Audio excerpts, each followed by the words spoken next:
Welcome to HOJO Radio. The Spry Treat of the Week. Spry croquettes, tempting golden brown croquettes so crisp and tender crusted they break at the touch of a fork. Delicious? For crispy, full-flavored fried foods, get pure, bland, all-vegetable shortening at its creamy best. That's Spry. S-P-R-Y. The Cavalcade of America.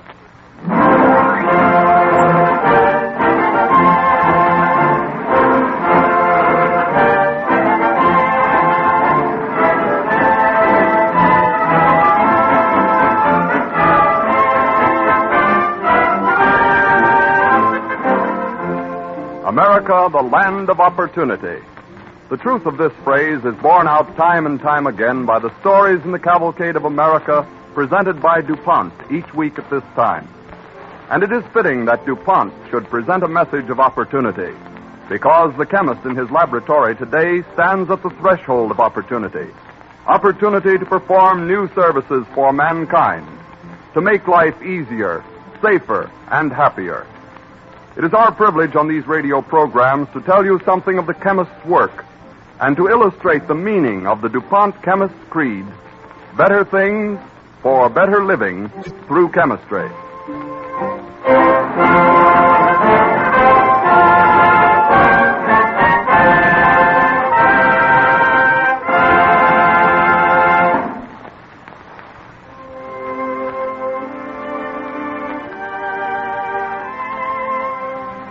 The DuPont Cavalcade Orchestra rings up the curtain with a special arrangement of a popular favorite, Sylvia, by the well-known American composer, Ole Speaks.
Even as a young country just beginning to be settled, America came to be known as a land of opportunity.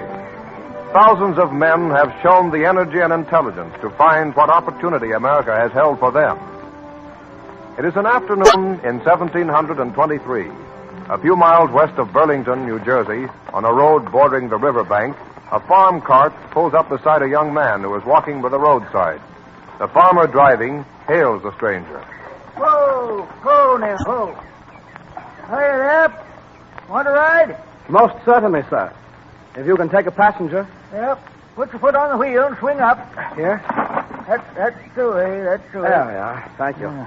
Well, you're pretty active for a city lad. Get up. Go on. How did you know I was from the city? Oh, tell it by your talk. Couldn't tell it by your looks for certain. Say, you're fair covered up with New Jersey dust. I know that, sir. It seems either to rain all the time in this colony or else to be very dusty. Oh, no, 'tain't no different from other colonies. Where you from? Boston, sir. My name is Benjamin Franklin. Ben Franklin, huh? Well, you've got a grown-up manner on you for a lad. You don't look to be no more than 16. 70. Looking for work? Yes, but not in New Jersey. In Philadelphia.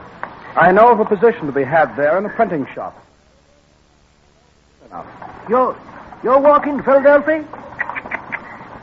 Well, lad, you can't get down them shoes. Another mile and you'll be barefoot. Oh, I'll get there. Never fear. Because I've gone too far to turn back. Like Caesar, I have burned my bridges behind me. Yeah. Like who? Say, lad, you ain't been burning bridges in New Jersey, have you? Nay, sir. I mean, I can't stop with opportunity but 40 miles away. Oh. How much money have you? If 'tain't easy to find work. Well, wait until I see. Here's my treasury. Spanish dollar and a copper shilling. My conscience, lad. Look, sir. Look back of us to the curve of the river. A boat rows up very fast. Aye. Most likely farm folks row into the market in Philadelphia. Well, wait, please. Hold your horse. Let me down. Why, lad, why? That's a private boat. Regular boat ain't for Saturday. I can jump down, sir. Well, whoa, ho now, ho. There, don't you see? The boat is steering unevenly. There's 1, 2, 3, 4, 10 oars on the port side, and 1, 2, 6, 9 on the starboard. They must have an extra oar aboard, and they need someone to use it. Ahoy there! Ahoy! Ahoy there! What do you want? Where does your boat go? Philadelphia. If you need another oar, I'll row. All right, we'll pull in to shore. Goodbye, sir. Thank you for the ride in your cart. If I were a believer in omens, I should say that my sighting this boat was a good one. Yeah, it is, for certain. Thank you again, sir. Oars up. All right.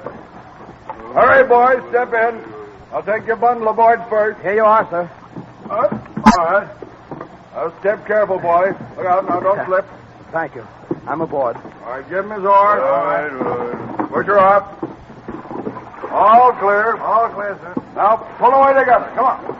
1, 2, 3. Goodbye, sir. Well, good luck to you, son. You're a right smart lad.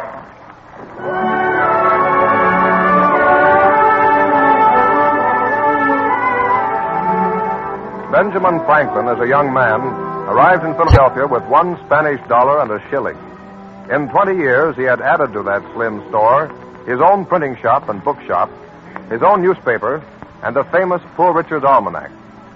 For Philadelphia, he initiated projects that gave her a city police, paved and lighted streets, a circulating library, the American Philosophical Society, a hospital, and a school that later became the University of Pennsylvania. But as a middle-aged man, Franklin had still not forgotten his interest in new opportunities. One evening in 1748, at the Franklin home, Mr. Franklin, in his electrical laboratory, talks with Mr. David Hall. If it please you, Mr. Hall, we will sign the papers tomorrow, and you may henceforth call my business half your own. I shall be delighted, Mr. Franklin. Now that this bargain is struck, will you satisfy my curiosity in telling me why you have done it? There is no mystery, sir. I fall in love with science. Let me show you my electrical bottle and its monstrous sparks. Well, if you insist. There is none like it in America. Debbie. What is it, Benjamin? Good evening, Mr. Hall. Good evening, Mrs. Franklin. Debbie, will you help me move these jars to the table where the bottle lies? Another experiment. This goes on all day, Mr. Hall. We have as many electrical shocks to offer in this house as the wizards at a country fair. I hope I'm more scientific than a strolling magician, Debbie. And what of interest have you found, sir? The repulsions and attractions of pointed bodies for electricity, of positive and negative charging, and of my belief that lightning is naught but electricity. Lightning, Ben? But lightning is fire from the stars. Well, whatever it is, I'm content to remain with the printing business. Well, I shall have no regrets, I am certain. All ready. Blow out the candle, Debbie. I have the bottle ready for the charging. You cannot see, Mr. Hall, but I connect wires, and now... What? Why, it's amazing.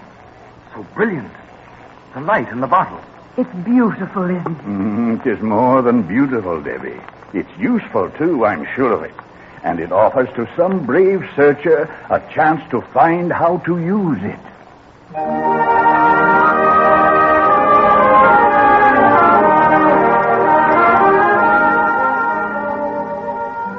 Franklin's fame and political standing in Europe made him the logical ambassador of the colonies when they found themselves facing perilous times. It is 1778 in Paris. The American delegation sent to France to enlist help in the struggle for independence is about to be presented at court. In a room in Paris set aside for them, Franklin, his colleagues, and the court barber have an anxious consultation. Mr. Franklin, this is a tragedy. On the day of all days, when we are to seek the aid of the French cause. Monsieur Franklin, the wig, it will not fit you. I tried this way, I tried that way, no matter how I since there is no help for it, gentlemen, and my wig will not fit me, we may better look for a way to mend matters than to grieve over them. I believe you scarcely see the gravity of our plight, sir. Izzo, Dean, and I are dressed in court costume. But you are the chief American delegate to Louis XVI. You're wearing that plain brown suit, and without a wig... Monsieur le Barber, would it not be better if, instead of wearing a ridiculous wig, I went without one? You dare not challenge French tradition, Mr. Franklin. I should not challenge French tradition. I should merely assert the existence of an American tradition for going without wigs. Oh, mon Dieu, what a problem. I am the court barber. It will all fall on me. I will be the man who ruined the friendship of nations. My customers will leave me. No, not necessarily, sir. Once, many years ago, I entered Philadelphia most informally with my pockets stuffed with soiled linen and munching a roll as I walked. A lady noticed my appearance and laughed. Yet she later married me. Well, I would remind you, sir, that Marie Antoinette's standards in dress are not those of Philadelphia. No. But dwelling on that trivial matter has given me time for my decision.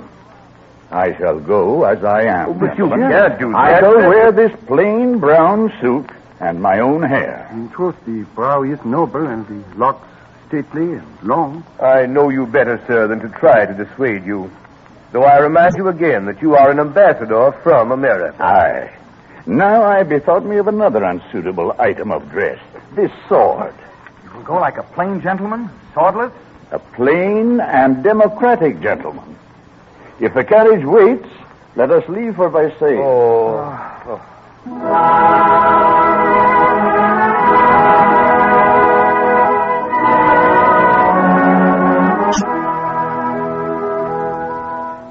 A short time later at Versailles, a huge crowd packs the shady alleys and the courtyard and presses near the wide stairways.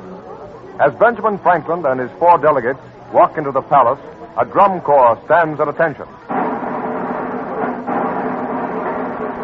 The drums roll, the palace flag is dipped, and long files of troops present arms. The doors to the king's apartments swing open. And to the waiting courtiers, the major of the Swiss Guard calls, Les ambassadeurs des 13 États-Unis.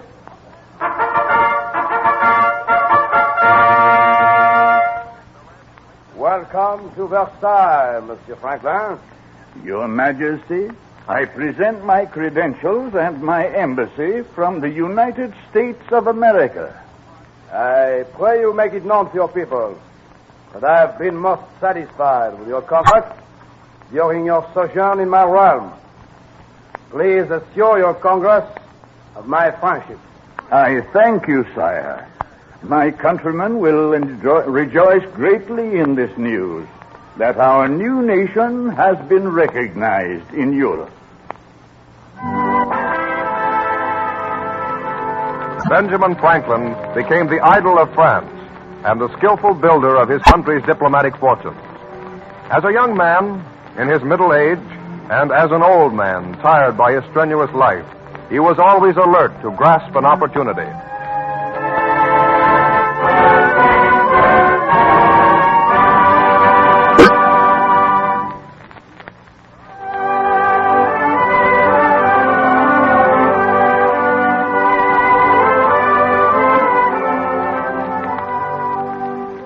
The second episode in this evening's Cavalcade of America, presented by DuPont, brings us up to the 1800s and tells the story of another famous American who appreciated the possibilities of an opportunity. It is the 4th of July, 1862. In a small, modest home in Portland, Maine, Mrs. Curtis hears her 12-year-old son, Cyrus, calling. Ma! Oh, Ma! Yes, Si, what is it? Ma, Will Dalton's out front, and he says I can come to the 8th grade picnic if I bring some fireworks with me. Could I please have 15 cents? Cyrus, I've tried to explain to you. We haven't any spare money as the neighbors have. We have enough to live on, but there is no money for picnics and fireworks. But, I do hate to have you miss all your good times. Oh, Mother, I don't care about picnics as much as all that. Don't you worry. Forget about the money. Will, hurry up, Si. I'm coming. Hey, Will, you go on the picnic. I don't know as I'll get there because I got to earn some money. Earn some? How you going to earn money on the 4th of July? Let's cross the street. I got some capital of my own, but I got to increase it. How much you got? Is that it? 3 cents. I want to talk to this fellow who's selling newspapers. Hey, mister! Buy a paper, young fella. All about the big 4th of July parade. How many papers you got left there? 3. Take your pick. Say, you'll never sell those papers now. It's getting late in the day. Most everyone's out driving or something. Oh, you think you're telling me something? I've been peddling this neighborhood an hour without a sale. Tell you what, I'll buy your 3 papers for 3 cents. 3 cents, huh? Well, sure, take them. Give me the cash. Thanks. Didn't you hear him say he'd been peddling an hour with no luck? Well, I'll peddle 2 hours, as long as I have to. Because I'm going to work regularly from now on and help my family. I figure the sooner you start, the farther you go. So I'm starting now. Portland Tribune! Portland Tribune!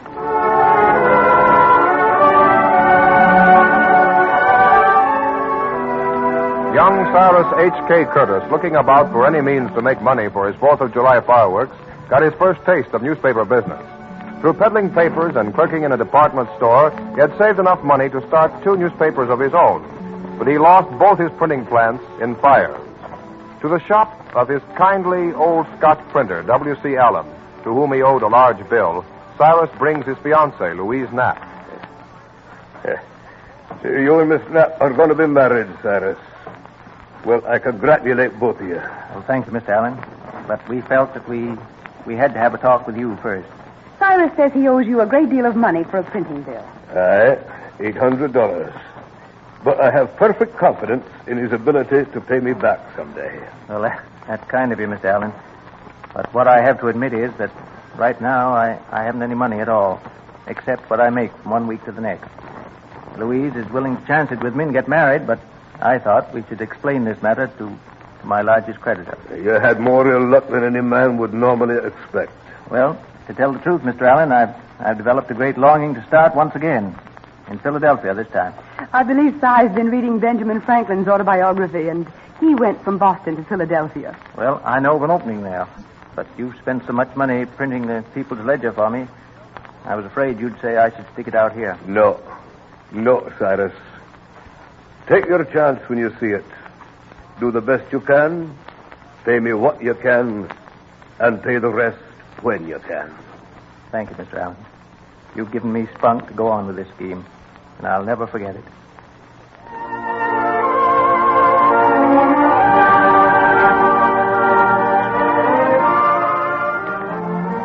Cyrus Curtis and Louise Knapp married on the proverbial shoestring. A few years later in Philadelphia, where young Curtis is publisher of a struggling little paper, the Tribune and Farmer. At his home, Curtis is having a talk with his editor, Thomas Meehan. I can't understand why we don't do better, Mr. Curtis. Neither do I, Mr. Meehan. But we must figure out a reason soon. I have a wife to think of. I can't make her suffer actual privation while every cent I have goes into a dead magazine. It seems to me that the Tribune and Farmer is well written, useful, dignified. I know my articles on agriculture are scientific and up to date. Oh, Si, dear. I'm sorry. I didn't know you were busy. How do you do, Mr. Meehan? How do you do, Mrs. Curtis? I see you're reading the Tribune and Farmer. Has one of our little jokes amused you? Well, no, it wasn't that. I was laughing at Si's woman's page. Oh. Well, just exactly what struck you so funny, Louise? Well, I don't want to hurt your feelings, Si, but... Well, look at this. Economical dinners. Yes. And it advises a huge roast of beef for 4 people and a cake that takes 12 eggs. Where in the world do you get these recipes? Why, I get them out of an old cookbook. Well, then you ought to pick them with more care, dear. Why, suppose some young bride should try to use one. Anything else wrong with the page, Louise? Well, nearly everything. Nearly everything. Well, now look at this pattern, Si. Would you really want to wear a skirt like that? Well, I mean, if you were I. Not in my right mind, no. Say, Louise, suppose you take charge of our woman's page. Oh, don't be silly. But considering Mrs. Curtis has had no experience, isn't your suggestion a little unusual, Mrs. Curtis? Perhaps that's why it's good. Why don't you take over our woman's page, Louise? Si, I'll be glad to help you in any way I can. Well, now, how would you change this page? Well, first, of course, I'd have recipes that really meant something. Either brand new ones or very economical ones. Or very delicious holiday dishes. And, why not have contests on recipes and make women feel that the page was really theirs? And then I'd have the latest Paris fashions. And I'd always be careful to show how you could copy them right at home. This doesn't sound like one page to me. It sounds like 10 pages. Well, why not, Meehan? It sounds almost like a whole new magazine. And a good one, too.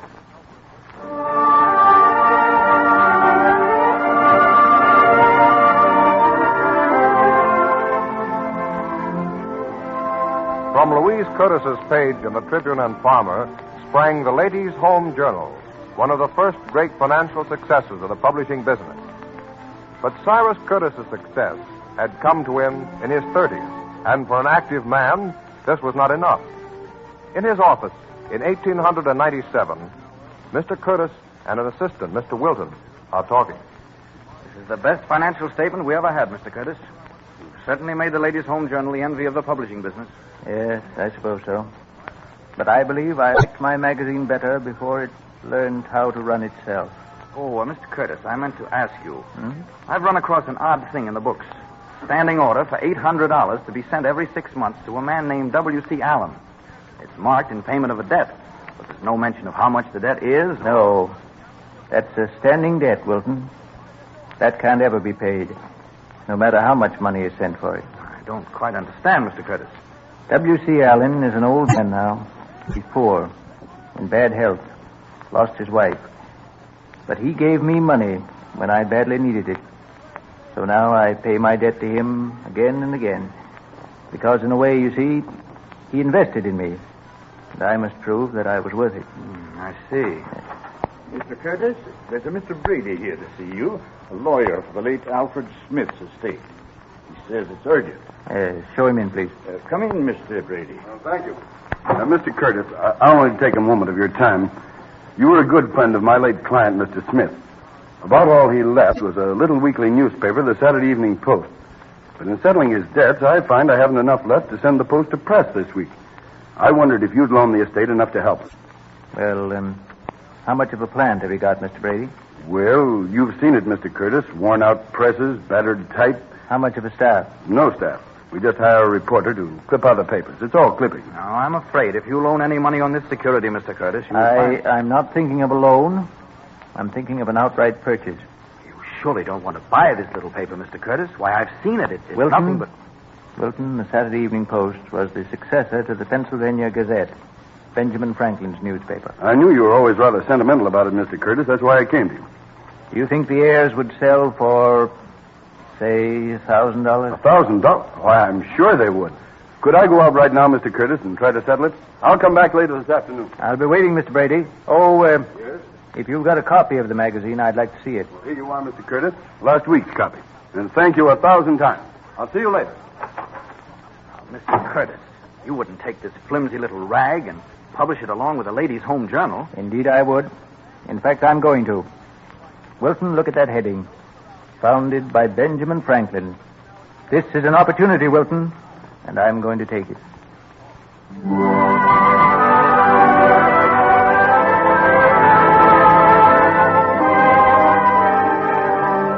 The Saturday Evening Post consolidated the success of Cyrus Curtis, who influenced American publishing more than any man since Benjamin Franklin.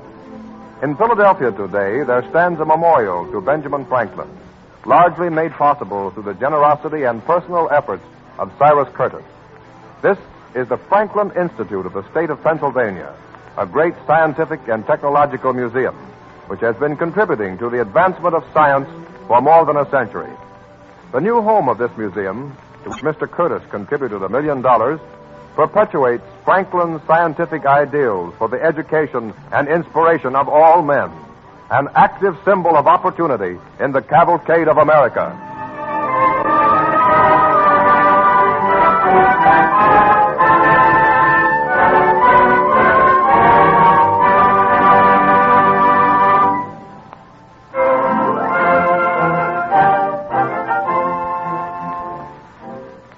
When the name Ben Franklin is mentioned, one thing that immediately comes to mind is printing. For Franklin was America's first great printer and publisher. Thus it seems fitting to tell a few interesting facts about printing inks, especially since chemistry plays an important part in their manufacture.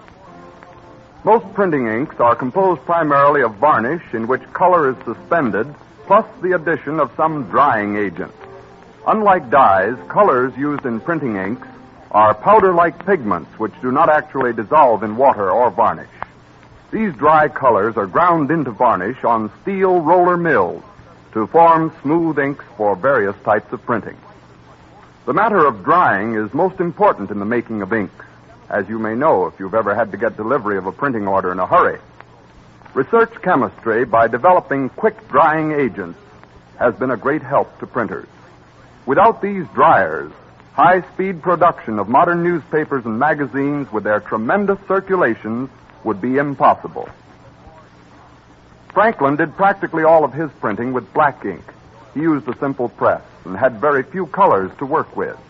Before chemists went to work on these problems, colors came entirely from natural sources, such as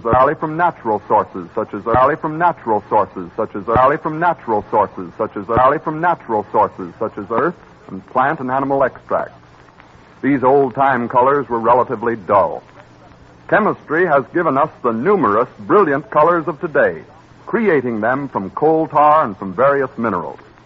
With these and the vastly improved methods of printing, the printer can now reproduce paintings or natural color photographs in their full beauty. DuPont is an important supplier of color materials to ink manufacturers, and DuPont research chemists are constantly creating improvements in these colors and in other chemical products used in inks. Whenever fine printing delights your eye, you may well be reminded of the phrase that guides the work of DuPont chemists. Better things for better living through chemistry.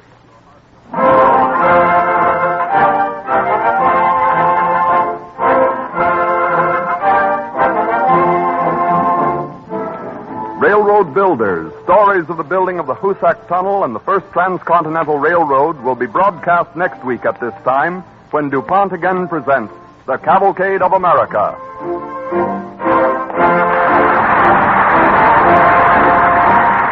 This is the Columbia Broadcasting System.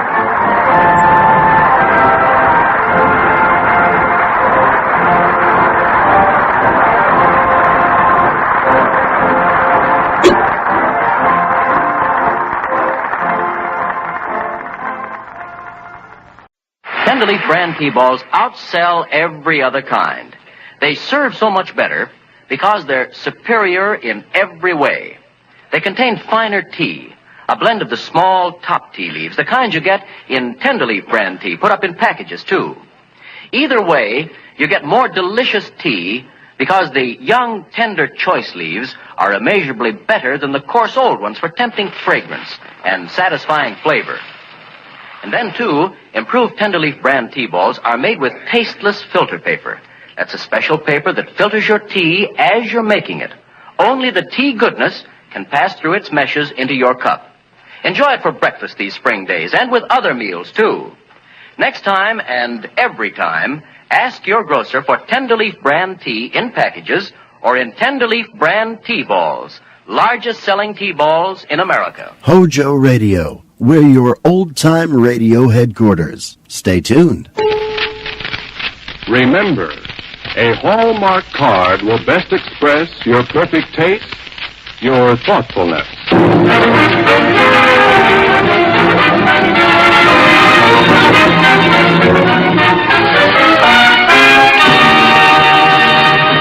The makers of Hallmark greeting cards bring you a true and deeply moving portrait of an unforgettable man. A.J. Cronin's courageous and heartwarming story of The Doctor of Lennox.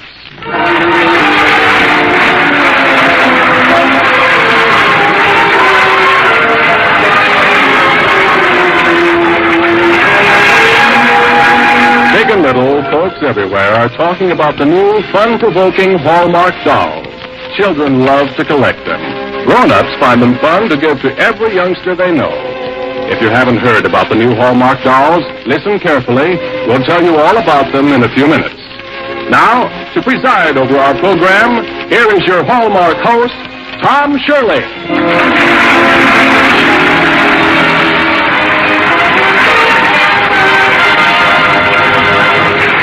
Thank you, Ron Wilson, and good evening, ladies and gentlemen.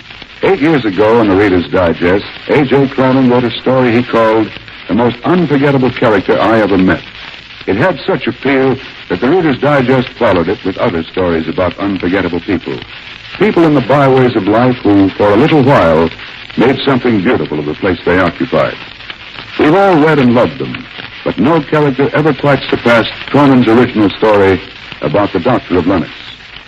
I have never known anyone like the Doctor of Lennox, or if I did, I failed as others failed to recognize him when he passed. He passes our way tonight, and I promise you a thrill as you hear a story played by our superb cast of actors. Carl Swenson as the Doctor, a brown-eyed youngster named Romulus as the boy, and Ian Martin as A.J. Cronin. Come with us as the makers of Hallmark greeting cards present on the Reader's Digest Radio Edition a story you will be richer for having heard. The Doctor of Lennox.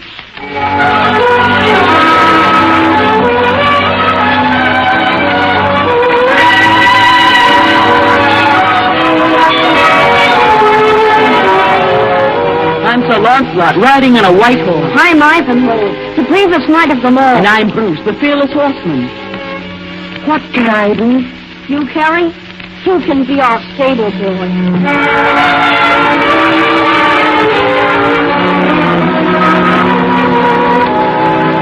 My way of thinking, the most unforgettable character I ever met is not some famous statesman, soldier, or tycoon. He's a simple soul who had no wish to dominate an empire. Instead, he set out to conquer circumstance and himself. I first knew him as a boy, small, insignificant, and poor, very poor. A lad whose mother was a scrubwoman, and a playmate who was barely acceptable to the select band of adventurous youths of which I was a member. Look at him, Jay. He's going to fall on his face in a moment. Oh, don't laugh at him, Chisholm. It isn't nice to make fun of people's infirmities. But he's so funny. Every time he tries to run, he bobs up and down like a hobby horse. Wait for me. Yes. Come on, Carrie. Start them, Carrie. We don't want any stragglers on our side. Sorry, Chisholm. Sorry I kept you back. Well, don't sputter about it. There isn't time. You sputter enough with your leg. It's this old boot. It weighs a ton. Why do you wear it? It seems to me you do so much better without the fool thing. Oh, no, I couldn't run at all without it. My left leg is so much shorter than the other. Well, let's keep moving over here. We'll be out of the game for fair if we don't hurry along. You go first, Carrie, through the woods. Your speed won't hold against us so much in there. Brilliant idea, Jay. Yes, an excellent idea. Well, get on. I'm going. You won't have to stop for me anymore. I'll say we won't. We can get rid of the little beggar now. What do you mean? Let's go the other way, across the field to the swimming pool. And leave poor Carrie behind. Well, why not? Come, let's get away before he tags onto you.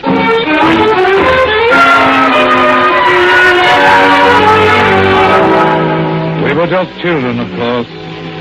And children have a kind of savage code that makes no allowance for infirmity. But Carrie always lived up to it, whether we took advantage of his defects or not. First bell, Carrie. Don't be late for school. I can't help it today. I have to finish my milk round first. What's a milk round? Oh, can't you see? I make deliveries to half the houses on this side of town. What on that for? 1 on 6 a week. That's almost as much as my mother gets for scrubbing the floor. Why, George, what do you do with all that money? I give it to my mother. I get a halfpenny for myself. That's not much. It's more than I got before. Well, you'd better hurry up and make it. There goes the second bell. Oh, Rory, I've got to run. Look at him go.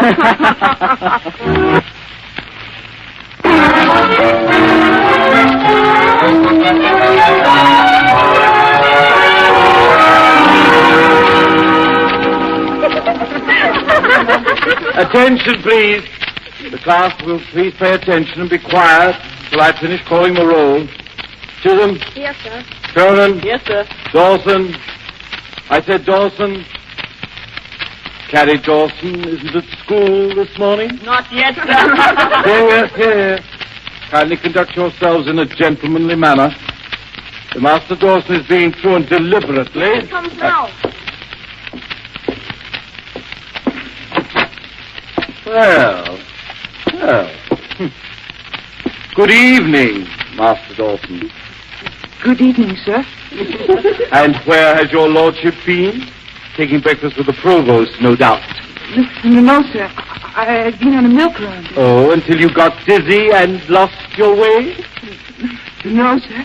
The dairyman was late and... Sit down, Dawson, and take a demerit. If we stop to listen to your excuse, we'll be here all day.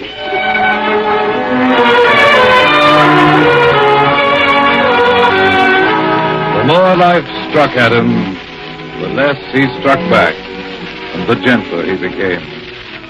He loved the woods and moors and the wild things that lived there, and nothing made him happier than tending some sick or maimed creature he'd found in his wanderings. Look, Chisholm, there's a robin. Let's catch him. Oh, no, please, he's hurt. He'll injure himself trying to get away. Look out, Carrie. I'll sneak up quietly and then I'll grab him from behind. Quick, Jay, after him. He's getting away. Oh, it's no use, Chisholm. He runs away from me, too. That's because you don't tell him you're his friend. How does one do that exactly? Well, I suppose it's a kind of a language you talk. Only you speak it with your heart. How? Yes. Show us, Carrie. All right. I've done this lots of times. Yeah, now, don't be afraid, boy. I'm going to help you if you let me. Why, George, he's got it in his hand. Yeah, what is it, girl? Your wing? Oh, did you twist your wing now? What are you doing, Catty? Help me. If I had a piece of thread in the thin twig, I could fix it so he'd fly again. How do you know so much about all this? Oh, I've been studying. I like healing things. What for? It'll come in handy someday. You see, I'm going to be a doctor.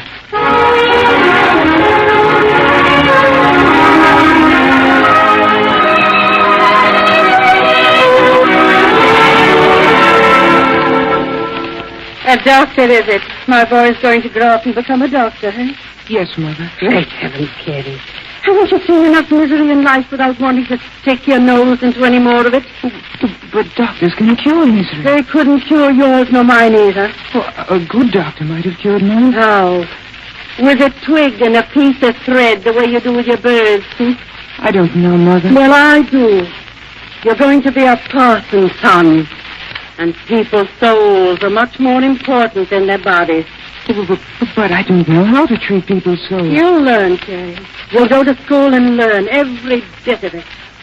Don't you want me to be a doctor, Mother? Not when you can be a parson, boy. Men people's spirits, Terry, not their bones. Then I can't be a doctor, Mother. You'll make a fine minister. I know you will. And all my life I've hoped and prayed for the moment when I'd see you up there in the pulpit. And it'll come, son. It'll come. Yes, Mother.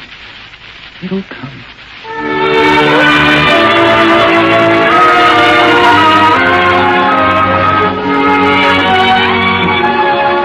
Here, boy, fix your tie and brush your hair down. This isn't sewing school anymore. You're entering college now, the student of divinity. Oh, yes, indeed, Mrs. McCready. He's doing very well. And if he keeps up the good work, he'll be duly licensed at the age of 24.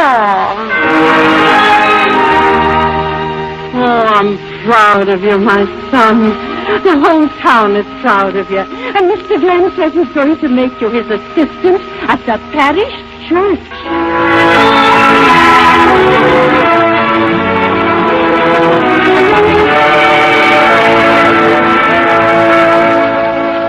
And Jesus said unto him, that which is born of the flesh is flesh, and that which is born of the Spirit is spirit.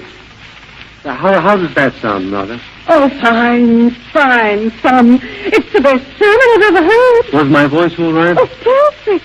You didn't stammer a bit, and you knew every word of it. I hope I can remember to speak loud enough. Oh, for heaven's sake, Terry, what are you worrying about?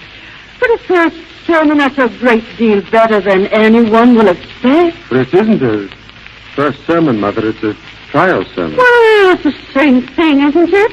No, not exactly. A trial is a test, and you must pass it. That shouldn't bother you. You passed all the others. Yes, I know, Mother, but this one is for you.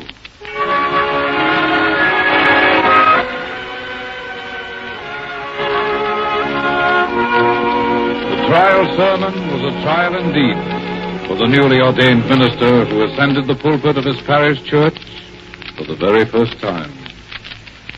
My text today is from the Gospel according to John, chapter 3, verse 6.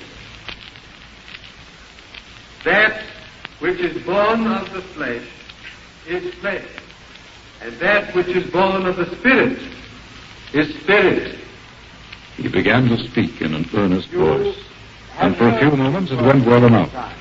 Then, all at once, he became conscious of those rows upon rows of upturned faces, of his mother dressed in her best clothes, her eyes fixed rapturously upon him. And a paralyzing shiver of self-distrust swept over Not him. that only, that is to say, that is to say, these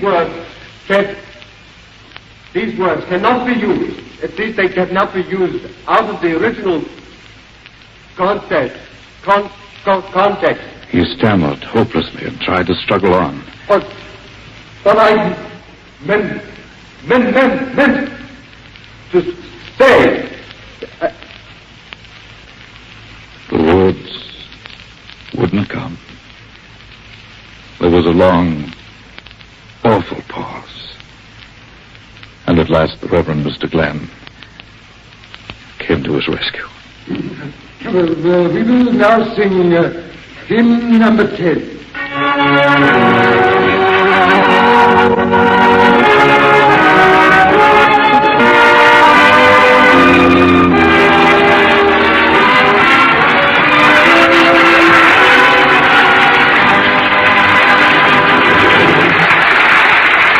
We'll be back in a moment with the second act of tonight's drama, presented by the makers of Hallmark greeting cards from the pages of the Reader's Digest, America's favorite magazine. Now, here's Tom Shirley. Introduce your youngsters to this brand new kind of fun. Give them Hallmark dolls. They're the newest idea in greeting cards, but more, they're 8 lovable dolls straight from the land of make-believe. Cinderella, Boy Blue, Little Bo Peep are just a few. See all 8 Hallmark dolls tomorrow. They stand up, they're gay and colorful both front and back. and all wear bright plumes in their hats. Inside each Hallmark doll is its own story in rollicking rhyme. Just to show you one reason children have so much fun with Hallmark dolls, listen to our little Peg read the story of Cinderella. Little Cinderella was a stepchild, and they say that all her wicked family treated her that way. And when the prince decided it was time he had a bride, he gave a ball for all the girls throughout the countryside. Poor Cinderella didn't have a single dress to wear, and so she stayed at home and cried and wished she could be there. But then a magic fairy said, "Now there, child, don't you cry. I'll wave my wand and change things in the twinkling of an eye." So Cinderella's rags became the grandest dress she'd seen. The slippers turned to lovely glass, and she looked like a queen. Be back by 12, the spell is broken then. And all your pretty clothes will turn to rags again. And when the prince first saw her there, he asked if she would dance. And after that, no other girl had given half a chance. But when she fled at 12 o'clock, the prince was in despair until he found her slipper that she had lost upon the stair. And then he summoned all his men and told them what to do. Search all the kingdom, find the girl whose foot will fit this shoe. And when he found his princess, they were married right away and lived happy ever after. So the fairy stories say. Well, thank you, Peg. Folks, that's just a sample, for inside every Hallmark doll is its own story told in the same delightful way. It may surprise you, each Hallmark doll costs only 25 cents. How else could you give so much pleasure for so little money? See Hallmark dolls soon. Send them often to every youngster you know. And now, back to the Doctor of Lennox.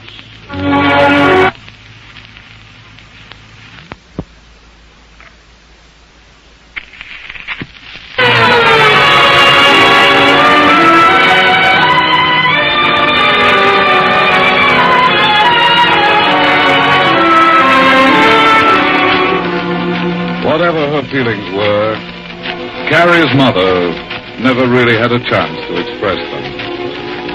Within an hour after the stricken with a heart attack, and when Carrie returned home from the church, he found her on the floor. Mother, what happened? It's all right, son. I'm ready to go. No, let me get a doctor. No, please. Stay with me, boy. Hold my hand. Show me the way. I did my best, Mother. No, son. I'm not disappointed. Only the flesh is disappointed, not the spirit. Yes, Mother. You said it in your sermon, yes. You said it to me. And someday you'll again. Yes, Mother.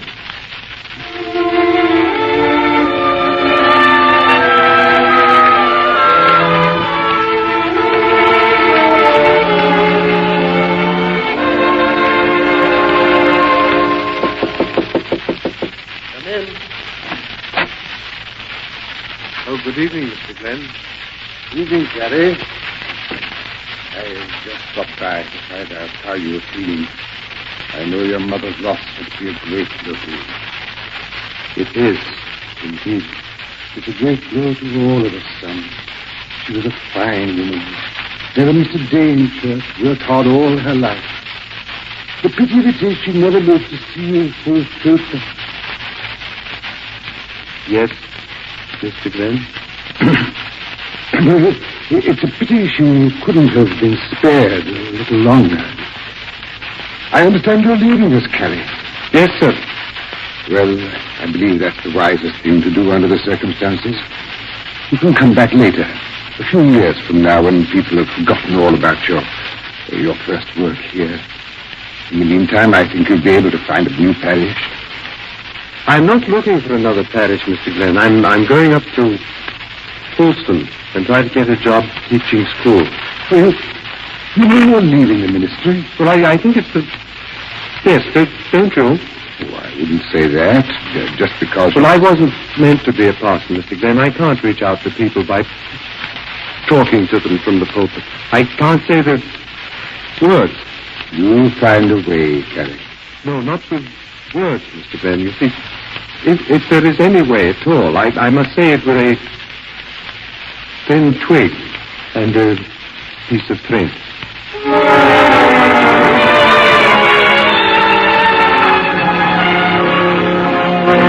Branded as a miserable failure, Carrie left town, and no one seemed to know or care what happened to him. Well, some years later, Chisholm and I were working in Edinburgh. I as a struggling young doctor, and he as assistant to the anatomy professor of the university. Funny how we both turned out to be doctors, when Carrie was the one who really longed for it. Just a moment. Ready for dinner, old boy? Well, Chisholm, I didn't expect you so soon. Come in, won't you? It'll just take me a minute to change the shirt and put on a tie. No hurry. Well, what's new at the university? Oh, the usual thing. Class is getting larger all the time. New boys getting mixed up. Oh, I say, I completely forgot. Guess whom I've got for a student in the laboratory? No, who? Our old boyhood friend, Carrie. Dot and Carrie. Well, for heaven's sake. What's he doing in your class? Studying medicine. Imagine at his age starting out to be a doctor. What do you mean at his age? How old is he? 30 at least. Alongside of the other students, he looks like a grandfather. Well, what do you know about that?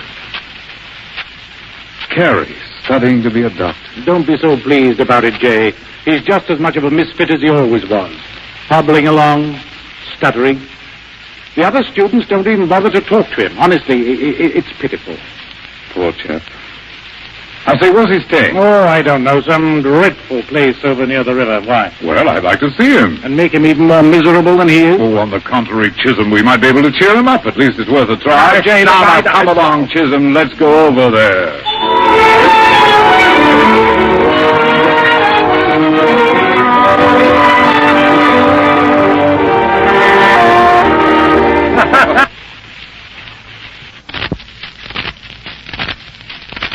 Yes.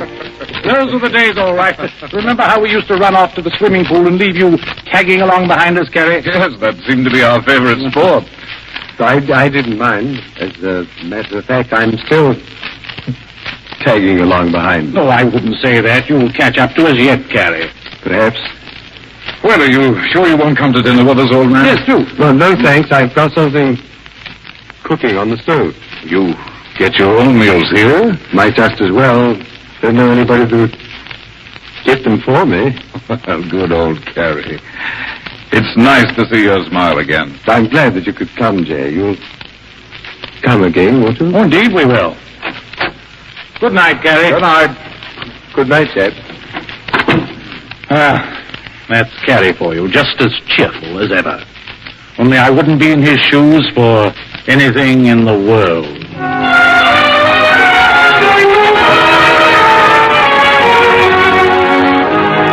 The years slipped by, and I lost touch with Carrie. However, I did see much of Chisholm, who was a member of Parliament now, and just a bit tired of the strain of his new responsibility. I've simply got to get away, old man, if only for a couple of days. I've got to get away from this constant pressure here. Well, I could do with a bit of a holiday myself. Then let's go, Jay. Up to Lennox, perhaps. The food will be vile, but the fishing is awfully good this time of year. Lennox sounds fine to me. Very well, then we'll go. I'll have my secretary get us accommodations at some out-of-the-way inn. And for 3 glorious days, we'll forget all about this horrible business of living.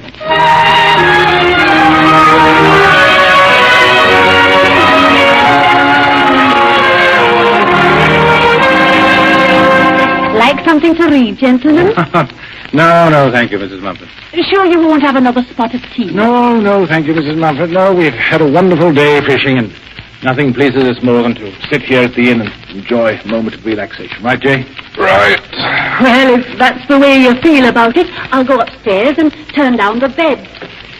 If you need me for anything, just call out of... Mrs. Mumford! Oh, my arm. What happened, Mrs. Mumford? Oh, fall stairs. I've slipped on them and broken the arm. No. Just be still a moment. Let me look at it. No, please. It isn't broken, Mrs. Mumford. You've dislocated the shoulder. Don't touch it. Perfectly all right, my dear woman. We're both doctors. I don't care. I won't let you touch me. I have my own doctor. There's no reason for you to suffer until he gets here. We can put the arm back into place and you won't have so much pain. No. I'll send for my own doctor. He's right here in the village. He's a great deal better than any London man. But, Mrs. Mumford, I know. I swear by our doctor. He's the only one in the world that allowed to treat me.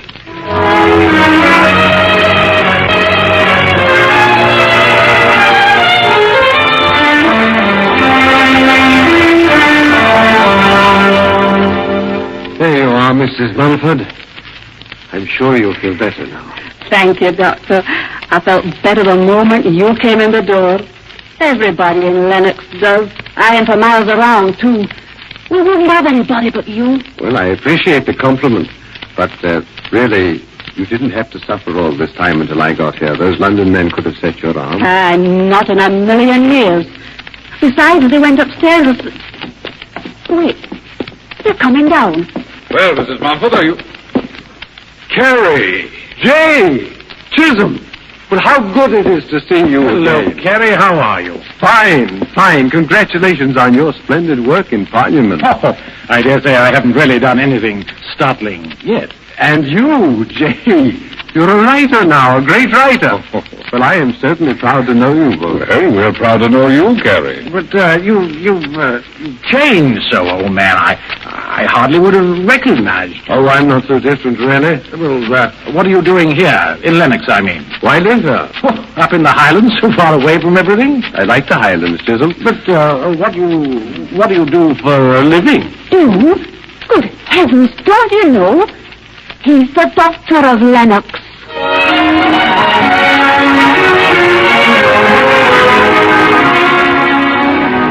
Yes, Carrie was the doctor of Lennox, but not the shy, shabby, stammering Carrie of old. No, this Carrie had the quietly confident air of a man who was established and secure. Well, he pressed us to come to supper at his home, and when we accepted, he drove us out an old dirt road, stopping just once along the way for a woman who called out to him. Dr. Dawson! Dr. Dawson! Yes, Mrs. Bailey. Oh, I'm so glad you stopped, Doctor. I have something for you. Well, now, what have we here? A brace of ducks, Doctor. The best ones of the lot. My husband wouldn't think of going hunting without bringing you something. Oh, thank you. But really, you shouldn't have done it. After all you've done for us? Oh, I could kiss your hand every time I see you. How is the... Thanks to you. Not at all. You tell Henry that I was asking for it. Oh, indeed enough, I will, and God be with you, Doctor. Goodbye, Mrs. Bailey. Well, is this the way you collect your fees, Carrie? Yes, sometimes. Well, these people are very generous, Chisholm. My doorstep is never without milk, eggs, and butter in the morning, and on New Year's Day there is a great deal more. But this woman seems so grateful, Carrie. What did you do for her? Helped a boy.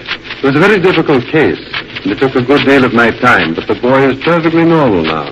Really? What was wrong with him? He was born with one leg that was shorter than the other.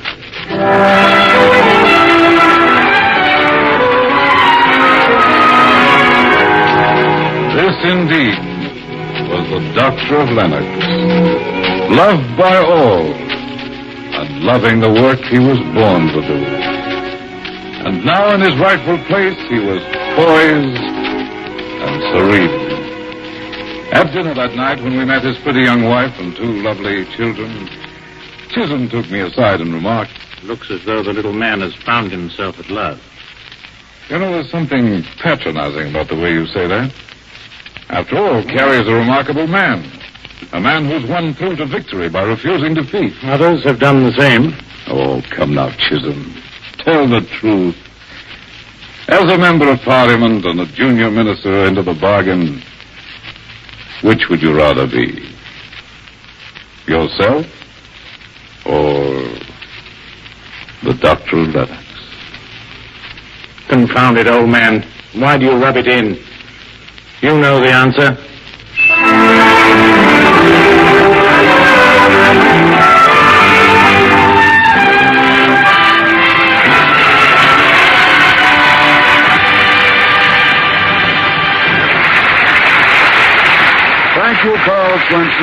Tony Luce, Ian Martin, and all the splendid players who brought us the story of the Doctor of Lennox.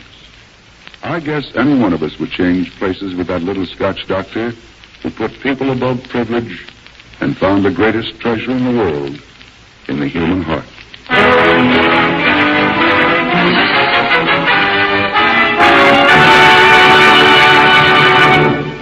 Hours of vacation fun await the lucky youngsters who collect Hallmark dolls. So start your collection, start your children on this new collecting adventure. Send them Hallmark dolls. Remember, Hallmark dolls are only 25 cents apiece. So see them soon, send them often. Remember Dad, too, on his day next Sunday.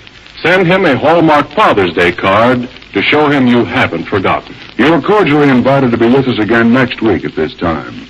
If you enjoyed tonight's show, won't you please tell your friends about it and ask them also to tune in for next week's program sponsored by Hallmark Greeting Cards? At that time, you will hear a poignant and challenging true story of a man who believed in the goodness of all and a boy who almost changed his mind. Another fine dramatic program brought to you by the makers of Hallmark Greeting Cards.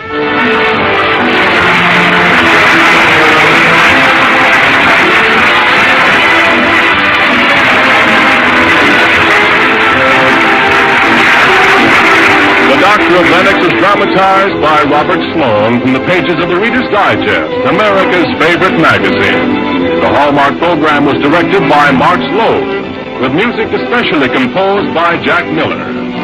To be doubly sure of the finest quality, always look on the back of your cards for those three identifying words, a Hallmark card. This is Ron Lawson speaking for the makers of Hallmark Greeting Cards. Buy Hallmark dolls where you buy Hallmark cards.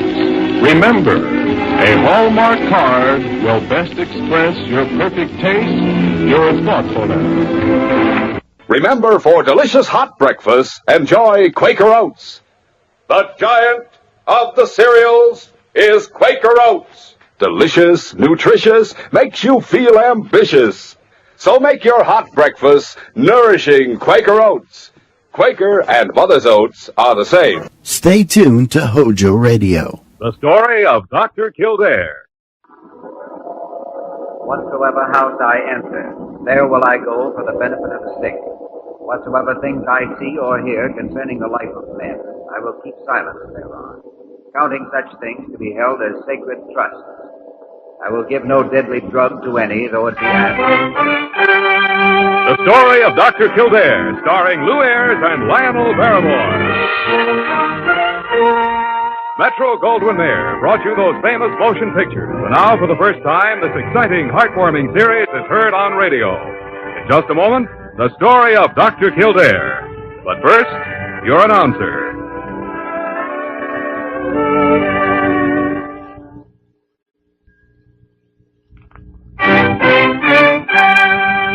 Now, the story of Dr. Kildare, starring Lou Ayres as Dr. Kildare and Lionel Barrymore as Dr. Gillespie.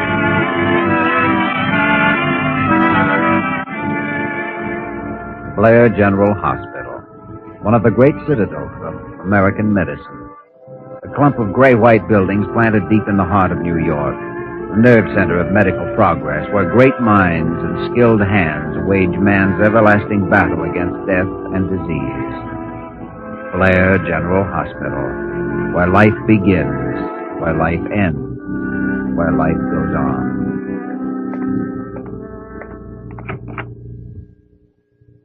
Good morning, Dr. Kildare. Oh, my, you look tired. Morning, Parker. I am tired. Dr. Gillespie in yet? He's down in the clinic. Oh, that man. Bad mood. Bad? Oh, horrible. Fine. Let's see now. Dr. Kildare speaks. Hello. Is this Dr. James Kildare? Yes? Who's this, please? Jimmy, this is Angela. Angela Kester. Angela Kester. Well, I didn't know you were in New York. When'd you get in? Last night, flew in from Chicago. Jimmy, I must see you right away. It's important. Well, I won't be off duty until Jimmy, tonight. it's an emergency. I've got to see you now. Hey, you do sound worried. What's the trouble? Stephen, my husband. Jimmy, something terrible's going to happen. It's mine. He's sick. Well, who's your doctor, Angela? I haven't any doctor. Not anymore. Oh, please. But, Angela, my work here at the hospital, I can't Please, possibly... Jimmy. 612 East 73rd. Believe me, I'm afraid. I'm terribly afraid. I don't understand, Angela. You're afraid of what? He wants to kill me. I know it. Stephen wants to kill me. Wait a minute, You've Angela. got to believe me. Oh, please, hurry. 612 East 73rd. Is that right? Yes, Jimmy. All right, Angela. I'll be right out. Still there? What's the big hurry? You're not an intern anymore. Rush call, Dr. Gillespie. Rush call? Where? East 73rd, old friends of mine. Lots of trouble. Well, which is it? Not enough love or not enough money? Might be either. She's afraid her husband's going to kill her. So that's enough to keep a woman's mind off her housework. Dr. Kildare. Well, nosy Parker, why do you keep on busting in here all the time? Oh, Dr. Kildare. Parker, if anyone wants me, I'll be at the home of Mrs. Angela Kester. Oh, all right, Doctor, but just a moment. Parker, I'm in a hurry. But there's a man. He just came into the reception room. He wants to see you. I'm sorry, Parker, He but says his name is Kester, Stephen Kester.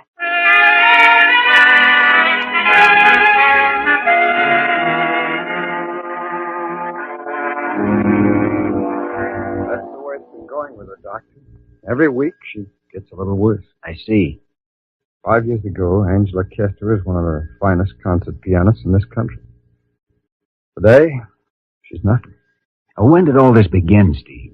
I mean, when did she start blowing up in the middle of concerts? Close to 5 years ago. A few months after we were married. Did Angela show any abnormal behavior just before that first breakdown? Oh, she was working awfully hard, practicing 16 hours a day sometimes. It was kind of strange. Like something was pushing it. As though her success was a matter of life and death. It was almost as if she was possessed. And it's still the same. The harder she works at her music, the more the obsession grows. Mm-hmm.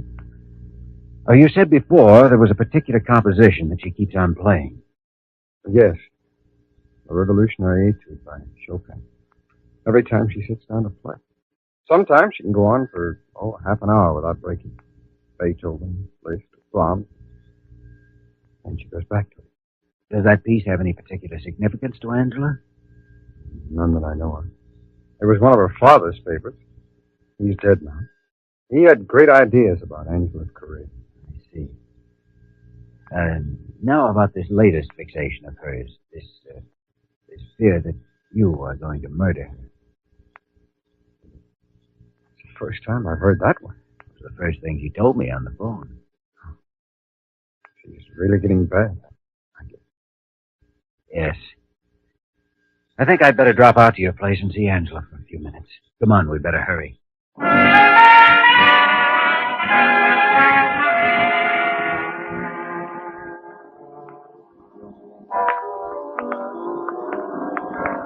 There, we can watch her here from behind these glass doors. Is the nurse with her constantly? Yes. I don't dare leave her alone. She still plays beautifully. Yes, I know. But wait. Wait, you'll see. Steve, the doctors that have been handling Angela's case, what kind of treatments have they been giving her? Oh, I think she's been through about all of them. 2 courses of insulin shock, 2 courses of electric shock. I don't know what else. When did she have her last shock treatment? Oh, about 6 months ago. They help for a while, then she slips back into the same old condition. Listen. You hear? She's breaking up now. Mm-hmm. Yes, I see what you mean. It's almost as if something had taken hold of her, pushing her, twisting her body, some strange force.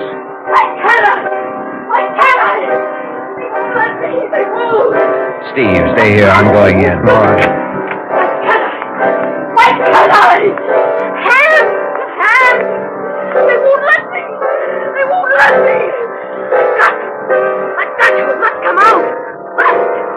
Hands! Oh, stop! Hands! Stop! Angela. Oh, Jimmy. Jimmy. Oh, Jimmy. All right, Angela. It's all right. Nurse, I'm Dr. Kildare, Blair General. Oh, yes, sir. Are there any sedatives in the house? Yes, sir. Grain and a half a second off, please. Yes, sir. Oh, Jimmy. Jimmy, what's happening to me? My hand. Can anybody help me? Can anybody help Yes, me? Angela. I'm going to help you. Don't be afraid. Jimmy, my hands. They won't let me. They're trapped. These notes on this paper. They've trapped my hands. My hands. Then we'll set them free, Angela. Now, don't be afraid. I'm going to help you.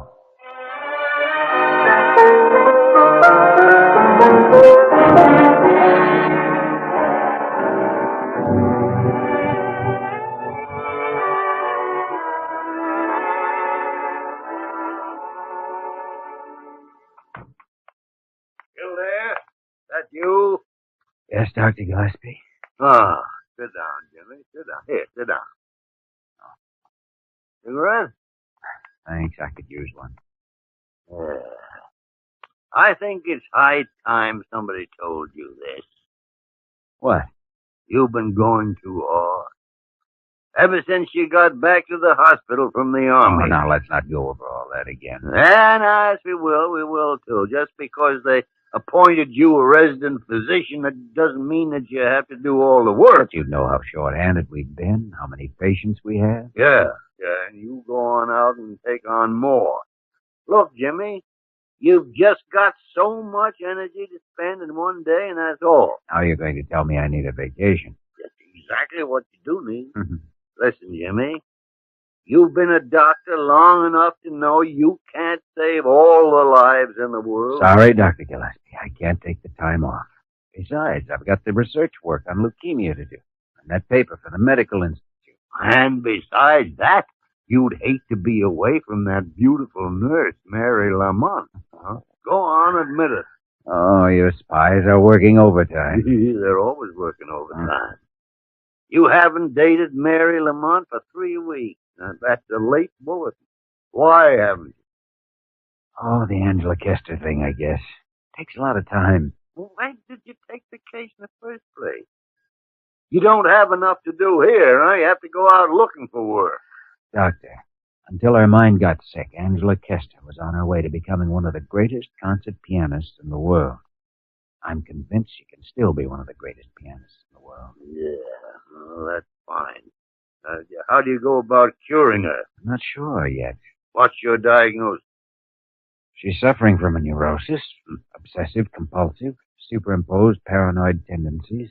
Well, I have to give you credit, Kildare. When you pick a bad one, you pick the worst. What are the symptoms? Deep-seated compulsive complex is the first thing I noticed. See, Angela had one of those fathers who wants great things for his children, whether they want it or not. He was a second-rate pianist himself, but he was determined Angela would reach the top. I guess he impressed her with that as soon as she was old enough to understand. Stupid parents. Her father was a widower. He didn't have much money, but he spent every spare dollar he could get on piano lessons for Angela.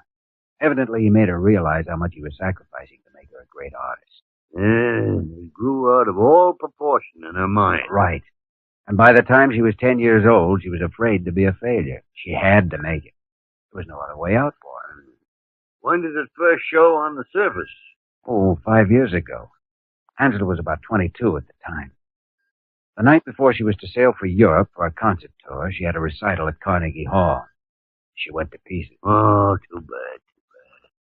You spotted the neurosis, all right. Obsessive-compulsive. What about the paranoid tendencies? They've just started showing up lately. She's developing all kinds of persecution complexes. And thinks the public's against her, thinks her husband's going to kill her. Too bad. Dratted phone.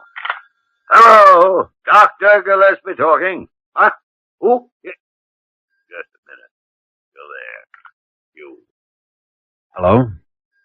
Yes. When? I'll be right over.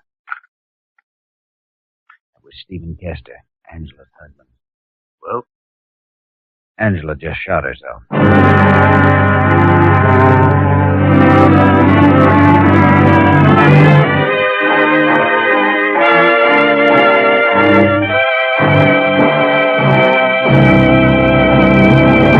The story of Dr. Kildare will continue in just a moment.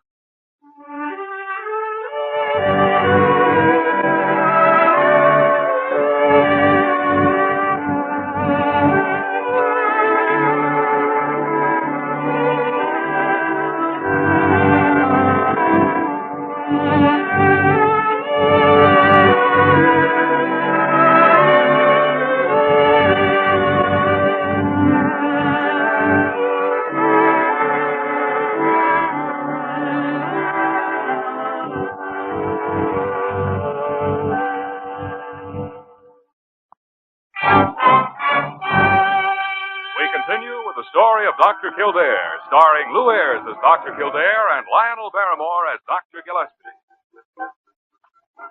Blair General Hospital, good afternoon. Children's Clinic? Thank you. Blair General Hospital, good afternoon. Who?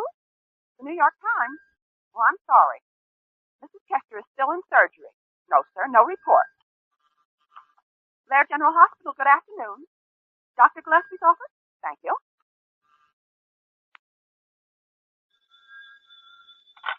Dr. Gillespie's office, Nurse Parker. What? Mr. Willingham. Mr. Willingham. Oh. Parker, what's that infernal babbling going on out there? Oh, Mr. Willingham, call me back later. I want my medical journal. Where have you hidden it? It's right smack in the middle of your desk. Then why didn't you say so? Always hiding things. Oh. By the way, what about those reprints I asked for? The ones on prefrontal lobotomy? They're sending them up from the research library. Well, tell them to hurry. Patient's dying. Doctor, you don't have a patient. Keep your nose out of my business. Now go on. Stop.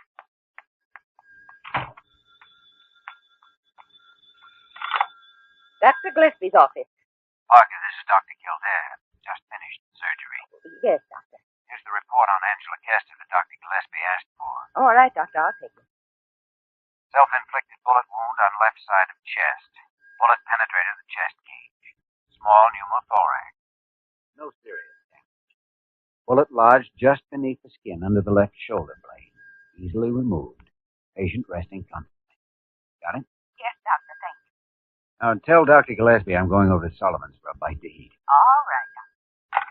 You're trapped, Jimmy. I heard every word. Mary, where'd you come from? Been following you for days. How about coffee? Wonderful. Let's go. Sorry about the last few weeks, Mary. I hope you understand. I'm getting used to it. But really, Jimmy, I've been talking to Dr. Gillespie. You've got to cut down on your work. All right. I concede. Just as soon as Angela Kester gets well, I take a vacation. Wonderful. She ought to be up and around in 10 days. Then you start your vacation? Well, I don't mean the bullet wound. Her mind. Oh. She's suffering terribly. Do you really think there's a chance of curing her? I think there is, Mary. One chance. But I thought they tried everything. Everything but an operation. I don't understand. A prefrontal lobotomy. It's her only chance. But it's so risky, isn't it, Jimmy? Are you sure it's her only chance? It's the last resort, I know. That's all that's left for Angela now. And if the operation fails? It can't fail, Mary. I wish I could believe that. Come on, let's get that coffee.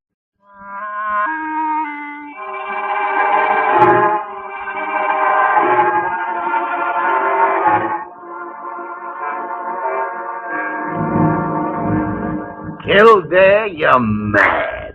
A prefrontal lobotomy? You're just stark, staring mad. Dr. Gillespie, you've been doing research on prefrontal lobotomies for the past 4 days.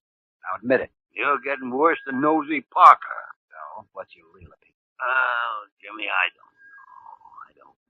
It seems pretty risky to me, trying it on a girl like Angela Kester. Actually, the prefrontal lobotomy has been successful with patients of Angela's type. Sure. I know it has. What are the odds? You've always said a doctor makes his own odds. That's the way I like to hear you talk. Dr. Kildare. Well, Nosy, don't save those precious words for posterity. Spit them out. Oh, Dr. Kildare, Mr. Stephen Kester to see you. Send him in, Parker. The Kester girl's husband? Yes. Steve, good to see. Good to see you, Jim. How is she? Physically, good shape. A little restless, that's all. Oh, Dr. Gillespie, Stephen Kester. How are you, Doctor? Oh, Jimmy, about this operation you mentioned on the phone. Yes, that's why I called you down here, Steve. I think it'll cure Angela. But we've got to have your permission before we go ahead. Well, I don't know. What's it going to involve? I'll try to make it as brief as I can. Angela's mental trouble, her obsessions, her fears are centered in this part of the brain here, see? Just inside the upper part of the forehead. The frontal lobes, we call them. But how could an operation cure that part of the brain? It wouldn't. Our only concern now is to cure the whole brain by permanently isolating those frontal lobes from the rest of the brain. How is that possible, Doctor? Well, it's comparatively a simple operation, Chester. An opening is made in the skull just above the frontal lobes. We insert into the brain an instrument called a leucotome. Mm-hmm. With that instrument, we sever the white tissue which connects the frontal lobes to the rest of the brain. That's what we call a prefrontal lobotomy. What are the risks? I mean, what could happen? 4 alternatives, Steve. It could make Angela a little better, or it could make her a little worse. It could cure her completely, or it could kill her. Jimmy, what would happen to her if she didn't have the operation? We couldn't try any more shock treatments. She's already had the maximum. Her system wouldn't take it. And without treatment, Kester, more suicide attempts, deterioration, until she's hopelessly insane. The operation's a last resort. You'll have to make the decision. You recommend it, Jimmy? I recommend it. Kildare? Jimmy, operate.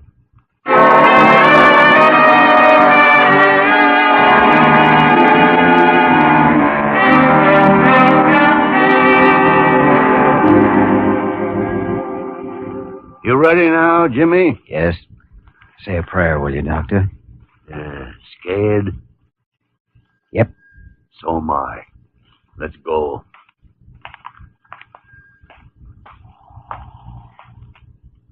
Dr. Long, is the patient ready? She's anesthetized. I've given her sodium pentothal.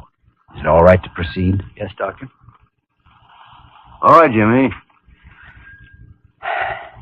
Scalpel. Sponge. Hemostats. Silver clips. How's that wound, Kildare? Bleeding's controlled, wound's dry. Nurse, Yes, Doctor. retractor. Periosteal elevator. Dr. Long, Yes, Doctor. ready to proceed with the osteotomy. Her condition still good? Blood pressure down, 90/68. Pulse, 88.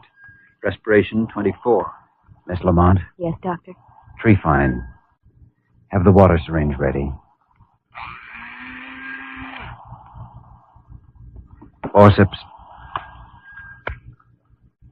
Good work, Jimmy. Nurse, careful with the skull disc. Keep it moist. Yes, Doctor. Scalpel for dural incision. Eyes. Quickly. Yes, Doctor. Dr. Long, how's her condition? Blood pressure was down, 90/68. Supplementing saline solution with blood. Pulse, 90. Respiration, 26. Blood pressure rising. Ready to proceed with the lobotomy. All right to proceed, Doctor. Nurse, Yes, Doctor. the leucotome. Ready with the lopiodol syringe. Ready, Doctor. Localized perfectly. Easy. Got to go slow.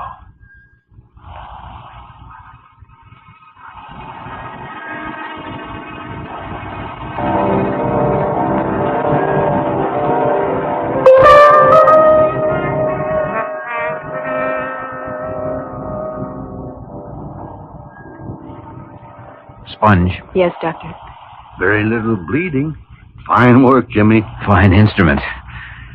Nurse ready to close the wound. Number 60 silk for the dura. Skull disc. Good. Well moistened. Skin sutures. Yes, Doctor. Sterile dressings.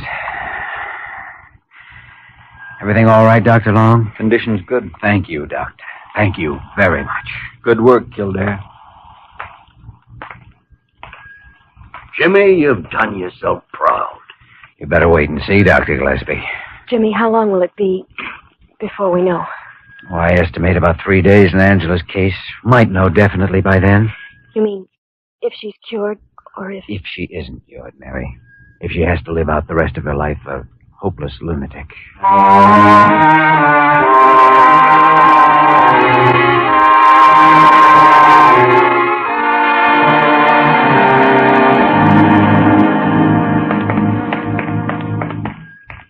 he might be pushing things, Steve. Might be too soon to tell definitely. Jimmy, I've got to know. One way or the other. It's only been 3 days, Steve. In a case like Angela's, it could be months before we know, for sure. It could be complications. Jimmy, I've got to know now. I've got to. All right, Steve. Here we are. You all set? Yeah, I'm all set.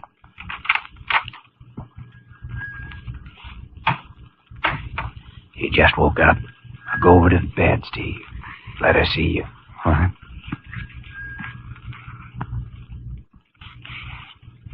Angela. Who is it? Don't touch me. Hmm? Get away. Get away from me. Angela. Don't. Get away. Angela, it's Stephen, your husband. Stephen. Steve? Angela, look at me.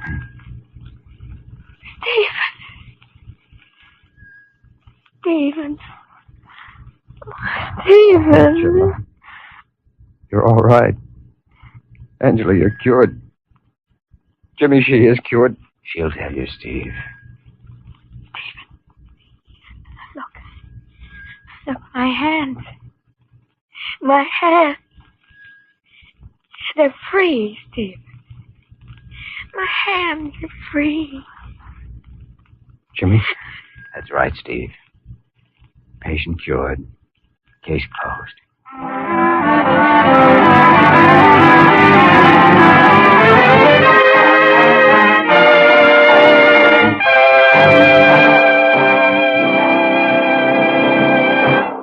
In just a moment, we will return to the story of Dr. Kildare.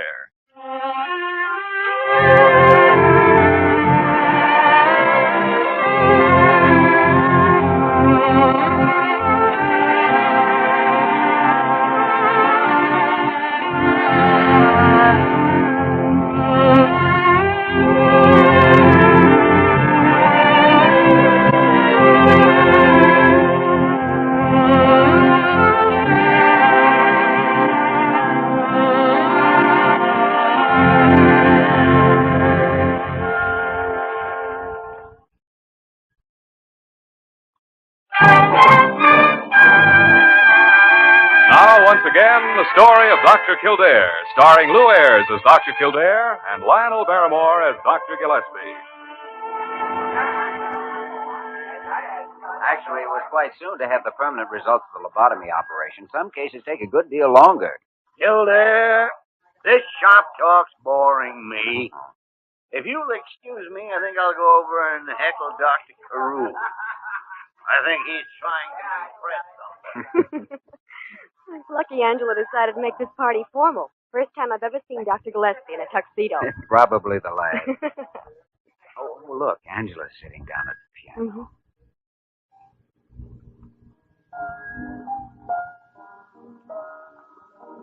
Listen, Jimmy. Beautiful, isn't it? Yes. Yes, Jimmy.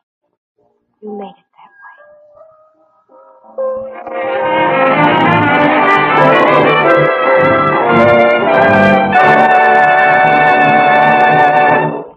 You have just heard the story of Dr. Kildare, starring Lou Ayres and Lionel Barrymore.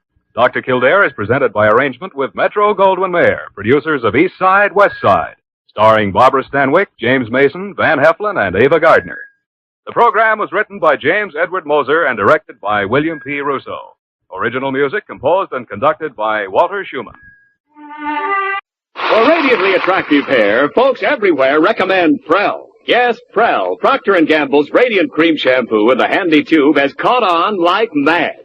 And here's why. At last I found something to make my hair radiantly soft and natural. Prel shampoo brings out all its hidden beauty and makes it so easy to set. Prel's wonderful. Gets a fellow's scalp clean, removes embarrassing dandruff, and makes a man's hair look as clean as it should. Once you use Prel, you'll never want to be without it again. First, because Prel leaves hair more radiant than any soap shampoo. Leaves it soft and smooth, free of dulling soap film. Second, Prel removes ugly dandruff in as little as 3 minutes. Doctors' examinations proved it. And Prel goes farther than any known shampoo, cream, or liquid, because it's concentrated for economy. For that radiant, well-groomed look. Wash your hair with Prell. P-R-E-L-L, Prell Shampoo.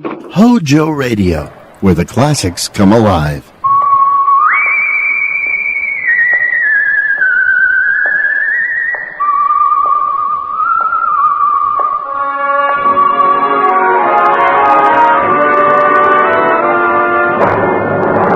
The Adventures of the Saint, starring Vincent Price.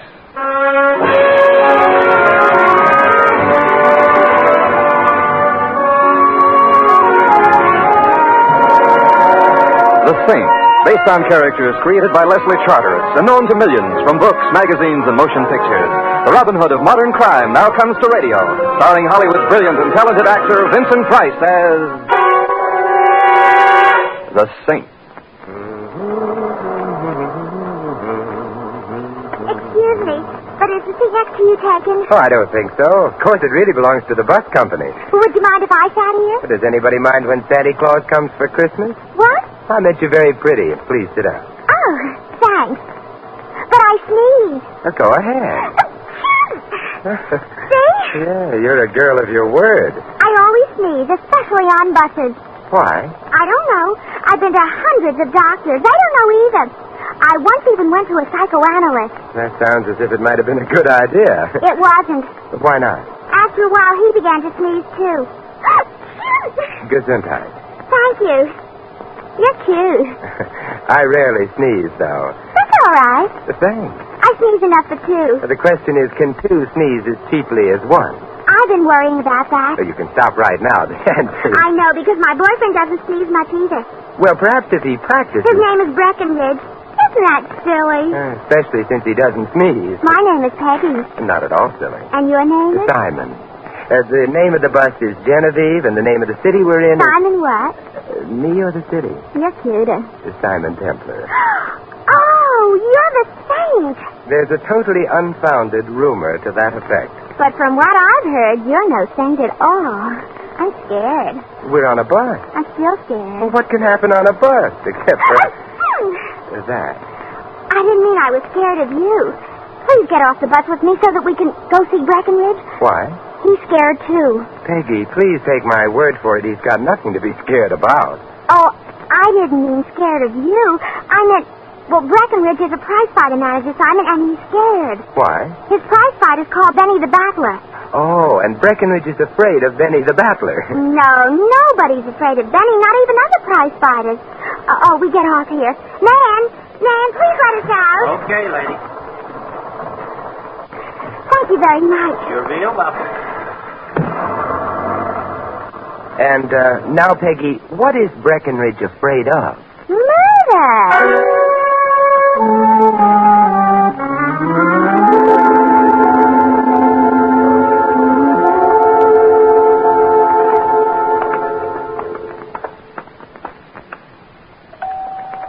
Breckenridge lives in a very nice building, don't you think? Mm-hmm. Did you notice all the palms in the lobby? Yes, Breckenridge must love nature. Oh, he does. Mr. Breckenridge has just left town for the upper Amazon. Breckenridge, what are you saying? Oh, I thought maybe it was a bill collector.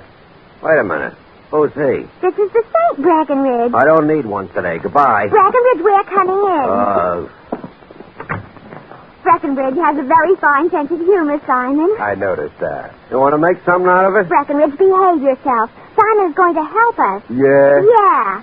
Now, if you want help, speak real polite to him. Yeah. Well, I don't mind telling you, mister. I'm on a spot. Why don't you stop that? I can't help it. Can't help it. Anyway, Saint, I got a boy, Benny the Battler. I see. Benny the Battler. One of the lousiest middleweights that ever fouled up a prize ring. Well, I think I may have seen him fight once in Newark. If I remember correctly, he lost. That was Benny. Is he the spot you're on? Well, in a kind of a way. If you ever see my boy in the ring, then you'll know why I'm disturbed. You're worrying about his health? No, he's healthier than a horse. But there's something else. Saint, all the big gamblers in town are putting all their dough on Benny for tonight's fight at the stadium. Well, perhaps they think he's going to win. This is the lad. Not even a moron could think that. Well, I don't know. I think Benny might win. So you ain't even a moron. Saint, my boy is tangling with Soldier Jones, a very fine box fighter. It would be an act of condescension on a soldier's part even to let Benny tie his gloves for him, let alone fight him. So why is all the heavy dough riding on Benny? It does seem odd. Matter of fact, I'm betting on a soldier myself. Is that ethical? It's practical. Oh. Otherwise, me and Benny wouldn't eat. They are two fellows who like to eat. Quiet, Peggy. Anyways, that worries me. These gamblers all betting on my boy. Also, the guy who was the boss of this gambling outfit I have mainly got in mind is a guy named Mr. Sweeney. Mr. Sweeney? Mr. Sweeney is a nice, quiet guy who don't look like he'd harm a fly. So? So he wouldn't harm no fly.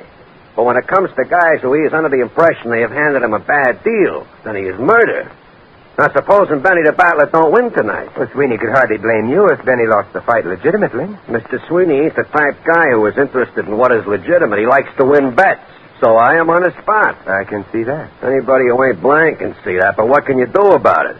Well, This was my idea, Breckenridge. I mean, asking Simon to come here. Because if Simon showed he was kind of interested in your health, Breckenridge, then maybe Mr. Sweeney would be afraid to do anything to you, even if Benny loses tonight. You see, Simon? Well, I don't know what good my interest in Breckenridge's health would do him. I'm not a doctor. Simon, if Mr. Sweeney gets really mad at Breckenridge and Benny, they wouldn't need any doctors. They'd be patronizing the same undertaker. Oh, bite your tongue. But you think that Sweeney might hesitate about doing anything drastic merely because I knew about it?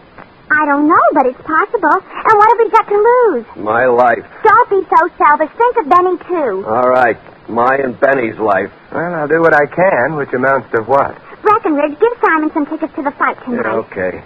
Yeah. Oh, thank you, but I'm not sure I'll be any protection. Don't worry about that. Sure. I'll do the worrying. And maybe it won't do any good, but even if it doesn't, I want you to know that even if Breckenridge does get murdered... Don't say things like that. He'll still appreciate it, Simon, to his dying breath.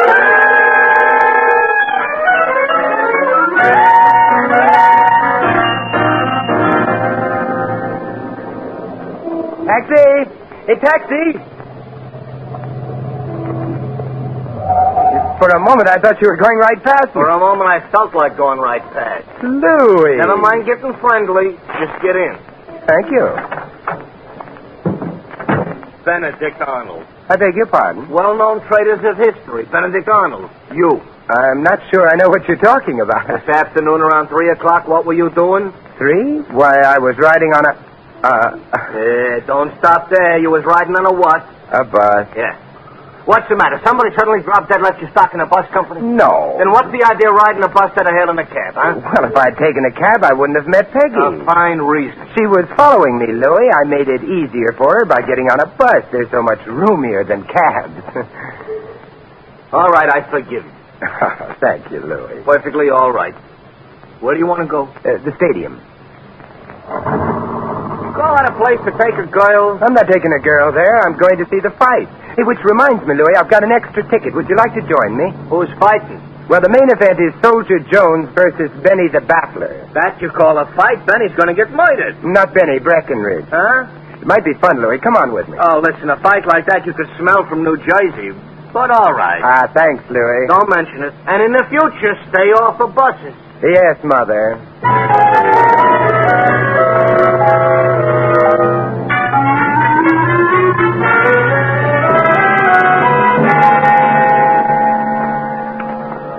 Benny's dressing room must be up ahead. What are we going to do? Sympathize with him before he goes in the ring and gets slaughtered? Just wish him luck. Mr. Templer, he'll need it. That's Peggy. Huh? Hey, wait a minute, Louis. The door's open. Benny, don't be a dope. We got all our dough riding on Soldier Jones. Breckenridge, I've been thinking. With what? What's going to happen to my career if I keep on getting laid in the rosin all the time? You can always go back to your truck. Besides, the soldier has been making derogatory remarks, you see? Gesundheit. What kind of derogatory remarks? About you personal or professional? Derogatory remarks about I stink. So when I get in that ring tonight, I am going to bat his ears off. Benny, listen to me. First, if you hit him, he is liable to get mad at you and maybe kill you. Second, if there should happen to pass a miracle and you should lay him away, we all lose our dough. Benny, we gotta die for him. I don't die for that bum. Benny, don't answer me too quick. Think. You know what's happening to the price of fresh meat? Come on, kid. Sounds like the prelim's over. Let's go, Louis. No time to visit now. We better get to our seats. The less I see you, Benny, the Battler, the happier I'll stay. He's in quite a spot, though. Unless Soldier Jones kills him inside the ring, Sweeney is likely to kill him outside.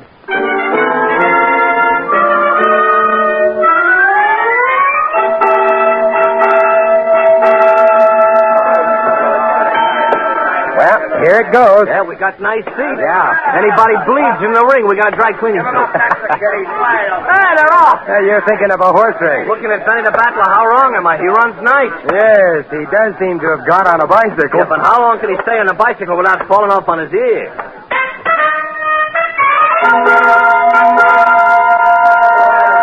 This is the fourth round. And then he's still on that bicycle. Oh, the crowd doesn't like it much. He must be under the impression the best way to box fight is to run away. For him, it's probably the safest way. The soldier's catching up with him. Benny's wind is failing. Oh, the soldier just donated a very pretty left to Benny's breadbasket. Yeah. Ooh, and a right. Oh, and another right. Oh, Benny the Battler, Mr. Templar, is bicycle out on his flat feet. The bell sure saved him that time. Didn't save him. Merely postponed the execution.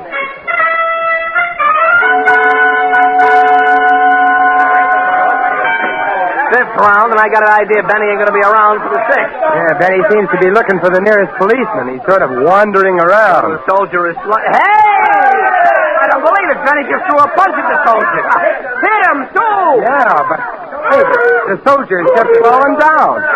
Oh, this gave us an aroma, Mr. Temple. That punch Benny landed couldn't attract a defective eggshell.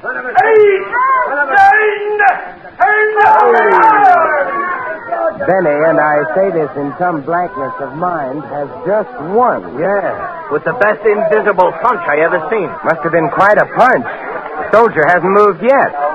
They're working over him in the ring. Come on, I think we'd better visit him. Where are we going? Into the ring. Up we go. Okay. Hey, Saint, did you see what I just seen? I beg your pardon, Breckenridge. My boy knocking out the soldier. I seen it myself, but I don't believe it yet. Hey, I knocked him out. Maybe I could box fight for real, huh? With one punch, I laid him right on the canvas.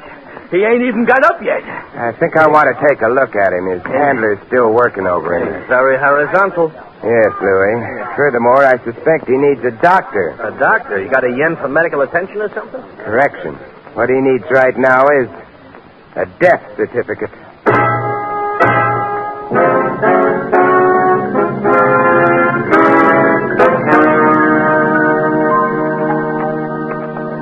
Very pretty mob scene back there in that ring. Soldier Jones dead, a doctor working on him, cops all around. Yeah. Only thing, I don't get it. I'm afraid I did. The odor when I bent over the soldier. Oh, come on in, fellas. Hello, Peggy. Hello, Simon. Isn't everything wonderful? Or, well, maybe it isn't so wonderful the way you look. The soldier's dead. Oh. You mean on account of I knocked him out? No, he didn't die as a result of a blow, Benny. What did he die of? Old age? Where are Benny's gloves? The ones he wore in the ring? Oh, over here where I put them. Oh, thanks. What's up? What's the matter, Saint? Something smells funny to you? Hey, come here. Take a sniff of those gloves. Not too deep a sniff. Okay. Well, I don't smell nothing. Except maybe like a hospital. Like a hospital is very good. What you're smelling is ether. Ether? Hey, wait a minute. Do you mean there was ether on Benny's gloves? The blow which apparently knocked the soldier out was a feeble one, barely grazed the soldier's mouth and nose. Therefore, what knocked him down wasn't the blow, but the ether he inhaled. Hey, are you trying to say I put ether on my gloves so I'd knock the soldier out? I'm not for the moment saying anything about how the ether got there, Benny. What I am saying is that Soldier Jones got a strong dose of ether into him. Add that to the fact that he was strenuously exerting himself, that his heart was under a strain, and you're totally simple. He died of ether. There's ether on your gloves, Benny. Hey, Mr. Breckenridge. Don't say nothing, Benny. Keep your mouth shut, you hear? Even to the police?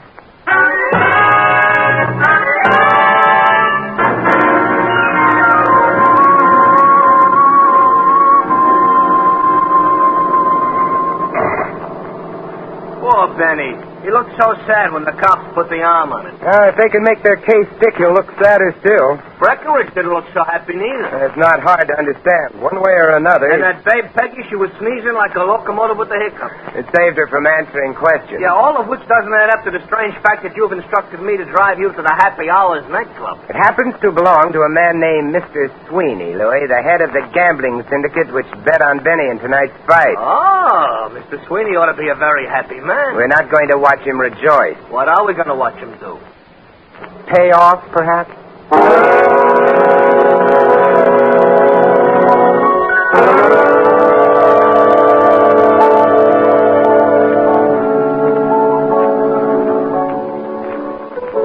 I have been in classier dumps without even leaving my house. The club here is a front for Sweeney's real business, I imagine. Let's see, the man at the door told us his office was behind the bandstand. Come on. Oh, Breckenridge? Oh, hi, Saint. Well, Breckenridge. Counting money in large and luscious quantities and in Sweeney's office. Well, this here, you mean it? It's nothing. It's a lot of nothing. I thought you were afraid of Sweeney. Well, why should I be afraid of him? Benny won. Benny may have won a non-stop trip to the chair. Sweeney give you that money? That is a private affair, see? The police have no respect for privacy on occasion. Breckenridge, if you had bet on Soldier Jones as you claimed you did, you'd have lost. You wouldn't have acquired any money or suspicion of murder. Hey, don't try that. Suppose you didn't really bet on Jones to win. That would make you quite a likely candidate for the wired chair. Are you insinuating? Not at all. I'm saying it as bluntly as I can. You could have smeared that ether over Benny's gloves. Did Benny say that? No, it's possible he didn't realize it either. I ain't a killer. Whoever put the ether on Benny's gloves wasn't necessarily intending to kill him. Ether isn't always fatal, but the circumstances made it so.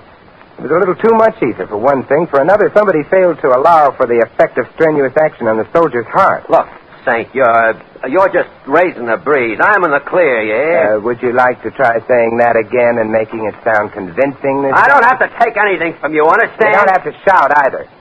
What are you trying to hide? Guilt? Fear? I'm getting out. Can I be of any help? Hello, Mr. Sweeney. We've already met. And you, Sam? The Templar. Oh, I'm Louis. Delighted to meet you both. You were saying, Breckenridge? I was saying I'm getting out of here, and quick. Poor fellow's terribly upset. Or frightened. Whatever else. I wouldn't know. You were out at the fight tonight. So I was. You were one of the soldiers' handlers. True. I find it amusing to act in that capacity from time to time. Did you get any laughs tonight? No, I'm afraid not. Poor soldier. Uh-huh. Also, it's lucky you didn't bet on him, isn't it? What makes you think I didn't? Oh, little bird told me. Little birds are so delicate. They really should be more careful. Well, I'll be sure to tell them that the next time we meet. How does it happen that you bet on Benny? Let's call it whimsy, shall we? Benny didn't belong in the same ring with your man. That made the odds interesting. It would also have put Breckenridge on the spot if Benny had lost. Benny didn't lose. Breckenridge, therefore, delivered. Let us say, off the record, mind you, that Breckenridge is delivered. Yeah. Come along, Louis.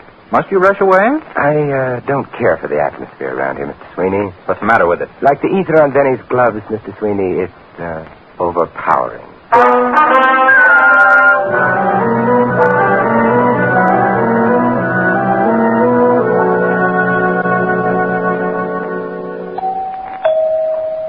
Mr. Templar, I know you're making like a detective, but is visiting Peggy really necessary? I just assumed not answer that.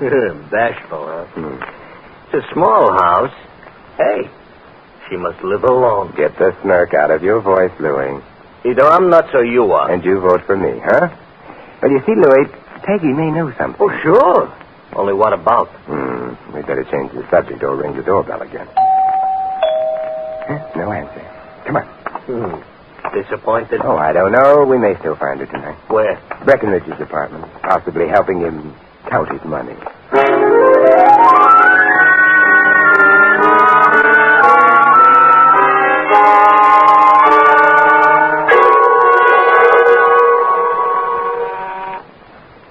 Breckenridge ain't answering doorbells tonight neither. Oh, come now, Louis. Give the lad a chance to hide the money. Yeah.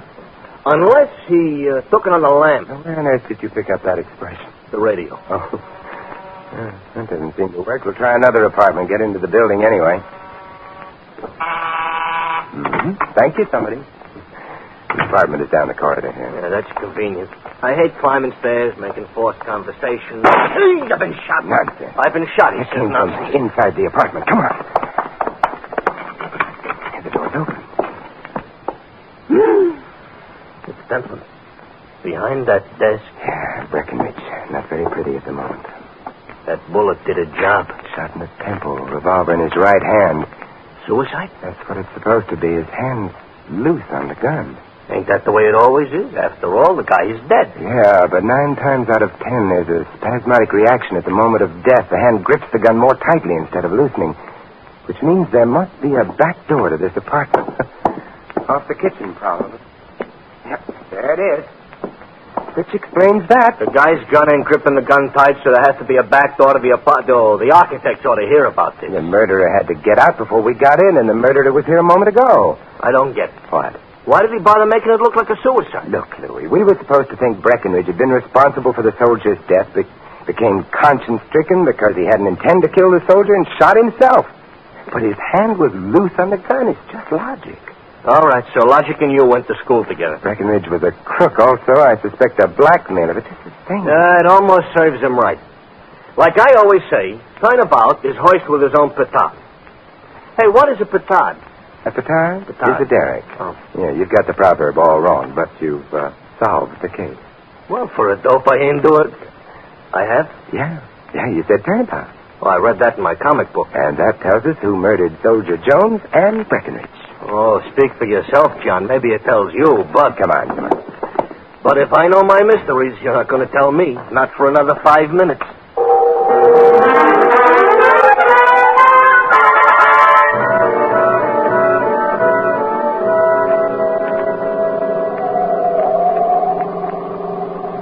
I know the 5 minutes ain't up yet, Mr. Templar, but maybe you could sneak in a little explanation now and maybe save some time later. Well, Louis, the problem all along has been who put the ether on Benny's glove. Benny, Breckenridge, Peggy. But then you said turnabout, and I knew who had really put the ether there. Well, never mind the dramatic pauses. Just keep going. The person who put the ether on Benny's glove is the corpse. Yeah, I should have known. For a minute back there, I thought maybe I was going to find out something, but I didn't have to worry. Happy Hours nightclub. But why are we here? They don't keep corpses. Probably not. Besides, who can arrest a corpse? Oh, but you see, the corpse wasn't guilty. I'm going home and beat my kids. Maybe that way I'll stop feeling inferior. Oh, look at the joint is deserted. All the little tables covered up with their little white shrouds. Why didn't I shut up? Look, there's a light showing. Sweeney's office. Yeah, I wonder. Should we knock? Should we go home? We'll knock. Come in. He sounds quite friendly. Well, Mr. Templar, good evening. I've just been having a friendly game of cards with my... Alibi? My friends. I'd like to see you alone, Mr. Sweeney. Very well. The game had begun to bore me anyway. Boys, get going. You've been playing cards all evening with them? I have.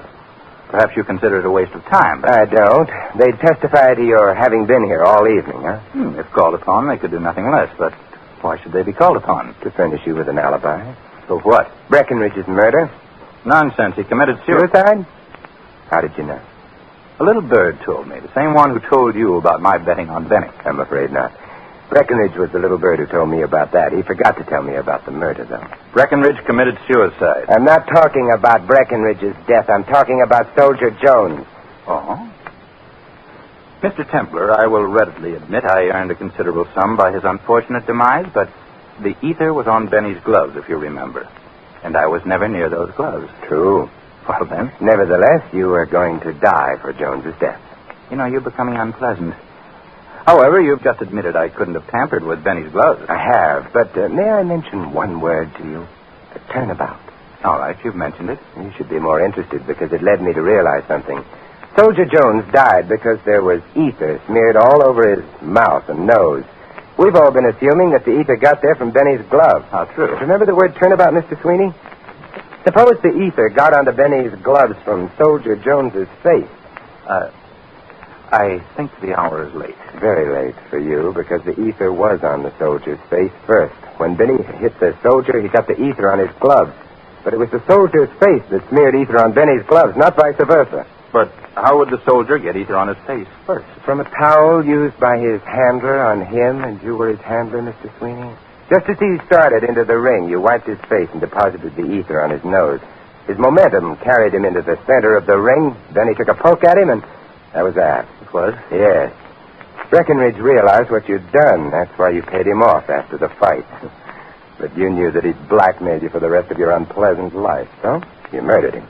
That's your guess, and you can't prove I got Soldier Jones. I got the towel. You're lying. I burned it. Louis will make a nice witness. Let's go chat to policemen about all this, huh? No. Hey, wait a minute. You're pointing, which isn't polite, with a gun, which isn't safe. Yes. I've very little to lose and a lot to gain by killing both of them. Now, wait a minute. Let's talk this over like civilized gents. I'm sorry. I can't oblige. Therefore... What? You shouldn't have turned your head. You better get his gun, Louis. Certainly a pleasure. And I had better take a look at the closet there. Hello? Peggy, who sneezed in time saved two anyway. What were you doing in that closet? I was...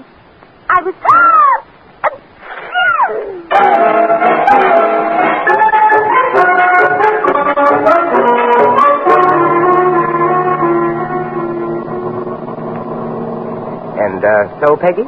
So I hid in the closet so maybe I could overhear a clue. Oh, it was very brave of you, Peggy. Well, I felt I kind of owed it to Breckenridge. Did you love him very much? No, but he was a very friendly fellow.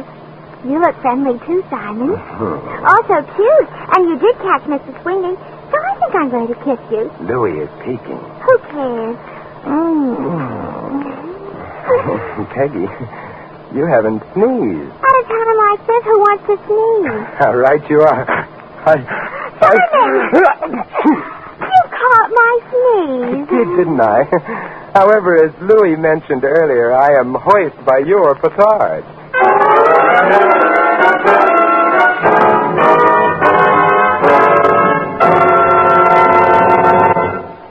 You have been listening to another adventure of the Saint, the Robin Hood of modern crime. And now, here is our star, Vincent Price. Ladies and gentlemen, our cast tonight included Sandra Gould, Larry Dodkin, Hal March, Peter Leeds, and Barney Phillips. This is Vincent Price inviting you to join us again next week at this same time for another exciting adventure of the Saint. Good night.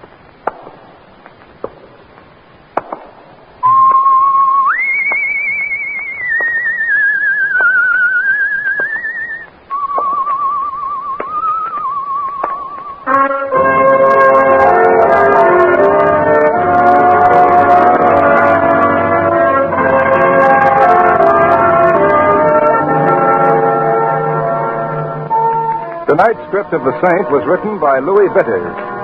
The music was composed and conducted by Von Dexter. The Saint, based on characters created by Leslie Charteris, is a James L. Safier production and is directed by Helen Mack. Vincent Price is soon to be seen in the Universal International picture Curtain Call at Cactus Creek. All you Saint fans will be glad to know that the Saint comic books are on sale at all newsstands. Your announcer, Doug Gourlay.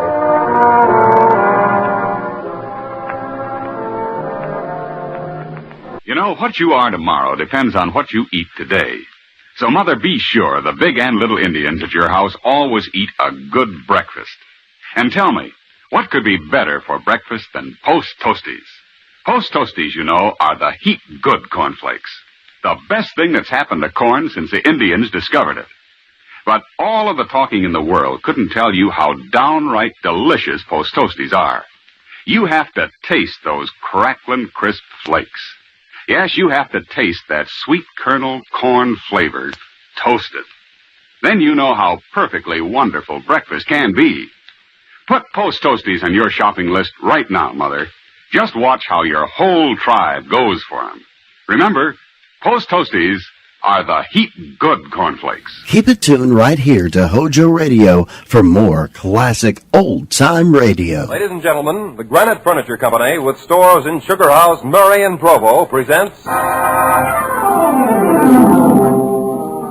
Hall of Fantasy.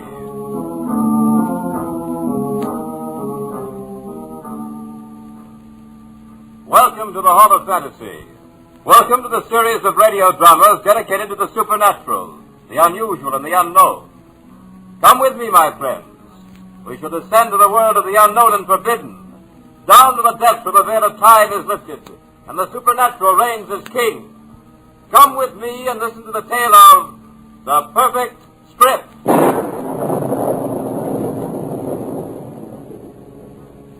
The Granite Furniture Company brings you the Hall of Fantasy. Listen now to original tales of the imagination and some of the classics of the supernatural. as we take you down the corridors of the Hall of Fantasy to the mysterious realms of the unknown. These are stories of eerie and fantastic thrills brought to you by your friends at the Granite Furniture Stores.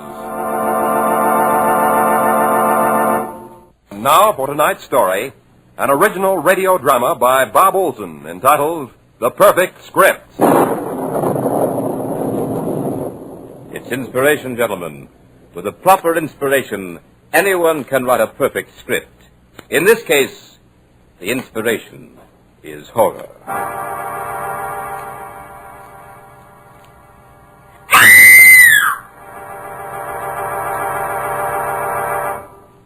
You have just listened to another in the series of dramas entitled The Perfect Script, a real-as-life story of horror produced by John Marchant. Be sure to listen again next week for another premiere of another Perfect Script.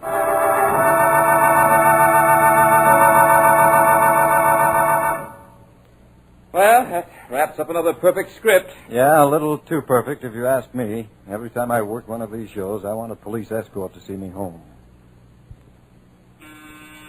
There's a Mr. Schenk to see you. Shall I send him in? Schenk? Oh, the new writer. Yes, send him in, please.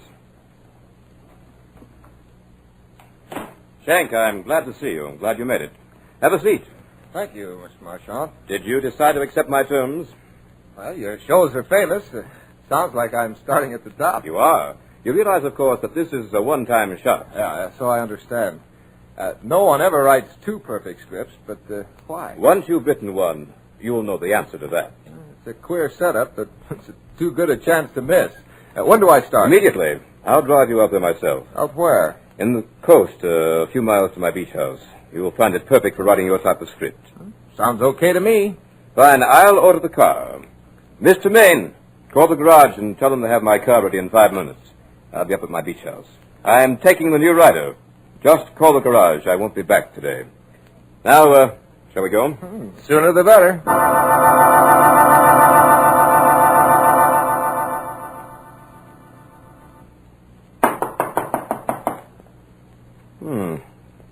Trudy must have taken a walk. Trudy's the housekeeper. She spends a lot of time just walking on the beach. She had a terrible shock, poor girl, but she's harmless. Well, it looks as if we'll have to let ourselves in.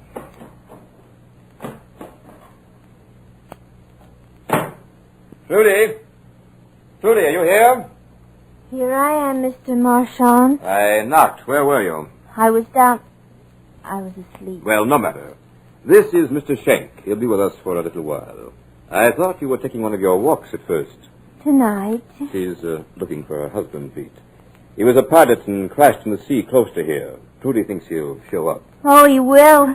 Don't you think he will, Mr. Schenk? That's enough, Trudy. Show Mr. Schenk to his room. Same room the others had. Of course, now hurry. Mr. Schenk probably wants to clean up a bit. He's going to start writing, so take some cold milk and sandwiches to him. Or would you rather have coffee? Oh, milk would be fine. Show him where to find the writing materials, too. He has a big night ahead of him.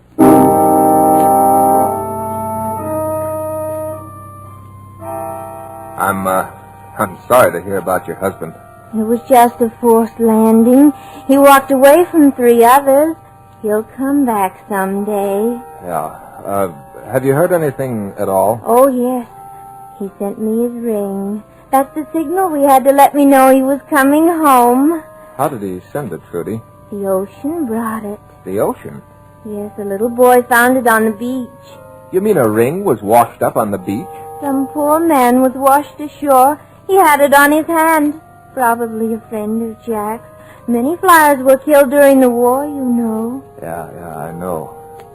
So, this flyer was washed ashore. Didn't they identify him? No, he was in the sea too long. Did you see the body? They wouldn't let me. They said it was too horrible. Yeah, I can well imagine. This is your room, Mr. Schenk. They all used this room. Who all used it? All the writers of John, Mr. Marchant's scripts. Well, it's a very nice room. Nice view of the ocean from here. Yeah, I think I'll throw open this window and get some fresh air. Here's the clean linen, typewriter and paper, and here's a pitcher of milk. Yeah, thanks. Yeah. Yep, this is sure a fine place to do a bit of writing. Mr. Shank, Yeah, Trudy? I'm sorry you came here. Really? Well, I'm sorry if you don't like me, Trudy. I do like you. That's why I'm sorry you came.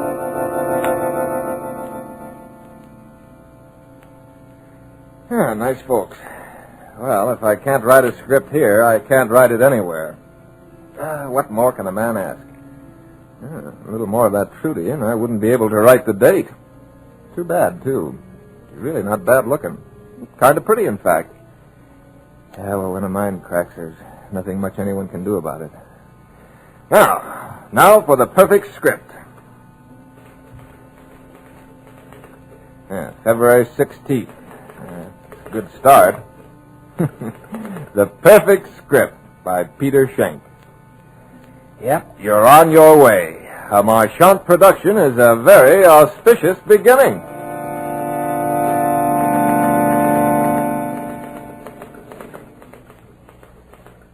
First inkling I had of any plot was when the deluded housekeeper told me that she wished I hadn't come. What has happened to the writers of the other perfect scripts, I wonder? If I had any sense, I'd scram out of here. Jack! That's Trudy. She's running down the beach, looking for her dead husband. I think I'll just follow her and see what happens.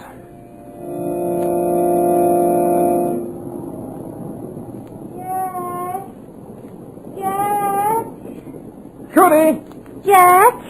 No, Trudy, it isn't Jack. It isn't Jack. Sorry, Trudy. But he will come someday, won't he? Yeah, he will. Yeah, let's sit down a bit. This running in the sand is very tiring. Jack isn't dead, is he? Certainly not in your thoughts, Trudy. Well, you watch the sea a lot, don't you? I must watch the sea. I wouldn't want to miss Yeah, it. I know. I spend a lot of time watching the sea myself. Mighty indifferent, the sea. Well, Trudy, shall we start back? Jack won't come tonight. Maybe tomorrow night. Yeah, maybe the sea will give him to you tomorrow. You think so? Do you think he'll come back tomorrow? Tell me he'll come back tomorrow. Johnny said he'd never come back. Johnny lied, didn't he? Johnny? Who's Johnny? He's... Oh, here you are. Are you ready to get started on that script? Oh, Sean, where did you come from? I say, shall we get started on that script? Yeah, as a matter of fact, I've already started. Hey, what was that? What was what? I saw the shadow of a man diving behind that sand dune. George. Trudy, be quiet. Trudy always imagines she sees things at night. I think you're having the same trouble, Shank.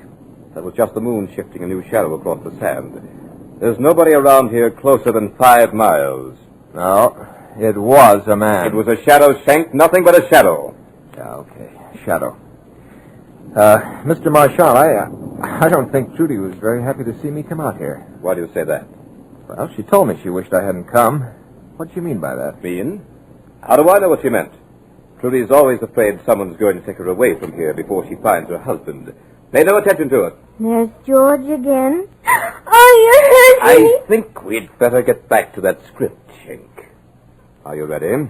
You know, on second thought, Mr. Marchand, maybe I can't cut it.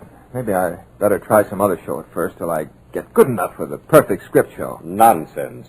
You'll never be any more ready than you are right now. Yeah, I know, but... The script, Mr. Shank, will be perfect. And you will write it.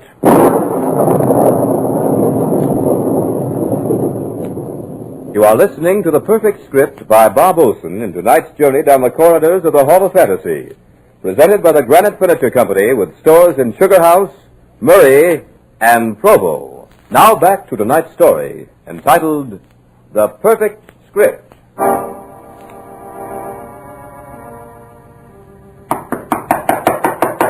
Come in. Now, for that script. Yeah, better get started, huh? I thought you told me you'd already started it. Well, not perfect enough. I tore it up. You shouldn't have done that. I wanted to see it.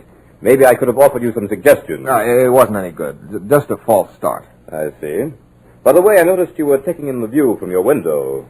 Yeah, I was fascinated by the way the moonlight atop those whitecaps. Very pretty. I should think you'd have gotten enough of watching the ocean in 29 months. Just a habit, Mr. Marchand, just a habit. Tell me, what else did you see? See? Nothing. You lie. I do. Never mind. It's of no consequence now. Let's get busy with that script. Before we do, Mr. Marchand, I have a question to ask you. Well, what is it? Whatever happened to your other writers? Why do you ask that? Well, frankly, I've been thinking of my future. Very practical, Shank. And what did happen to them? I found a place for them. A place? What sort of a place? A very satisfactory place, Mr. Shank. And you intend to find such a place for me? Indeed I do. Fear not, my young friend. You shall have just such a place.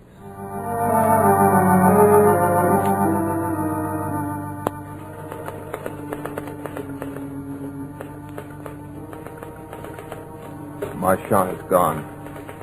Cards are on the table. Yeah, he's even bolted the doors.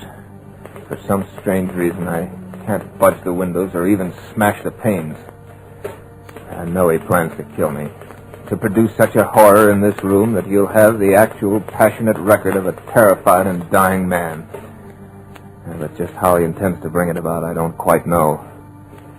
I've just poured myself a glass of cold milk.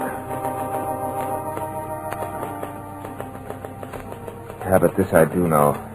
This script is written by Peter Schenck, a very mediocre writer, but one with enough talent to find an enthusiastic audience in the Los Angeles Police Department.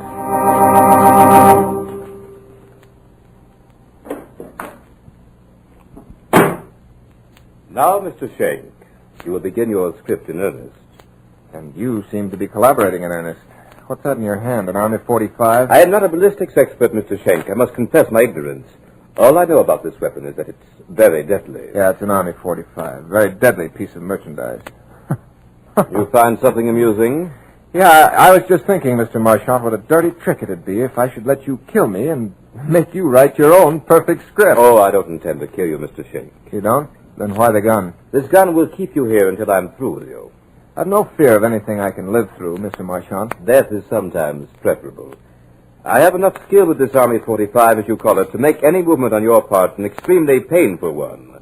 From there on, I have someone who might inspire the fear you spoke of. You mean our shifting shadow, George? Exactly. George has a cozy little apartment below ground.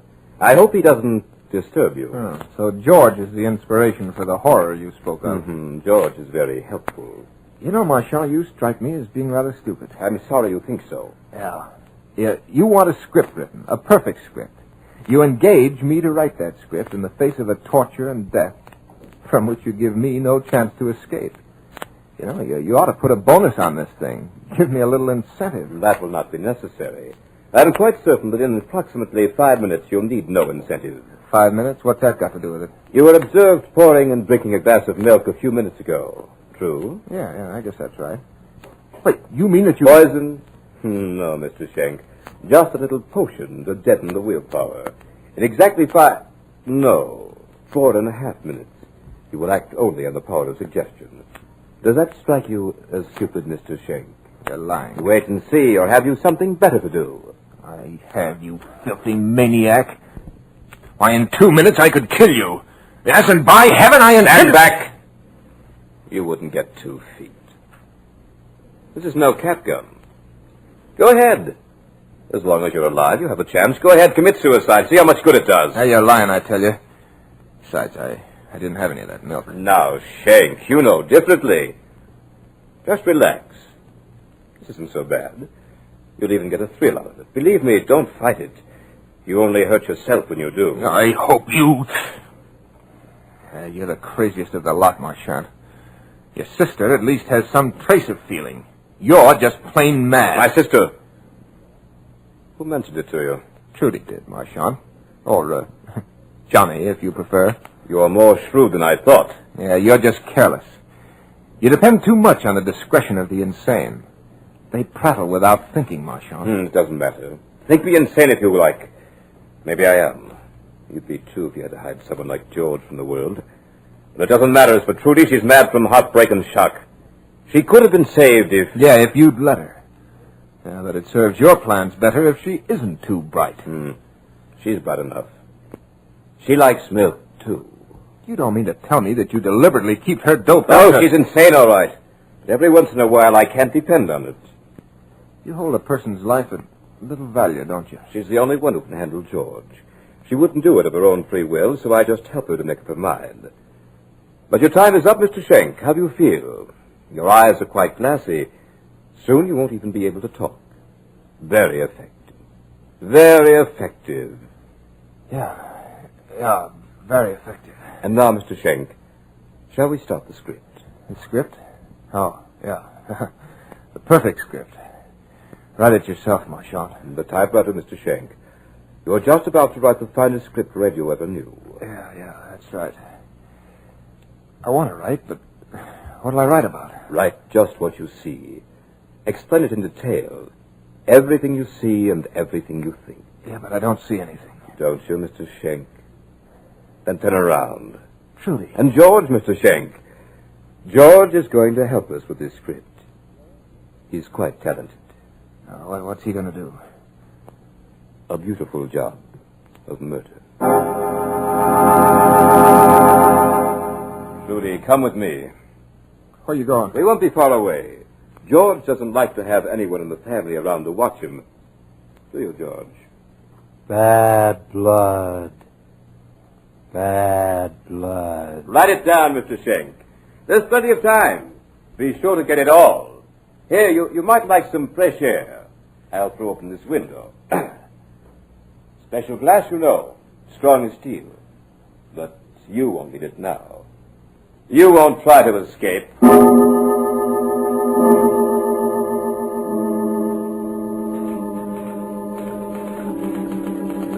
Yeah, I'm in the room with this monster. Marchand did open the window. Easy escape, yet I can't move. I can't leave this chair. I can't even cry out. Write it down. Write it all down. How my brain works like a trip hammer and my body does the bidding of a madman. It can't be happening. This is like a dream where you want to run and your legs won't move. George is just staring at me and muttering about bad blood. Yeah, he's staring with those wild eyes as if he were waiting for a signal. Now he sees it. It's Trudy at the window, holding a knife with a blade that looks razor sharp. It's meant for me. I have no will for anything but to stay here and write this cursed script. Yeah, of course it's perfect. Why shouldn't it be? It's a diary of a monstrous murder. I'll never get out of this chair. Will I experience pain? I don't know. The script couldn't be perfect if I didn't. I hope I do. I want to experience something that hasn't been willed on me by that insane Marchand. Trudy is handing the knife to George. Now she's pointing to me. George turns and faces me. He's walking toward me. Oh, why can't I do something to protect myself? Bad blood. George have bad blood. Everybody says George have bad blood. George needs good blood. Then he be fine. No more bad blood.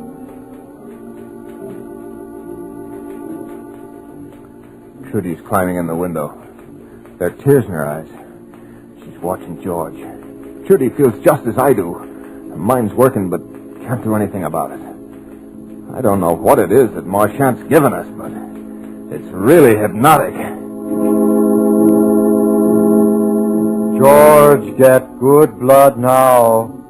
George need good blood. George need lots of good blood. Then he all right. Then George like everybody else and walk in the sunshine and swim in the ocean just like everybody. And people say to George, "Hello, George. How you today?" And George say, "My blood very good today." George get good blood now. Trudy's standing there. She's trying to say something to George. Tears are streaming down her cheeks. Trudy doesn't want me to die. I gave her false hope. She'd find her husband. And now Trudy knows that if I die, that hope dies too. Oh, if Trudy only had the will to... Ah, what irony. The only person in this room with any power over his body is George. And he has no mind with which to control it. There's Marchand at the window. He looks horrified. Something going wrong with his plan? Trudy! Trudy, get out of there! You know what George is when any of us watch him. Get out of there before it's too late! George heard Marchand. Turning around, sees Trudy watching him. Sees the tears. His face lights up with anger. He grabs Trudy by the wrist, slashes at her with a knife. Oh, please, please, give me the strength to move. Give me the power to get out of this chair. Marchand's standing there. No, he's leaping through the window. I think he's going to try to fight with George. He's rushing at the monster. George brushes him off. As he does, the sharp blade of the knife opens a deep wound in the side of Marchand's neck. Ow!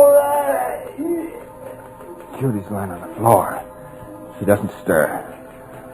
Marchand falls and lays quite still. A pool of blood forms quickly from the gushing wound. The sight of the blood excites George. He kneels over Marchand. He... Oh, no, I can't write it. It's too horrible. I've never seen a more grotesque sight in my life. I'm going to be sick. Now George is getting up. He's actually smiling. He sees Trudy on the floor, and he stoops to pick her up in his powerful arms. Strokes her hair, just as he did on the beach. His hands leave rich red stains on her face and hair. Now he's setting Trudy down tenderly. He turns towards me. Now George got good blood. George got Johnny blood. Johnny blood, good blood. Now George like everybody else. George blood very good today. I tried to say something, but didn't have the power. Perhaps that's what saved my life this time. George had forgotten about me in his exhilaration over getting Marchand's good blood. Yeah, Trudy's dead. No doubt about that. The knife had slashed her from just above the ear to the corner of her mouth. Trudy's dead. Now I can't help but think that now she'd find Jack at last. C isn't so indifferent after all. Oh, this night is interminable. The script soon will be finished. But Marchand will never produce it. Yeah. I had written it well. Couldn't help myself. Had to do it. Be Marchand's final triumph.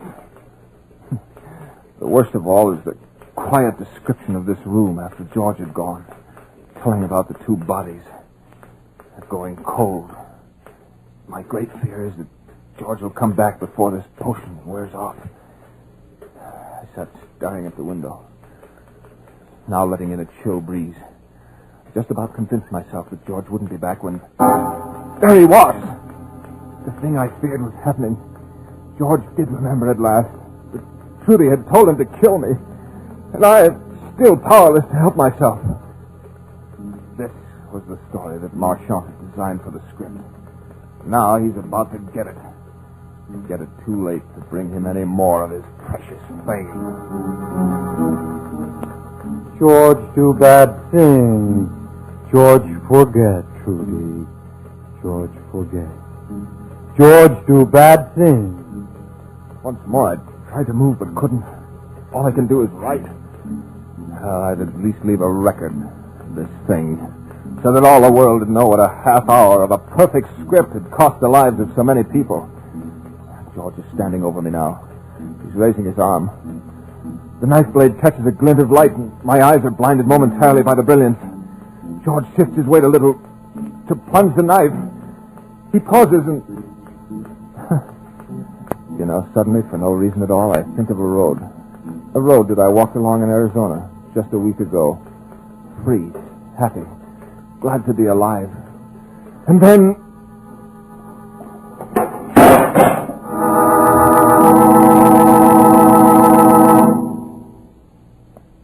George, fine now.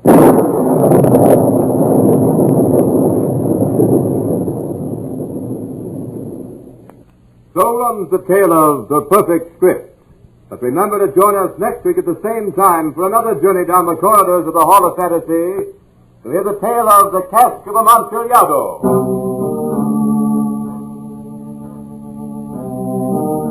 Tonight's program was an original radio drama by Bob Olson entitled The Perfect Script. Heard in tonight's program were Richard Thorne as Marchand, Carl Grayson as Schenk, Beth Calder as Trudy, and Nelson Hall as George. Musical background was provided by Earl Donaldson. The technical supervisor was Nephi Sorensen. These programs are produced and directed by Richard Thorne. Remember, be with us again next Sunday night on call at 8:30 p.m. when the Granite Furniture Stores in Sugar House, Murray, and Provo will take you on another journey down the corridors of the Hall of Fantasy to hear the tale of The Cask of Amontillado. A great advance in car value at no advance in price. In fact, 4 new Plymouth models actually cost less than last year. So don't put off seeing it. Meet the new 53 Plymouth at your nearby Plymouth dealers. If you go in tomorrow, you may win one free in the big Meet the New Plymouth contest. Stay tuned to HOJO Radio. The NBC Theater presents...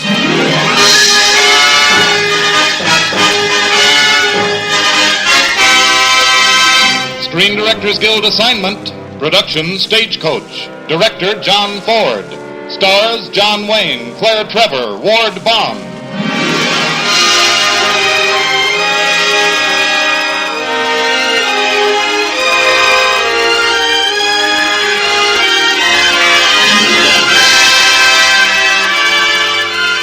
This is the Screen Directors Guild production of the United Artists motion picture classic Stagecoach, starring John Wayne, Claire Trevor, and Ward Bond, and introducing the director of the film, John Ford.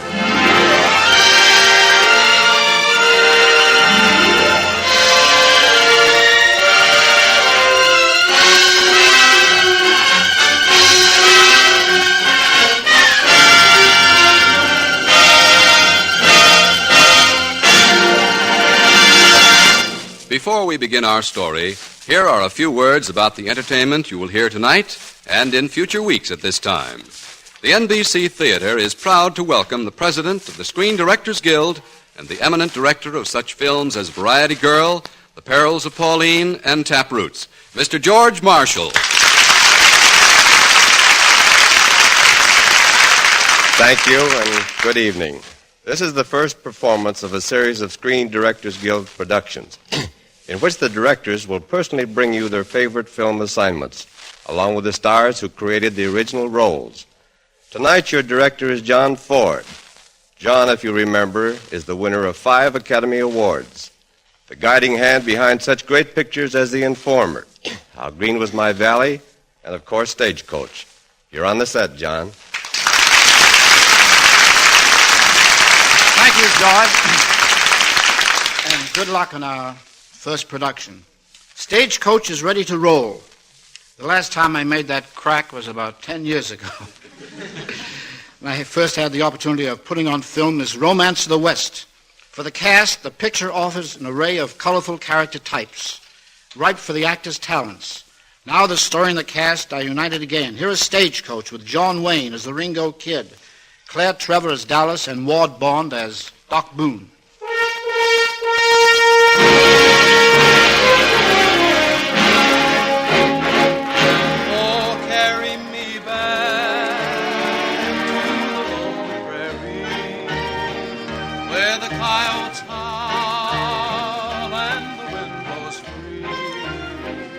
In 1885, the stagecoach was the only means of travel on the American frontier. And in those days, no name struck more dread into the hearts of travelers than Geronimo, leader of the warlike Apaches.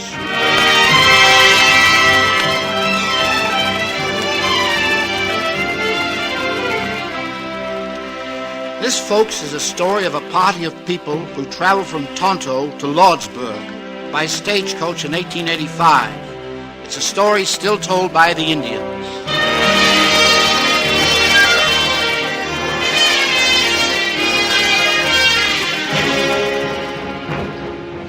In the land of Arizona, land of the Apache Indian, where the roaming Chiricahua fought the mighty white invader, stood the white man's city, Tonto.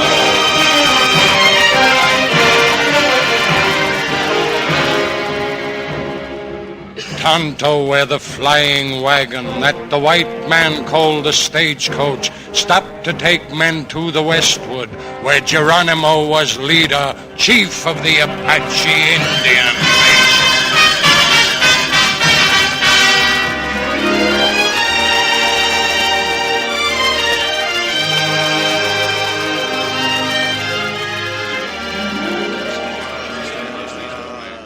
Well, that's how it is, folks. Geronimo's Apaches are on the warpath up ahead, burning every ranch in sight. Then the question before the party assembled in this stagecoach is, shall we continue? I say yes. Continue. But, Mrs. Mallory, should you be traveling in your condition? My husband is in Apache Wells with his troops. I want to be with him when our baby arrives. Madam, I am a gambler, and I admire and respect a bold gamble. But aren't you gambling with a life besides your own? Oh, I forgot to tell you, Mr. Hatfield. We're getting a cavalry escort for Apache Wells. That settles it. I'm going on. Count me in, of course, Buck. All right. I'll go find my shotgun guard. You don't have to go no further, Buck. What? Curly! Well, doggone. How are you, Sheriff? Fine, thanks, and I'll be riding shotgun up next to you this trip, Buck. You? What for? The Ringo kid escaped from prison. I'm looking for him. The fellow who shot Jed Michael dead? I hear he's heading for Lordsburg to shoot it out with the 3 Plummer boys, so I'll be right up there next to you, Buck, all the way to Lordsburg.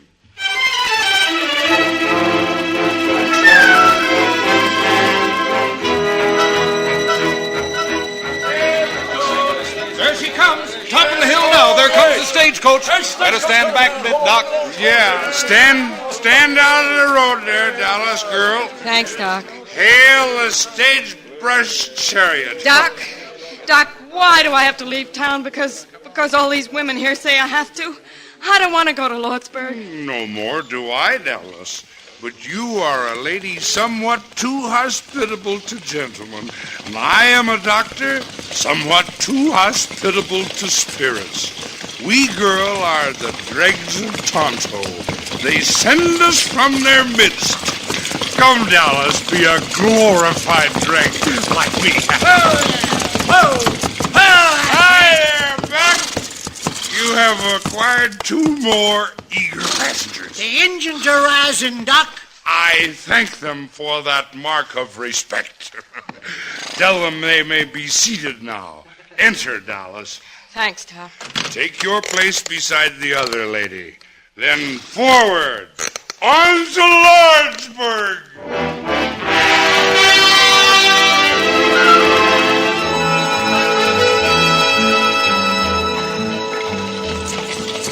What you driving through this canyon, Buck? Well, I aim to be hard to shoot at in case Geronimo's Apaches are in these hills. I'm with you, Buck. The law. That don't make me bulletproof.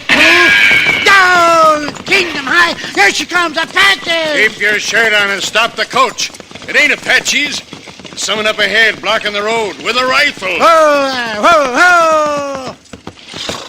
Here he comes, whoever he is. What? It's the Ringo Kid. That's right, Buck. Hiya, Curly. Ringo. Didn't expect to find the sheriff riding shotgun. I was heading for Lordsburg, same as you, Ringo. Well, my horse went lame, so you got another passenger. I'll take that rifle first, Ringo. That's so, Sheriff. You're under arrest for the murder of Jed Michael. Sorry, Curly, but this Winchester here says different. Sorry, Ringo. But if you'll look back up the road a piece, you'll see our escort of United States Cavalry coming up. Oh. I'll take that rifle now, Ringo. Sure, Sheriff. But you better hold on to it. You may need it before we get to Lordsburg. Thanks. You can get into the coach now. Much obliged, Sheriff. Get going, Buck. Yep! Sooty! Yep! Nelly! Hiya!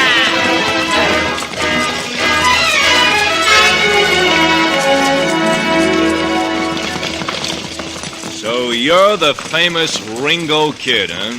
My friends call me Ringo. Right name's Henry. Henry? Why, I remember you. Say, I fixed your arm when you was just a little sprout.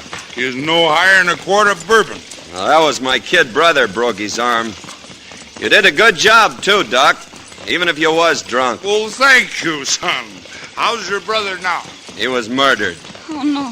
Him and my dad. By the 3 Plummer boys. Well, good luck when you get to Lordsburg, son. Thanks, Doc. Mrs. Mallory, you're tired. Would you like to rest your head on my shoulder? No, thank you. Mr. Hatfield, would you mind if I sat over on your side of the coach? Not at all, ma'am. Excuse me. Yes, of course. Right here, Mrs. Mallory. Thank you, Mr. Hatfield. I must have the plague, huh, Dallas? You? Oh, no, it's not you. Have a drink, Hatfield? No, thank you. No, thank you, he says. Have a drink, Doc? Yes, thank you. You're not going to move away from me, are you? No, Ringo. Well, I guess I can't expect to break out of prison and into society in the same week. Shh, she'll hear you. I guess I'm pretty dumb for sitting down beside a lady like you, Dallas. A lady? Thanks for not moving. Oh, don't, please. Why are you looking at me like that? Ain't I seen you someplace before? No, you haven't. I wish I had, though. I know you. I know who you are. I used to be a good cowhand. A few years back. Things happened. Yes, things happen. Bottle in a bottle. Drink up, Doc. Drink Doc's up. getting a snoot full. Things happen. And now they'll take you back to prison. Not till I finish a job in Lordsburg. Ringo, I wish you wouldn't. Wish I wouldn't what? Oh, nothing. Nothing. Bottle in a bottle. Bottle. Confound that driver. Why doesn't he drive more carefully? He's playing it smart, Hatfield. He took to the mountains. Apaches don't like snow. Well, he might have some consideration for Mrs. Mallory and her condition. Oh, I'll be all right, Mr. Hatfield. Thank you. Bottle in a bottle. Bottle. Apache Wells just ahead. Bottle. Apache Wells. Bottle in a bottle.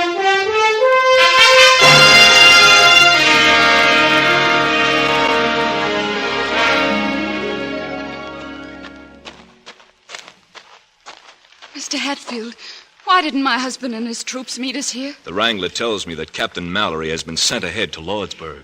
Lordsburg? Well, we'd better turn around and follow the cavalry escort to Tonto. But we can't do that. With Apaches on the warpath, it ain't safe to go through Apache country without escort. I say we ought to turn back. There's only one way to find out. Take a vote. What do you say, Mrs. Mallory? On to Lordsburg or back to Tonto? I want my husband with me when our baby's born. Doc? Ain't you forgot this lady? You mean Dallas? Oh, I say go. I've nothing to go back to. Doc? Lordsburg. Pass the bottle. Pass the bottle. Ringo? Ringo's my prisoner. I'm voting his proxy. I say Lordsburg. Hatfield? I am at the service of Mrs. Mallory. Thank you. Buck? Well, Lordsburg it is. Well, let's all step inside and get some grub. Looks spry. You'd better take my arm up these steps, Mrs. Mallory. Oh, no, thank you. Really, I'm quite... I'm quite... Oh. Mrs. Mallory! She's fainted. I've got her. Dr. Boone! Huh? Mrs. Mallory needs your help. Who? What? Oh, it's no use. He's drunk. Ringo. Yeah? I don't know for sure, but I think you better go inside and start heating some water. All you want and then some. And then some. Carry her inside, Mr. Hatfield. Oh, allow me. Allow me. I'll carry her myself, you sot. Thank you, sir. You drunken swine. Thank you. Now, if you'll open the door for me, Dallas. Yes. Drunken swine of a doctor. Doc, honest, ain't you ashamed? Did I understand that swine to call me a drunken swine? Oh, I wish I could do something. There is something you can do, Buck. Yeah, but what can you do in your condition? I can drink all of the hot black coffee you can make. I, sir, am a doctor. Now get busy. Get busy.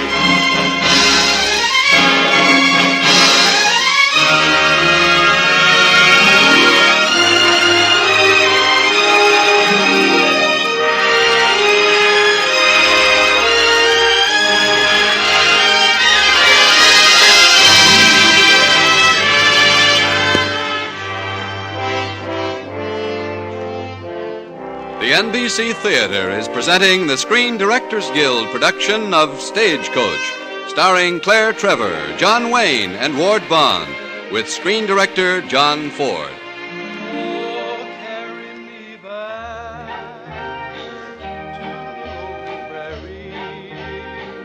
Where the coyotes howl and the wind blows free.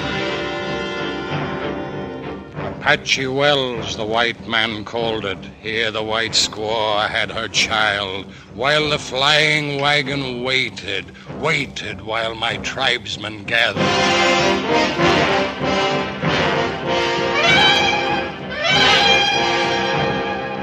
On the hills and on the desert gathered the Apache warriors, while the white squaw had her child and the flying wagon waited. Oh, it makes me nervous, being held up like this in Apache country.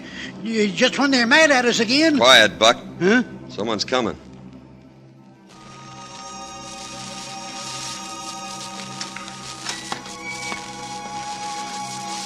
Dallas?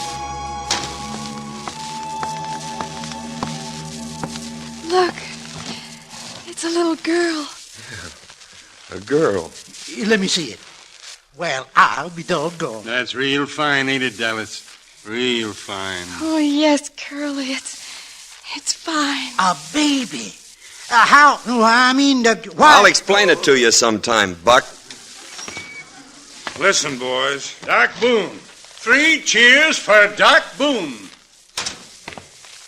Never mind the 3 cheers. Just pour me 4 fingers instead. I'm thirsty.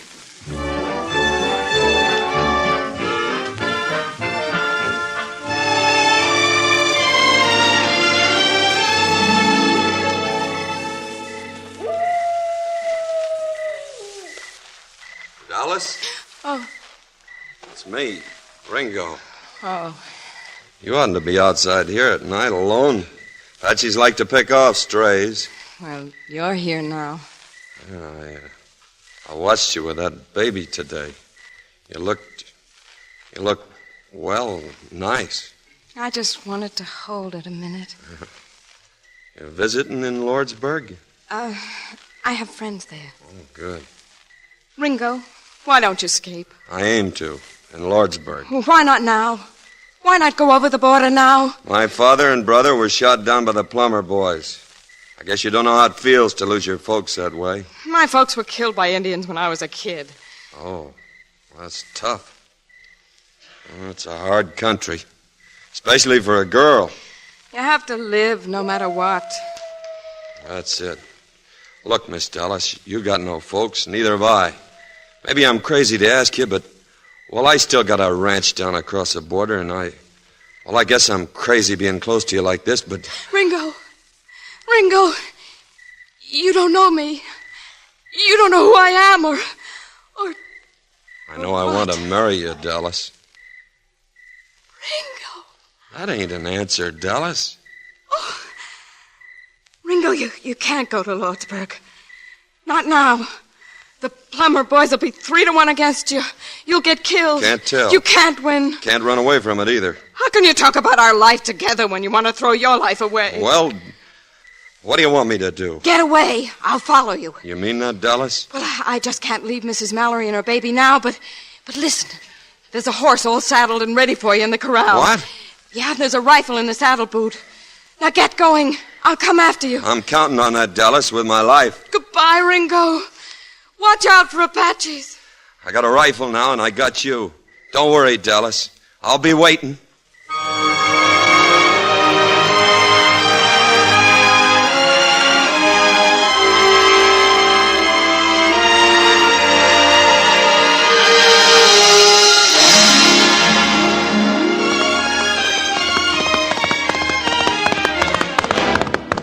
Hold it. Whoa! Hold it! Hold it, boy. Easy. Smoke signals on the ridge. Apaches. I gotta warn Dallas and the others. I gotta go back. Yeah! Yeah! Yeah!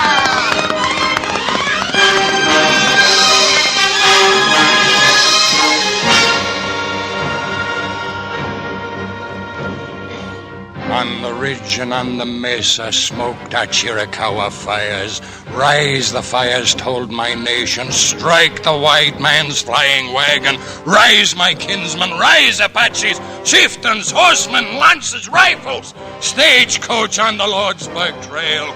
Thus the signals on the mesa, thus the writing in the sky. Thus my fierce Apache horsemen follow on the Lordsburg Trail.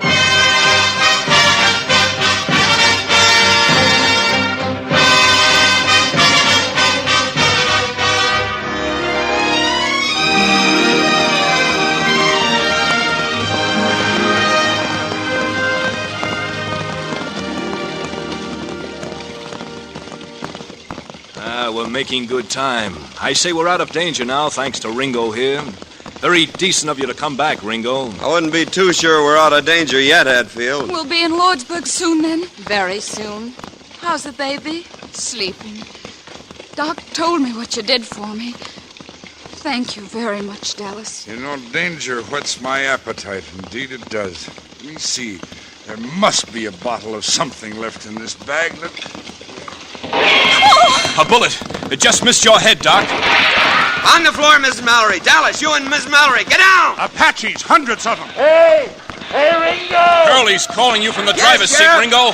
Here's your Winchester. Use it, man, use it! Thanks. Got my rifle. Ringo, look out! That Apache on that painted pony! Got it! See that engine on that Mustang coming alongside? Don't talk! Shoot! Well, now you see him, and now you don't. You ladies all right? We're all right. Now you see him, and now you don't. Baby, all right? Yes, baby's all right. You gentlemen will be good enough to shoot Indians instead of... Hatfield's been hit. Get that Apache. I'll help Hatfield. Got it. Faster! Drive faster! Fire! Fire! Can't you see they're all around us? Now, Mrs. Mallory, you'll get hurt. Easy, Hatfield, easy. I could use some more help up here. Give me your pistol, Doc. Take it. Thanks. Look at all those Indians. Apaches all have big families. Don't talk. Shoot. I can't. Out of ammunition. Oh, no. Why have Buck and Curly stopped firing outside? Buck's hit. Curly's empty, too. This looks like it. No. No. I have only 3 bullets left. That's enough. Indians won't get you or Mrs. Mallory or the baby. No. No, they won't. Listen! Get down! No, listen! It's a bugle! Listen! It's the cavalry from Lordsburg! The Apaches are breaking!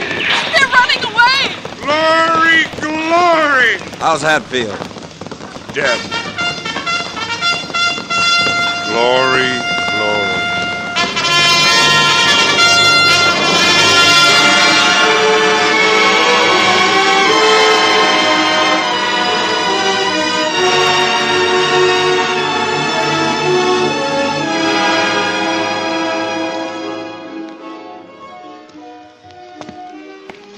Well, good night, Ringo. Is this where you live in Lordsburg? I told you. I warned you. I told you didn't know me.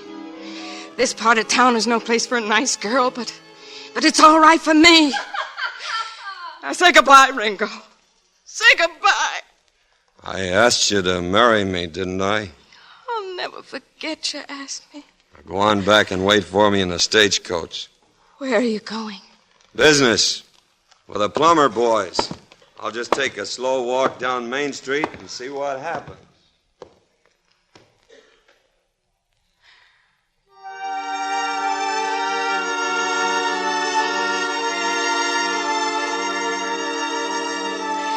Dear Lord, this stagecoach don't pass much for a church, but I'm praying to you here.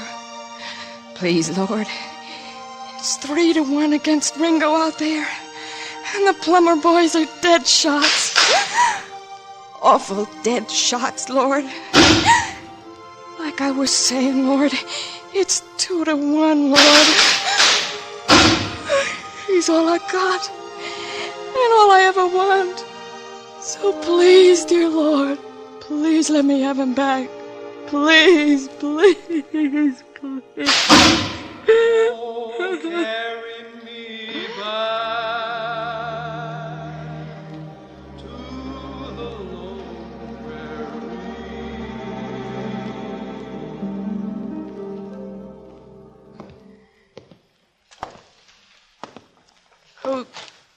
Who's that out there? Ringo! Yeah. You hurt? No. I prayed for you. I prayed. You did good. Let's get out of here, then. Escape.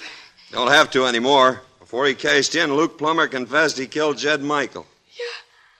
You're free? Yeah. And they didn't even hurt you?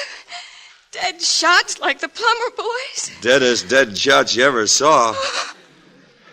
Oh, Ringo! Dallas, what are you crying for? Nothing's happened.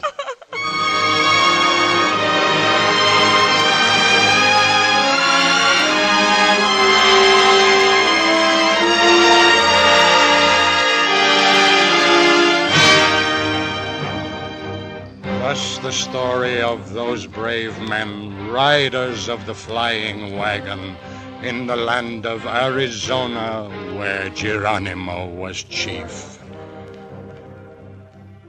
In the great land in the desert where the flying wagon galloped, that the white men called the stagecoach, bringing brave men to the west.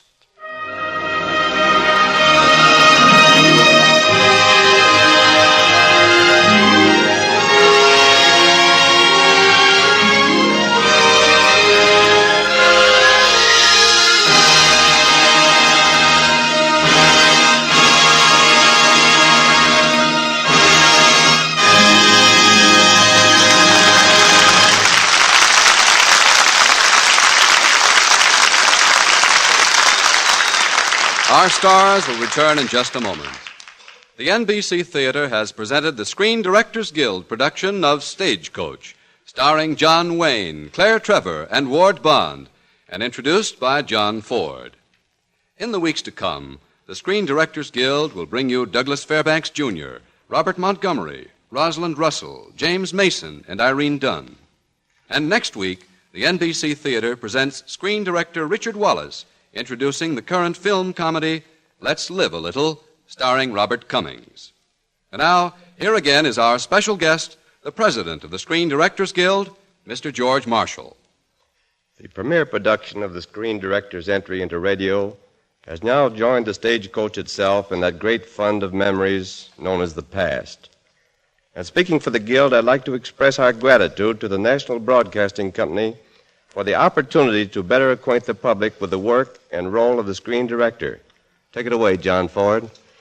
Well, how do you hardy frontiersmen like pioneering in an NBC studio instead of the badlands of Arizona? Very much.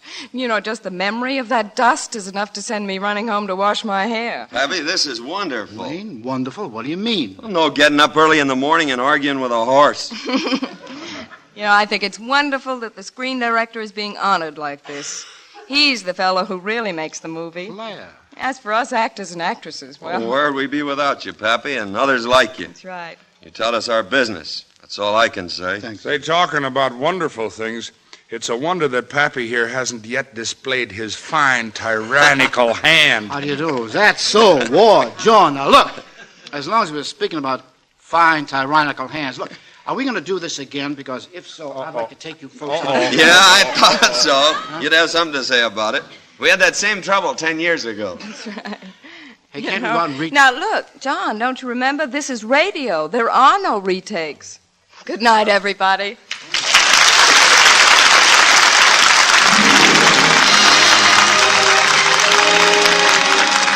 Our thanks to our stars, John Wayne, Claire Trevor, and Ward Bond, and to screen directors George Marshall and John Ford. Also heard were Barbara Fuller, Peter Leeds, Horace Murphy, Norman Field, Dan Riss, Ken Carson, and Eddie Fields. Tonight's story was adapted by Milton Geiger, and original music was composed and conducted by Henry Russell. Production was under the supervision of Howard Wiley. Your announcer, Frank Barton. John Wayne can soon be seen in John Ford's Argosy production, Three Godfathers, and Claire Trevor appears in the soon-to-be-released Amusement Enterprises picture, The Lucky Stiff. Ward Bond is currently appearing in the Victor Fleming production, Joan of Arc. Listen again next week when the NBC Theater presents... Screen Directors Guild assignment. Production, Let's Live a Little. Director, Richard Wallace. Star, Robert Cummings.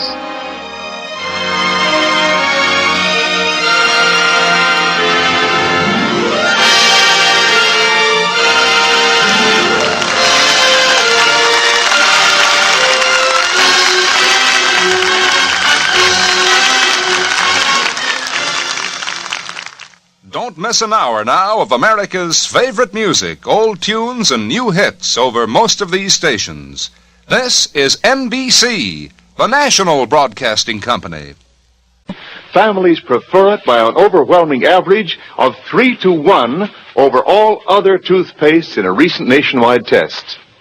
They said new Pepsodent tastes better, makes breath cleaner, and makes teeth brighter. Remember, new Pepsodent gives you more invigorating irium foam. It sweeps dulling film away. No wonder it's the 3-1 favorite with families all over America. Get new Pepsodent with irium for your family right away. Keep it tuned right here to HOJO Radio for more classic old-time radio. Just a moment. Have you heard the Mole Mystery Theater? Don't leave your radio. It follows immediately.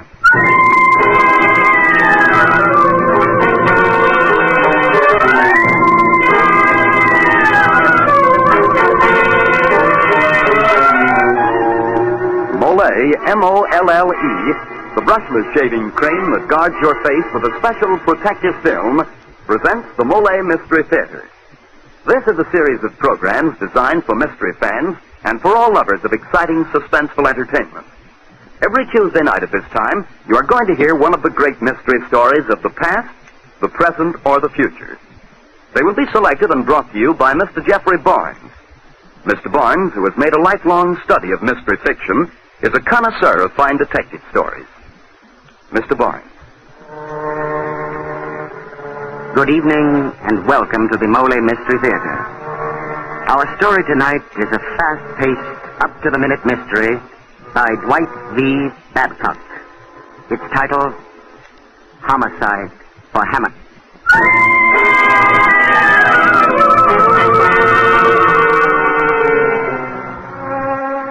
Our detective tonight is different. She is a beautiful blonde bombshell named Hannah Van Doren. But the story is Joe Kirby's, and Mr. Kirby is here to tell you that story himself. Mr. Kirby. Thank you, Mr. Barnes. The story really started on the day I lost my job. I'd been selling high-priced cars and had wrecked a custom-built job that sold for $15,000. Well, that afternoon, I met my friend Terry O'Connor at his office, and we started out for a short beer. At our theater. Don't seem very worried about losing your job, Joe. Oh, why should I? You've been a sports columnist on that paper so long, Terry, you've forgotten how easy it is to get a new job. How are all the little O'Connors? Well, I don't want to know when you're coming over to dinner again. I'll tell her any time I'm invited. Hey, it's 5:45. I've got to make a phone call. A babe, I suppose. Nope, a new job at a defense plant. Look, I'd better duck into this drugstore. I'll meet you at Malone's bar in about 10 minutes. Okay, Joe, but hurry. Remember, I got a family to go home to. Okay, Terry, I'll be there. Save me a beer.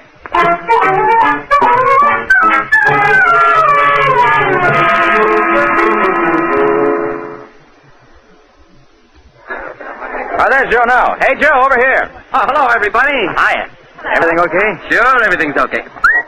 Hey, who's the beautiful face? She's with George Engel here. How can a heel like that hit this pretty gal, huh? Lay off, Lug. She's mine.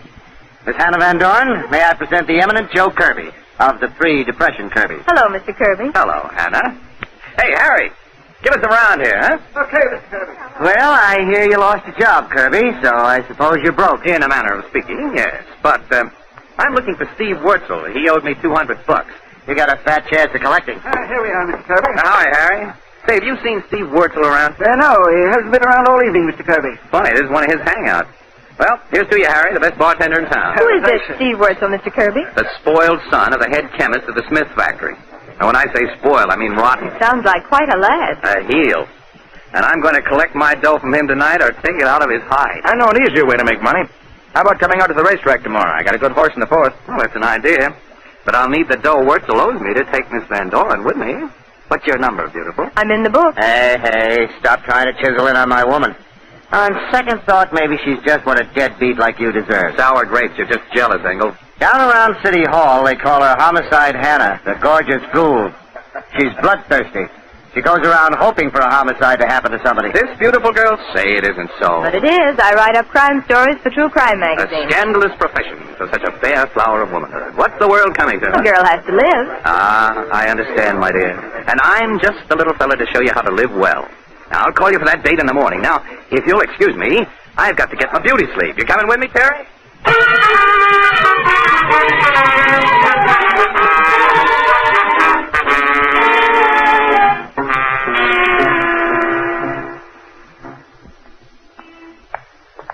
There's my bungalow, Terry. Hey, I got some beer that ought to be cold as ice. Why not stop in for a minute, huh? Okay, I'll have one for the road. Hey, looks like you got company. The car out front. Yeah, looks like Veronica Smith. Hi there. That's you, Veronica? Hello, Jojo. Millie and I just came over to see you. We wanted you to come over to the house. My dear little brother is giving a party. No. Too many stuffed shirts. Terry, this is Veronica Smith, Milt Robinson. How do you do? Glad to know you. Where have you been, Jojo? Out looking for Steve Wurzel. Say, he isn't at your place, is he? Just because his father is Dad's chief chemist doesn't mean he comes to our parties. Does he owe you money? Yeah, and when I catch him, I'll take it out of his hide. Well, I'll be glad to help you. He's a termite. Hey, we were going to have a nightcap. Want to come back and join us? No, not now, Jojo. We have to get back to the party. Goodbye, Mr. O'Connor.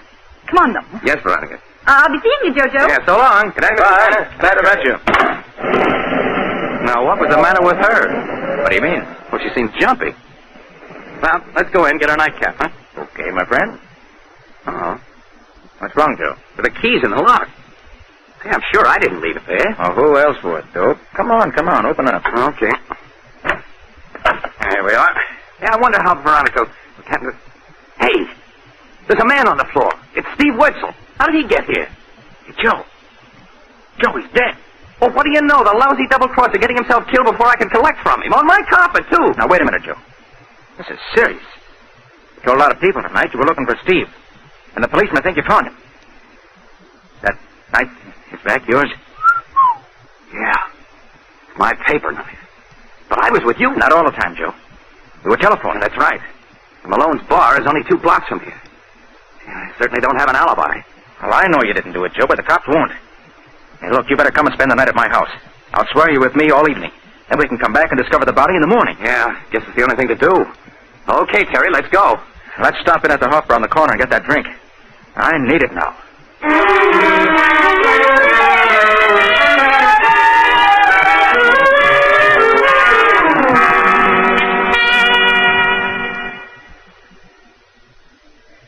Hey, look over there in that booth.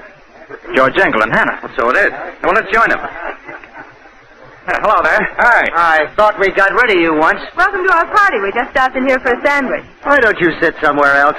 Or are you 2 bums following us? Not you, Engel. The beautiful damsel with you. Well, go out and find your own beautiful damsel. You are beautiful, Hannah. Say, can you cook? Oh, never mind. Marry me anyway. Mr. Kirby, I hardly know you. Besides, you lost your job. Incidental. Purely incidental. However, I don't require an immediate answer. Take a minute or 2 to think it over. I will. Did you find Wurzel? Yes and no. What do you mean, yes and no? He means no. How did Terry know which you meant, Joe? And he guessed. Say confidentially, honey. I'm in a jam. Ouch! What's the matter?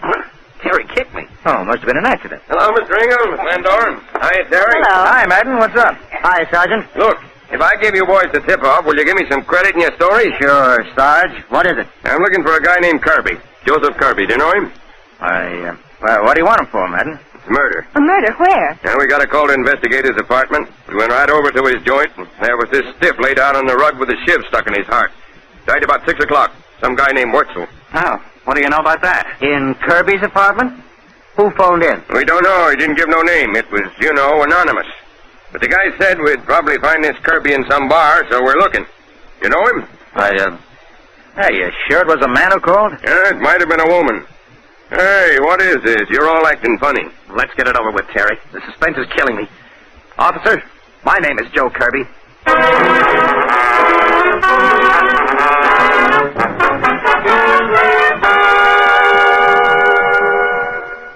There he is, Inspector. I found him in a bar around the corner. Okay, Madden. For the record, Kirby, what's your full name? Joseph Jefferson Kirby. What are Miss Van Dorn, Engel, and O'Connor doing here? We were with Joe, Inspector, so we came back here to see if we could help him. And Joe didn't kill Wurzel either. Take it easy, O'Connor. Nobody said he did yet. But we're going to find out. Did you kill him, Kirby? Sure he killed him. What's the idea, George Engel? I did it all for you, baby. It's a Christmas present. A homicide for Hannah.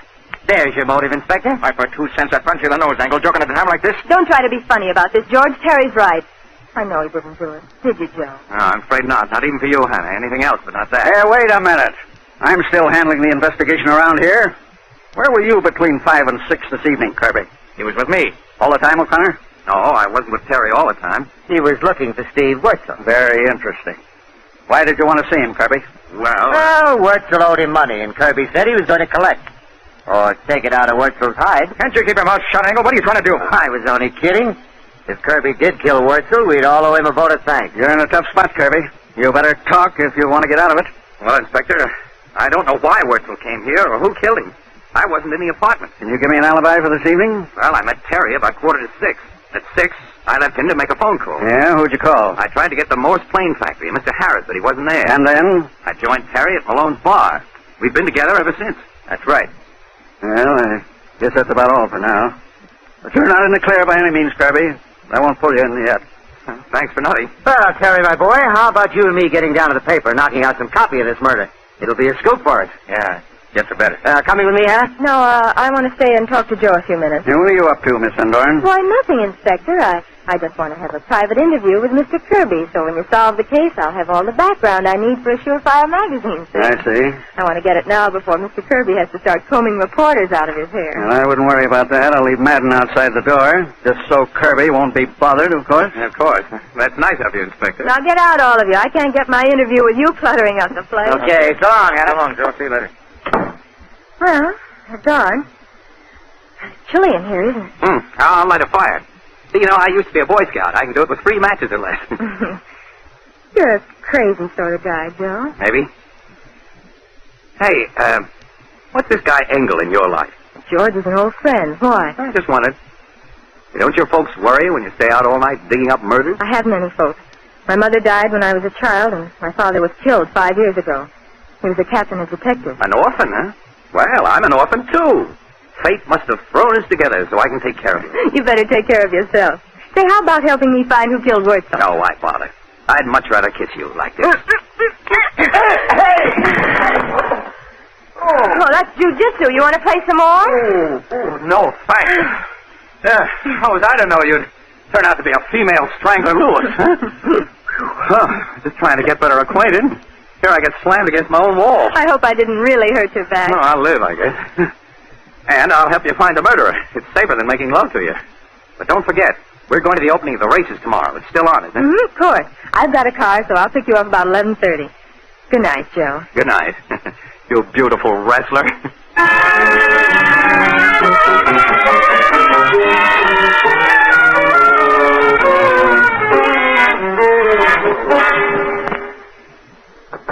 Who is it? It's me, Madden. There's a couple of people here to see you. Miss Veronica Smith and Milton Robinson. Send them in. Oh, hello, Veronica. Hi, Milt. I just had to come to see you, JoJo, after reading this morning's papers. Horrible. Sorry for you, Kirby. I just got up. What's the paper say, Veronica? You're suspected of killing Steve Wurzel in a fight about money. My, how these newspapers do exaggerate. Say, were you inside my place last night, Veronica? No. No, we weren't, JoJo. We just knocked on the door and there wasn't any answer, so we left. That's when we met you. Then why wouldn't you come back with me? Well, we had to get home. I had to get to the party, and Milt had to get home to his mother. You see, she's blind, and she gets frightened when Milt is away too long. Isn't that right, Milt? Yes, indeed, Veronica. Yes. Okay, that's your story. I didn't mention you to the cops anyway. Thanks very much. Madden said you're up, so I'm just walking in. Oh, I didn't know you had company. Oh, it's all right, Hannah. Hannah, this is Veronica and Milt. How do you do? Hello. JoJo, your taste is improving. She's a lovely blonde. And that she is, and we're off to the races. You all going? Yes, we are, and I have my station wagon. We can all go together. Swell. Well, what are we waiting for? Let's go.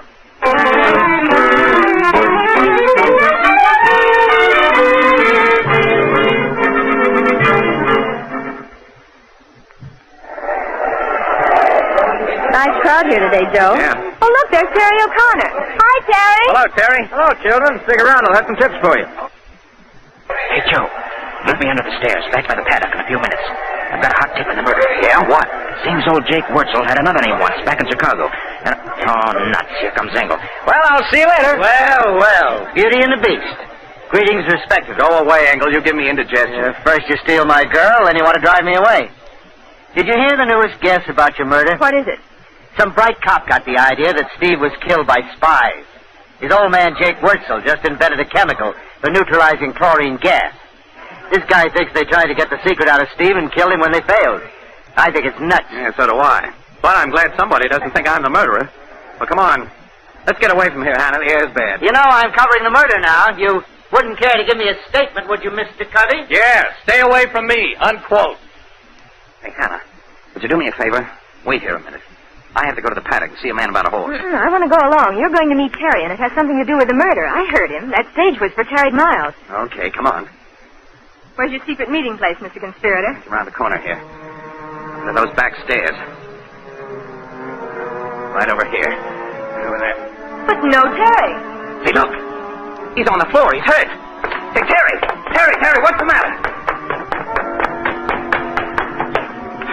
Terry. He isn't going to answer, Joe. Can't you see the knife in his throat? He's dead. Yeah, I see. But what about you, Joe? If the cops find you here with another murder, they'll... Oh, what do you mean, if? Here comes one right now. Let me do the talking, Joe. No, not me. I'm getting out of here. There's something I've got to find out. I'll see you later. Hey, you! Stop! In the name of the law!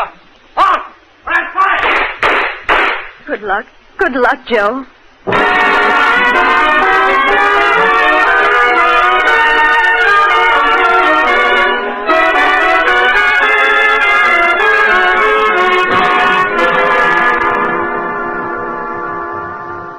Well, mystery fans, there's nothing like a few pistol shots to start some action. And plenty of action is just what we're headed for when our Mole Mystery Theater play resumes. You know, Mr. Barnes, what you just said is exactly Joe Moran's idea. Yes, Dan, how's that? Well, my old friend Joe is a real Mole fan who wants every man to enjoy the better shaves it gives. And he says that one good way for me to remind folks of how good Mole is and to stir them into action is by firing a pistol shot or so. So, and what are you going to do about it, Dan? Well, just this. Gentlemen, of course you realize that the little nicks and scrapes you got while shaving today will make tomorrow's shave all the more difficult. Well, why don't you buy Mole, the brushless shaving cream that puts face protection first. Mole has a special protective film, a film with more real body and substance than light fluffy cream. That film acts in a positive way to guard your tender skin from irritating nicks and scrapes. Also, Mole contains an abundance of beard-softening ingredients and plenty of bland, non-irritating oils. So, gentlemen, to enjoy shaves that get better and better as Mole's protective film guards your face from nicks and scrapes, why don't you just... Yes, that's right. Shoot around to the store and buy a tube or jar of MOLLE, Mole Brushless Shaving Cream. Well, I'm out of ammunition and my story's told, so now here's Mr. Joe Kirby to bring you Act 2 of Homicide for Hannah. Well, after Hannah and I found Terry's body at the racetrack, the cop tried to stop me. But I got away and grabbed a cab into town. Terry had mentioned a clue and said he wanted to tell me more just before he was killed. Maybe he had told his wife something about what he learned. It wasn't much to go on, but it was my only chance. So I went to see Ida O'Connor at their home on Laurel. Have they told you, Ida? You know about Terry? Yes. The paper telephone. He's gone, Joe. Terry's gone. You know, they're saying I did it, Ida. Yes, I know. But I don't believe it. Well, you were his friend. Thanks, Ida. Now, you've got to buck up for the kid's sake.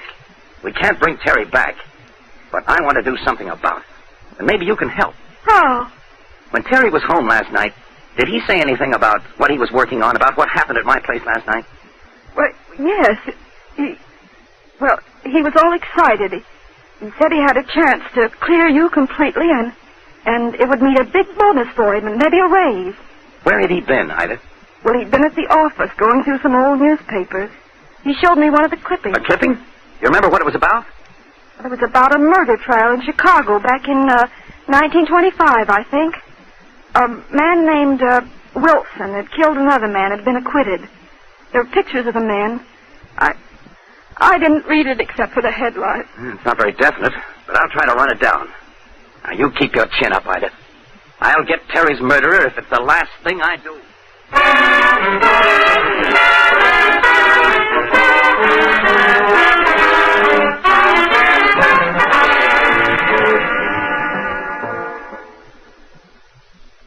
Come in. Hello, Hannah. Oh, I thought you'd do something dumb like coming back to your own apartment where the police can find you easily. Well, I can't get away from them forever. I might as well be comfortable while I wait. Did you come straight here from the track? No, I was downtown reading some old newspapers. You would. I don't suppose you thought of reading the last edition of today's paper while you were there. No. Why? Nothing, except that while you were running around making sure you have no alibi, Steve's father, old Jacob Wurzel, was killed. Murdered? Yes. Say, this is getting to be an epidemic. Well, eat, drink, and be merry. How about a highball, Hannah? No, thanks. I want to talk to you, Joe. Please be serious. Yes, Hannah, I'll be... Oh, maybe that's the cops now. Come in. Hello, Jojo. You see, Milton, I told you he'd be here. Milton tried to argue me out of coming. He said you wouldn't be here. Well, I thought with the police after him. Oh, you did you? Well, sit down, Veronica. Thanks. We're going to have quite a little gathering here. I'm expecting the police any minute. Then we'll try out a little idea I've got. What sort of idea? Yes, what is it? Relax, Hannah. I'm just beginning to get smart. Now we wait for the police. Here, the boy detective. And I think I hear the ponderous tread of the law coming this way right now. And I thought you'd be here, Kirby, when I saw the visitors go in. I was especially glad to see Miss Veronica Smith arrive. Why? I have a witness who places your car here last night. So I have a warrant charging you and Kirby with murder. Oh, no. Oh, wait a minute. Not so fast. You can't do that. No, I can't, eh? Well, who's going to stop me? But wait a minute. I know who committed all 3 murders. You better be good, Kirby. What's your story? Well, originally, the murderer had only intended to kill Steve Wurzel and his father. Terry O'Connor was killed because he had a lead to the murderer. Terry? Where would he get a lead? I found out Terry had been looking up an old murder in Chicago in 1925. That murderer was a man named Wilson, and he was acquitted. Interesting. But what does it have to do with this? There were pictures in the paper. Wilson was Jake Wurzel, Steve's father. And Jake Wurzel killed somebody? Well, Wurzel or Wilson was a cosmetics manufacturer then. He put an eyelash dye on the market that contained poison, and several people were blinded. He had a good lawyer, so he wasn't prosecuted. Well, where does the killing come in? And how does it tie in with this case? I'm coming to that. The husband of one of the blinded women, a fellow named Katie, tried to kill Jake Wurzel. But Wurzel killed him first. So Wurzel changed his name and came out to Hollywood? Right. Well, that blind woman and the man who was killed had a son. Aha, I'm beginning to get the idea. Right.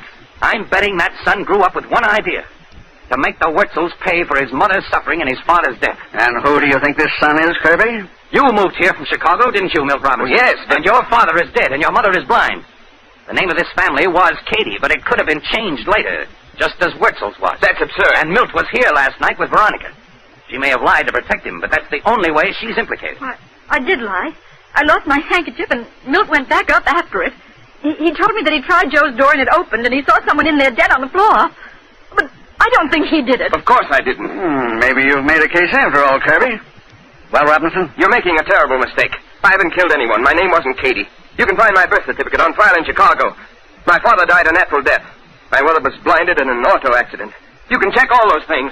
That's true, I'm sorry. But it seemed right. I ought to let you stew in your own juice, Joe, for holding out on me, but I know who the Katie boy is. Hannah, you do? Who is it, Miss Van Doren? I'm almost sure it's George Engel. What, the newspaper reporter? Yes, I know he's from Chicago. His father's dead, and so's his mother, but she was blind. He told me about it and seemed very bitter. And he did overhear Terry telling me that he had a clue. He could have reached the paddock just to hit him. I'm sure it's George Engel. He fits all the way around. Hey, wait a minute, though. He couldn't have killed Steve Wurzel. He was with you all evening. No, he wasn't. There wasn't any reason to mention it before, but he left me at the bar for almost a half hour between 5 and 5:30, the time when Steve was killed. That's just about when Terry and I left his office. You sure about those things, Miss Van Doren? Positive, Inspector. Joe's giving you the motive, and Engel's the only one who fits it. I think you better act fast, too. He succeeded in killing both Wurzel, so he'll probably try to leave town now. You're right. I'll get a dragnet out immediately. Well, I'm sorry about almost pulling you in, Kirby. Come along, Veronica. We'd better go, too. Yes, Milton. I'm really very sorry, Milton. Forget it, Kirby. Well, goodbye, all of you. Goodbye, Joe. Goodbye, drop in again when I have another murder.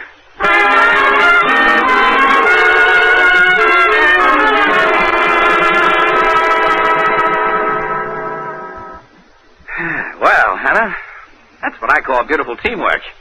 And we collect the $5,000 reward that the newspaper put up for information leading to the arrest of Terry's murderer. Say, I'd forgotten about the reward. $2,500 each. I don't want mine, though. I want it turned over to Ida O'Connor, Terry's widow. Okay. I guess I can be as generous as you. I'll turn my share over to her, too. Well, happy days, partner. We'll die broke but happy. You're a sweetheart. Now, wait till I mix a couple of drinks. We'll have a toast to that. Don't rush off, Kirby. George. Yeah. Little Georgie, your pal, with a gun, you'll notice. So don't move. I was out in the kitchen, heard the whole thing. I hid until the cops left. I waited to kill you, Kirby. Too late, George. They know everything anyway. I know. I just don't like Kirby. Cutting in when you were my girl and for generally acting smart. Besides, one more killing won't hurt my record. This one's all for you and your story. Homicide for Hannah. You rat. You didn't have to kill Terry any more than you have to kill me. But you like to kill, don't you? You're kill crazy. Well, I'm going to take that gun away from you. Stand back, Kirby. No, I got him, Joe. Suffering cats. That's jujitsu again. He's knocked out. Cold as a cucumber. Well, my father always told me it'd come in handy. Better call the police back. Yeah, I will. Phew. Oh. Who'd think a beautiful babe like you could toss a big man clear across the room? You saved my life. I'm going to kiss you right... Oh, maybe I better not. Oh, brother, am I going to have fun? Married to a female wrestler.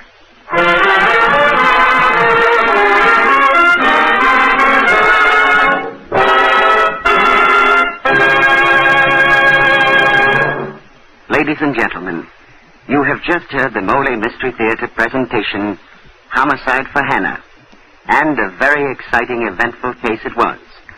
Now we continue with still another case, one that I'm sure the men in our audience will find eventful and helpful. All right, Dan? Well, friends, this is the story in words and music of Wilbur. Wilbur used to be the sort of guy who woke up in the morning with a grouch. When his wife spoke to him, Wilbur would answer something like this. Yes, very grumpily. Because he was almost positive he was in for an unpleasant time with his morning shave. And as Wilbur shaved, as he nicked and scraped his face, his spirits got lower, lower, and lower. Well, finally, Wilbur listened to the Mole Mystery Theater one night. He learned how Mole puts face protection first. He heard about Mole's special protective film, a film that helps guard against nicks and scrapes because it has plenty of real body and substance, much more than light fluffy cream. So, Wilbur bought a jar of Mole, and now he greets his wife every morning something like this. Oh, he feels swell since he discovered for himself that his Mole's special protective film helps guard your face. Day after day, your shaves get better, better, and better. So, gentlemen, why don't you buy M-O-L-L-E? Mole, the brushless shaving cream that puts face protection first. And now here's Jeffrey Barnes to tell you about next week's story. Mystery fans, we were unable to introduce our new detective, Jonathan Pierce, tonight, as previously announced. But he will definitely be with us next week in an exciting story about beautiful girls, antiques, and murder, entitled The Mystery of the Seven Keys. So be sure to listen in to Jonathan Pierce in The Mystery of the Seven Keys.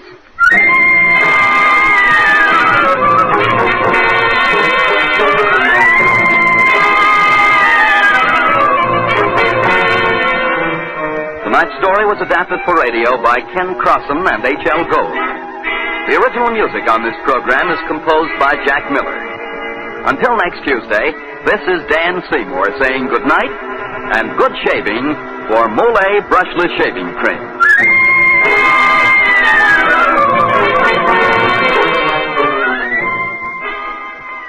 Do me a favor, folks, will you? Look at the sleeve cuff of your dress or suit. Chances are, if it isn't brand new or right back from the cleaners, it's a bit dirty. And if you had two heads, you could turn one around, and you'd see that the neckband of said suit or dress is soiled, too. But that's no reason to send the whole garment to the cleaners. Simply buy a bottle of Energine cleaning fluid and take out the dirt and the grease yourself. Energine works quickly and easily on grease stains. Energine is economical, too, and a mighty handy item to keep in the house for all tough and stubborn cleaning jobs. So tomorrow, get a bottle of Energine. This is the National Broadcasting Company. And don't forget, tomorrow, when you ask your grocer for the new Rinso, buy a cake of Lifebuoy at the same time. Lifebuoy's rich, purifying lather goes right after dirt and perspiration, leaves you feeling extra clean. So use Lifebuoy daily in your bath or shower. Remember, it's the only soap especially made to stop... HOJO Radio, where the classics come alive. Here's your pass to the Globe Theater.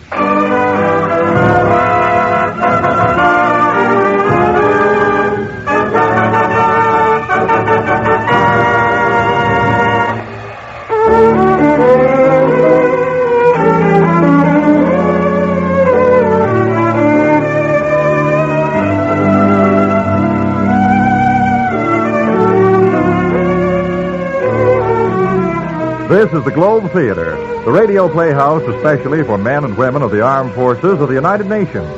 Just as the Globe Theater has meant the best in entertainment since the days of Shakespeare, today it means the best in radio drama for servicemen and women all over the globe. Here to tell you about tonight's play is your host at the Globe Theater, Herbert Marshall.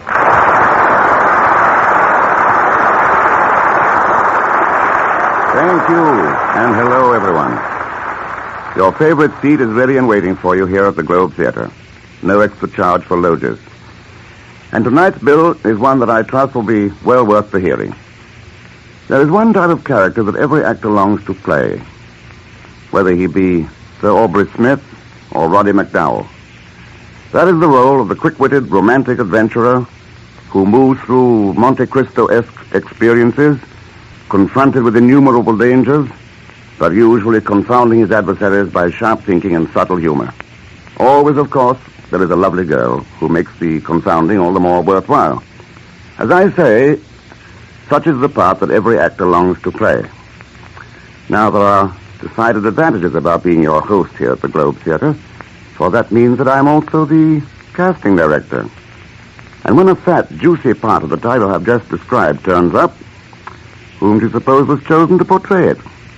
Well, not Sir Aubrey Smith or Roddy McDowell. I need only add that the title of this play is The Man Called X. What happens is of an exciting nature, I think you'll agree. So, let's up the curtain and let the play begin.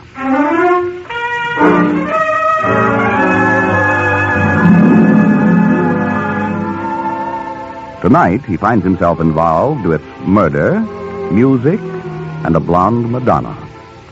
But at the moment, he and Nancy, his best girl, are sitting in a booth in a smart cocktail lounge in Midtown Manhattan. Ken, darling, Yes, dear? you'll get a kink in your neck staring at that blonde. Why don't you just go over and sit with her at the bar? I won't mind. Oh, Nancy, I look at other women only to remind myself that not one of them can compare with you, my sweet. Oh, that's better, Angel. Pietro? Yes, sir? 2 martinis with onions. Yes. I don't know why I ever fell in love with you, Ken. You know, I should have gone for a really attractive gent. Like that one over there. Where? At the bar, sitting next to that blonde gal you've been ogling. You see him? Yes. Why, great Scott. Bill Nesbitt. Huh? Somebody call me? Bill, over here. Oh, for the love of Ken Thurston, I haven't seen you Since last college reunion. Nancy, this is Bill Nesbitt, my old roommate, and the best all-American tackle ever. Bill, this is my fiancée, Nancy Bessington. She thinks she's a reporter. I'm glad to meet you, Nancy. Oh, thanks, Bill. I've been following your career, Ken. Congratulations. You always were interested in solving unsolvable puzzles. Well, how about you? I understand you're the finest synthetic chemist in the country. I've done a little in synthetics. Your drinks are fine. Join us, Bill. What? And take him away from his beautiful blonde? What blonde? That girl sitting next to you at the bar. Oh, she's not with me. I don't even know her. Oh, and fine. Sit with us, huh? Well, I've still got half a drink at the bar. I'll get it. He seems like a nice guy. He is. Hey, it's swell seeing you again, Ken. Go on, sit down. What are you doing? Well, I'm on my way to Italy. Italy? Sounds mighty mysterious. Secret stuff. Say, have either of you the time? 4:10. Oh, gee, I've got to make a phone call to the office. When do you leave? Well, I've got to catch a bus at the airline terminal in 15 minutes. Don't have too much time. No, I'll be right back. I wonder why Bill is going to Italy.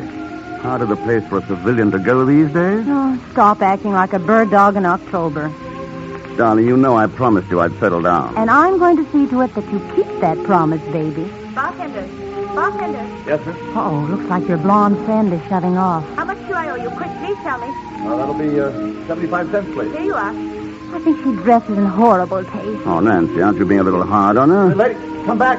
Lady, you left change out of a $5 bill. No, I wonder why she was in such a rush. Probably just remembered her date with a boyfriend. Maybe so. Pardon me, darling, will you? Pietro, where's the phone booth? All right there, sir. Oh, thank you. Hey, Bill. Are you all right? Hey, Bill. Good Lord. Ken, what's happening? It's Bill. Dead. Oh, no. How? Pietro. Yes, sir? Don't wash that glass he was drinking from. Oh, why not, Ken? I have a hunch the police chemist will find it was full of poison.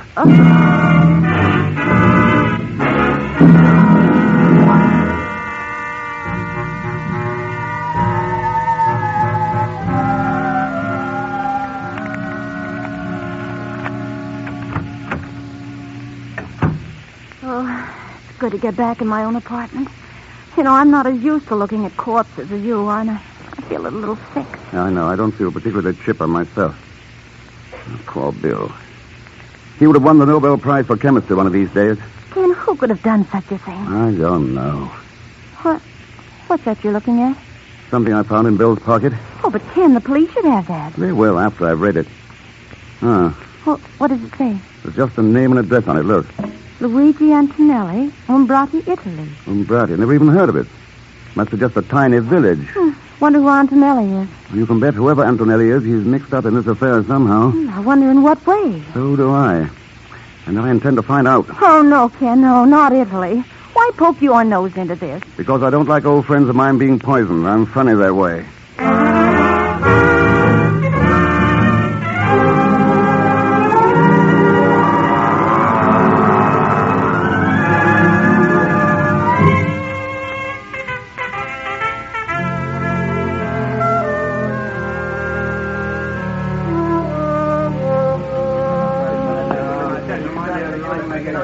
This is the town of Umbrati. Si, Senora Thurston? Not much of it left, eh? The Nazis. They make ruin everything before the Americans come. Well, they didn't ruin your spaghetti. It's a masterpiece. Gracias, Senora Thurston. Give me back my fireplace. Before we stop. No, you've made a great mistake, gentlemen. A line across will make you look like Mussolini's ghost. What's all the trouble over there? Those GIs look as though they're going to lose their tempers. The American soldiers.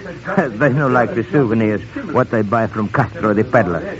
See him over there. Castro the peddler, eh? That's good. You know him? That, my friend, is an understatement. I must meet Castro the peddler. This is the last time we ask for light. Come on, boys. 1, 2... Here, boys. What's the trouble? Mr. Philipson! Hey, Gonzell Smith, what mess are you in now? Oh, you are a savior. As I What's he done, boys? This drifter tells us he's a genuine Italian curiosity. Look what mine says on the bottom. Made in Newark, USA. Egon, give the gentlemen back their money. Oh, but Mr. If you don't, they'll tear you limb from limb, and I'll sit and applaud. Mr. Thurston, you are a sadist. Here you are, fellows, $20. That's better. I'm shocked, Egon. You, a common peddler. There's more to this than meets the eye, though, isn't there? No, I'm just a poor peddler that peddles. Yes. I can make you a better financial proposition. Mr. Thurston, those words are like the soft wings of a bird. How much? 50. 100. 50. All right. What do I steal? Not yet. Do you know a man called Antonelli? You are lucky. I am more than familiar with that name. Who is he? Luigi Antonelli was professor of music at the University of Florence. What the devil would Bill want with the professor? Did you say was? Yes. Alas, Signor Professore Antonelli died yesterday. Today is his funeral.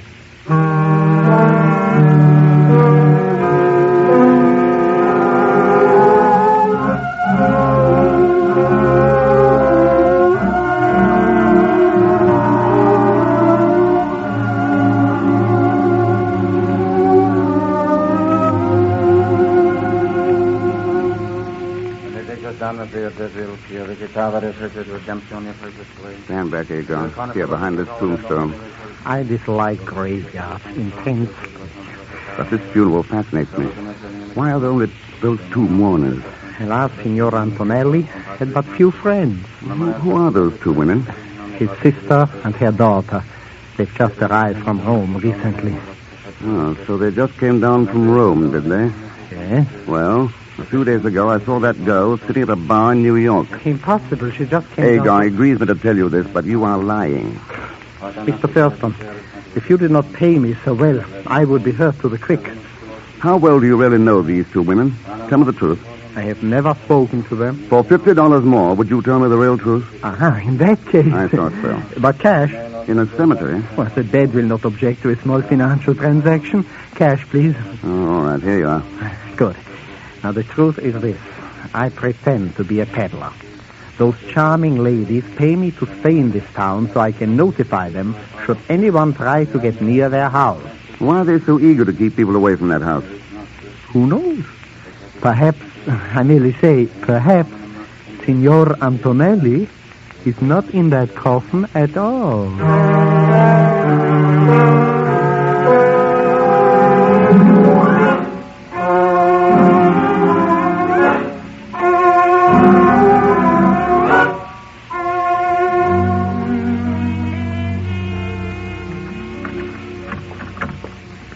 quiet mistake. The women will be back soon from the funeral.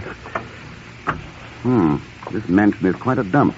The Palazzo Antonelli dates back to the Borgias. Where would Antonelli be? I do not know. I've never seen him. Where does that staircase lead? Oh, to the bedchamber. Let's try it. Mr. Thurston, the women will be back soon. Courage, Jagan. The staircase was built too steep. Listen. Behind that door.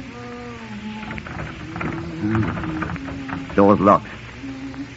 Signor Antonelli, can you hear me? It gives me goosebumps to listen to that. Sounds out of his mind. But why is he being kept a prisoner? I will give you 50. If you were to offer me $1 million, I could not tell you. These women confide very little to me. Then you're slipping, Agar.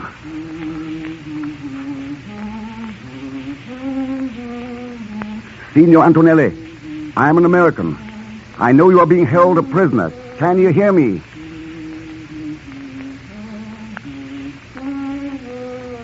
This is like a lunatic asylum. Let us get out of here.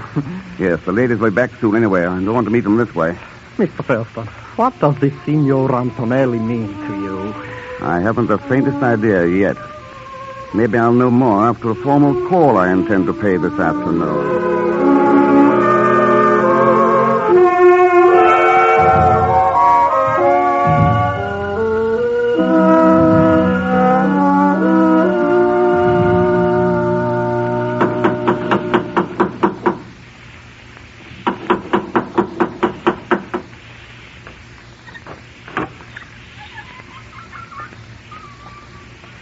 Signore?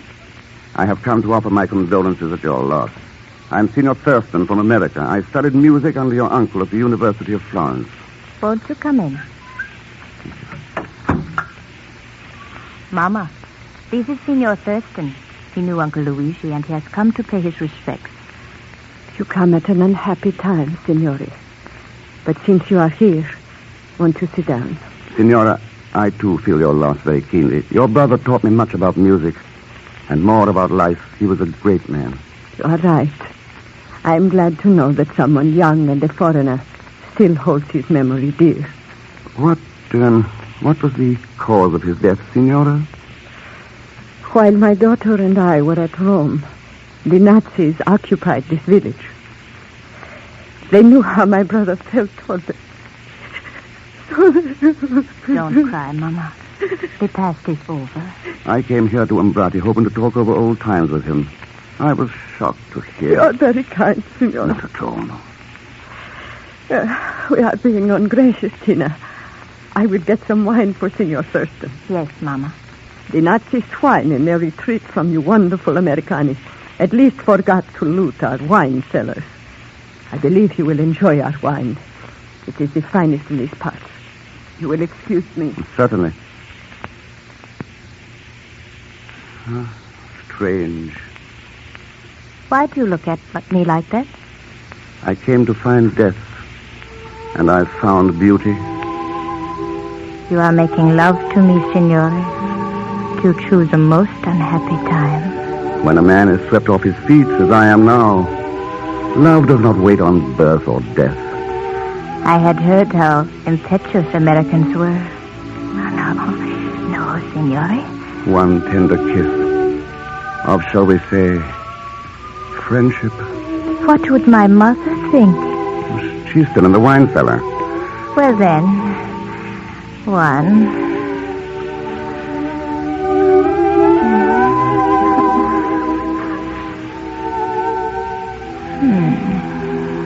Your name? Tina. Tina? I could compose a tone poem to that name. Please, Mother is coming back. Mother has no sense of timing. Those steps are hard on an old woman. Here, Tina.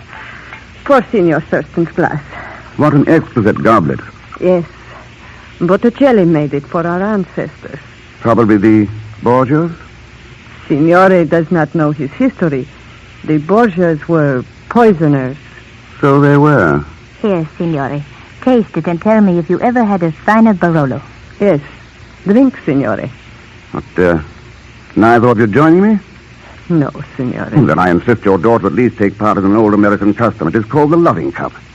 When a man meets a girl as exquisite as you are, Tina, he asks her to drink first from his glass. Tina is too young to drink. Oh, surely an exception can be made. My daughter accepts your flattery, Signore. However... It isn't flattery. To look at your daughter is to have some of the chill taken from the memory of her dead uncle. You have not touched your wine, Signore. I wouldn't think of it until your daughter first sipped from my glass. I have told you I cannot allow my daughter But I insist. It is difficult to know where flattery ends and rudeness begins with you. Come now, Tina, surely you can't object to drinking your own wine? Or can you? Of course not.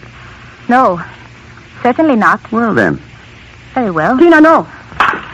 You did not really think I was going to drink it, did you, Signore? Considering that it would probably kill you, I doubted it very much. And now the comedy is over, Signore. Oh, I see you know how to use a revolver also. Yes, and I must insist that you stand quite still, or I will shoot a hole between your very attractive eyes. Egon. Yes, Signore. Aha, Egon, of course, hiding behind the screen. I'm coming, Signore. Poor Mr. Thurston. You should not have come here. Egon, take care of this gentleman. As always, it is a pleasure to take care of Mr. Thurston. Show him to the cellar. And tie him up securely. Just my luck. Here I am having a quiet little party with two of the loveliest ladies in Italy, and I have to go to a nasty cellar with Egon.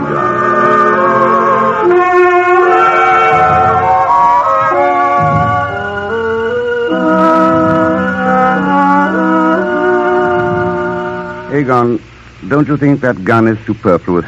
With you, I take no chances. Where is your shame? Taking my money and then telling those women who I am.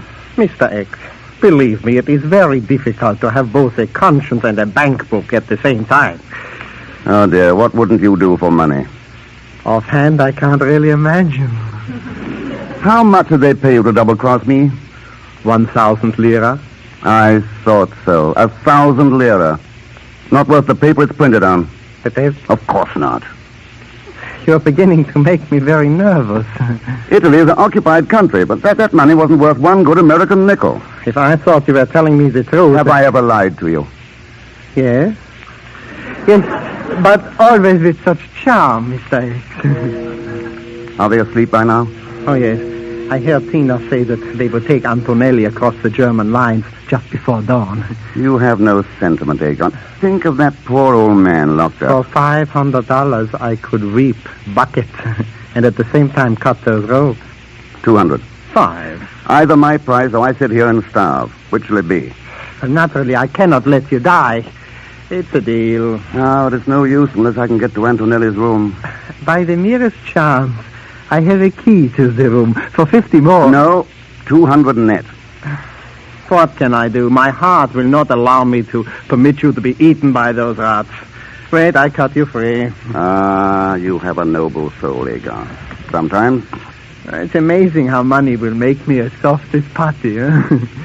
There you are, free now, and here is the key. Thank you. Now, come with me upstairs to Antonelli. I'm sorry, Mr. Thurston. I must refuse. I'm really quite tired. I've had enough and made enough for one day. And so, Mr. X, we come now to the parting of the ways. I go back to town, and you go to the... Yes, that's probably right, Egon.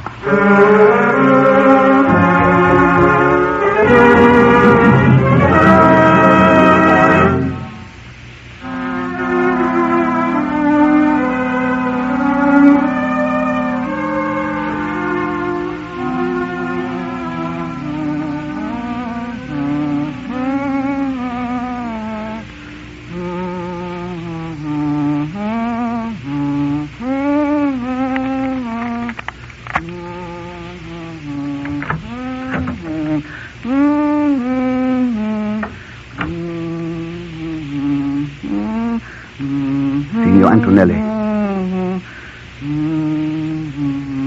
Signor Antonelli. Who are you? I don't know you. Go away. I don't know you. Please try to understand what I'm saying. It's very important. I've come to take you away. Away from those women.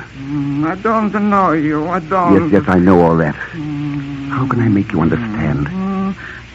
I'll take you to a hospital. I'll take care of you. You'll be well again.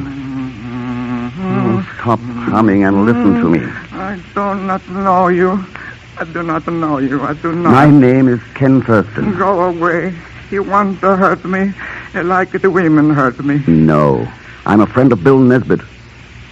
And a friend of yours. Now, I believe you. Great Scott. But I had to make sure. Thank heaven you've come. You mean you've been? It was the only way to keep those women from finding anything out. So you pretended to be out of your mind? Yes, I fooled them completely. Now, how is my friend, Bill Nesbitt? He's dead. Dead? Yes, murdered. Poisoned by your niece, Tina. She is not my niece. She and the other one are agents of the Gestapo. I thought so. But why did they kill Nesbitt? He wanted me to sell to his company my brother's formula. Your brother? Yes, before the war, my brother was one of the great chemists of Europe. Oh, so that was it. What happened to your brother? He was killed by the Nazis. You say he had a formula that Bill Nesbitt wanted? Yes, for a new type of synthetic. What synthetic? Well, I really don't know. I'm a musician. I know nothing of science. But my brother handed the formula to me to keep for the day when Italy would be free. Did the women get the formula from you? No. They tried to get it. Day after day. Day after day. But I fooled them. Good work, Signor Antonelli. Have you got it with you? Yes. Where is it? In this room. So you hid it. Where? Oh, no, good heavens, Signor Antonelli. This is no time to... That's it. That's the formula. I don't understand. What do you mean? When a musician plays the tune in the key of E, using B flat as the code for the letter A. I see. A musical code. Exactly. Played and varied 5 times. Only I know the variations. When it's decoded, the entire formula is spelled out. And you've kept it in your mind all this time? Yes, I assure you it has been nerve-wracking to hum that same tune over and over, but I had to do it so I wouldn't forget. Not quite so fast there, Mr. X. Good evening, ladies. Or shall I say good morning? This is no time for your cheap American wit, Senor Thurston. My daughter is a very good shot. I would advise you to stand quite still. What are you going to do with me? It's all right, Antonelli. We are taking you to Berlin. They will beat me in Berlin. Don't beat me again. Shut up, you fool. So you're taking him to Germany? Yes. We have doctors there who can make that idiotic mind of his spill out its secrets. Keep still, you dithering lunatic. Let him alone, Mother. He is harmless. I cannot stand that humming over and over again. If he does not stop humming, I'll gag him. Don't hurt me. I'm just an old man who hates the fascism. Take your hands off of me. Smart work, Antonelli. Hold up. No, you don't, you little witch. Let me go. Get the gun, Antonelli. I have it, Mr. X. Fine. Don't move, ladies. Shall I shoot them? Both of them? What is this? I don't understand. It's very simple.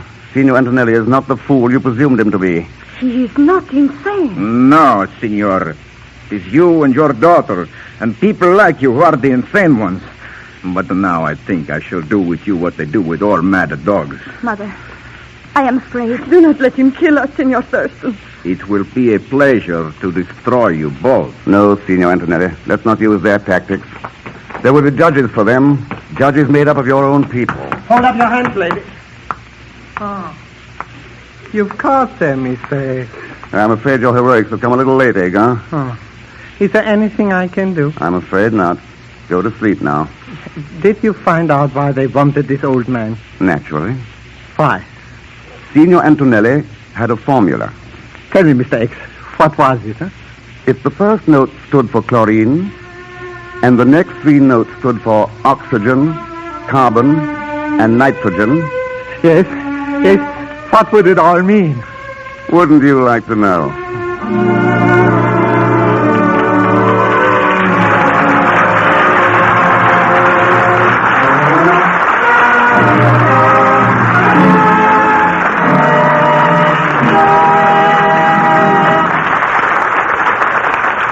So ends tonight's Globe Theatre production of The Man Called X. I know you'll join me in thanking Bernie Schoenfeld for his excellent script, Felix Mills for composing and conducting the score, and Bill Robeson, who presided in the control room. By the way, the role of Agon was played by Hans Conried as a farewell gesture to an active life in radio theaters and as a prelude to an even more active life in theaters of a different nature. Mr. Conried, I might add, relinquished the finest head of hair in the Western Hemisphere to become Private Conried, his Army serial number escaping me for the moment. Watch out for him. If his performance as Aegon is any indication, he'll be a slippery man to deal with on the evening of payday. By the way, it really was fun to play the role of Ken Thurston for you, and I trust you enjoyed the adventures of a man called X. As for the next performance from the Globe, you'll hear Walter Abel, Louise Alberton, Ralph Bellamy, and David Bruce in a neat little thriller called Phantom Lady. Here's a short preview.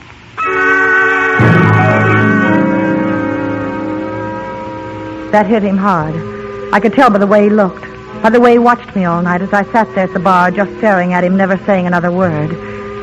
And when he left at closing time, I followed him. He managed to walk rather slowly at first, almost defiantly, as if he didn't care. And then he went a little faster, and faster, and faster until he was almost running. And then suddenly he stopped and turned. What do you want? Why do you keep on following me? You have something to tell me. You're wasting your time. You know what's going to happen to him. You can prevent it. Get it off your conscience. Don't ask me. Go ask the guy that give it to me. Gave you what? Nothing. It was money, wasn't it? Somebody gave you a bribe. I ain't talking, I tell you, and I ain't staying around here either. I'm going to get so far away from here. Look out!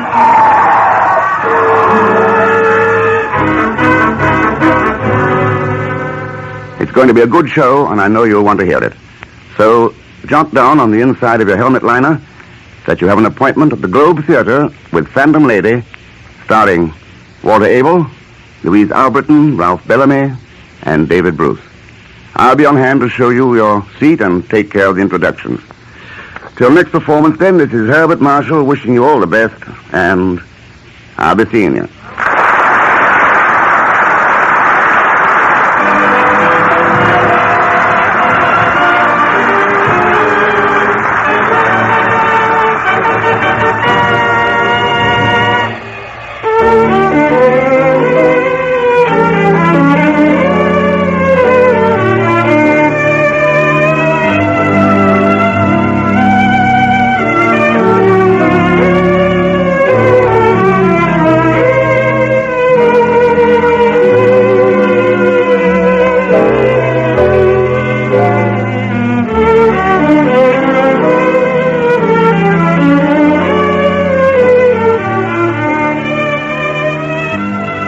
You have been listening to the Globe Theater with Herbert Marshall as host and master of ceremonies. The Globe Theater is presented for servicemen and women of the Allied Armed Forces all over the globe. Listen for our next Globe Theater production soon. Thanks for listening to HOJO Radio. We'll be back again very soon.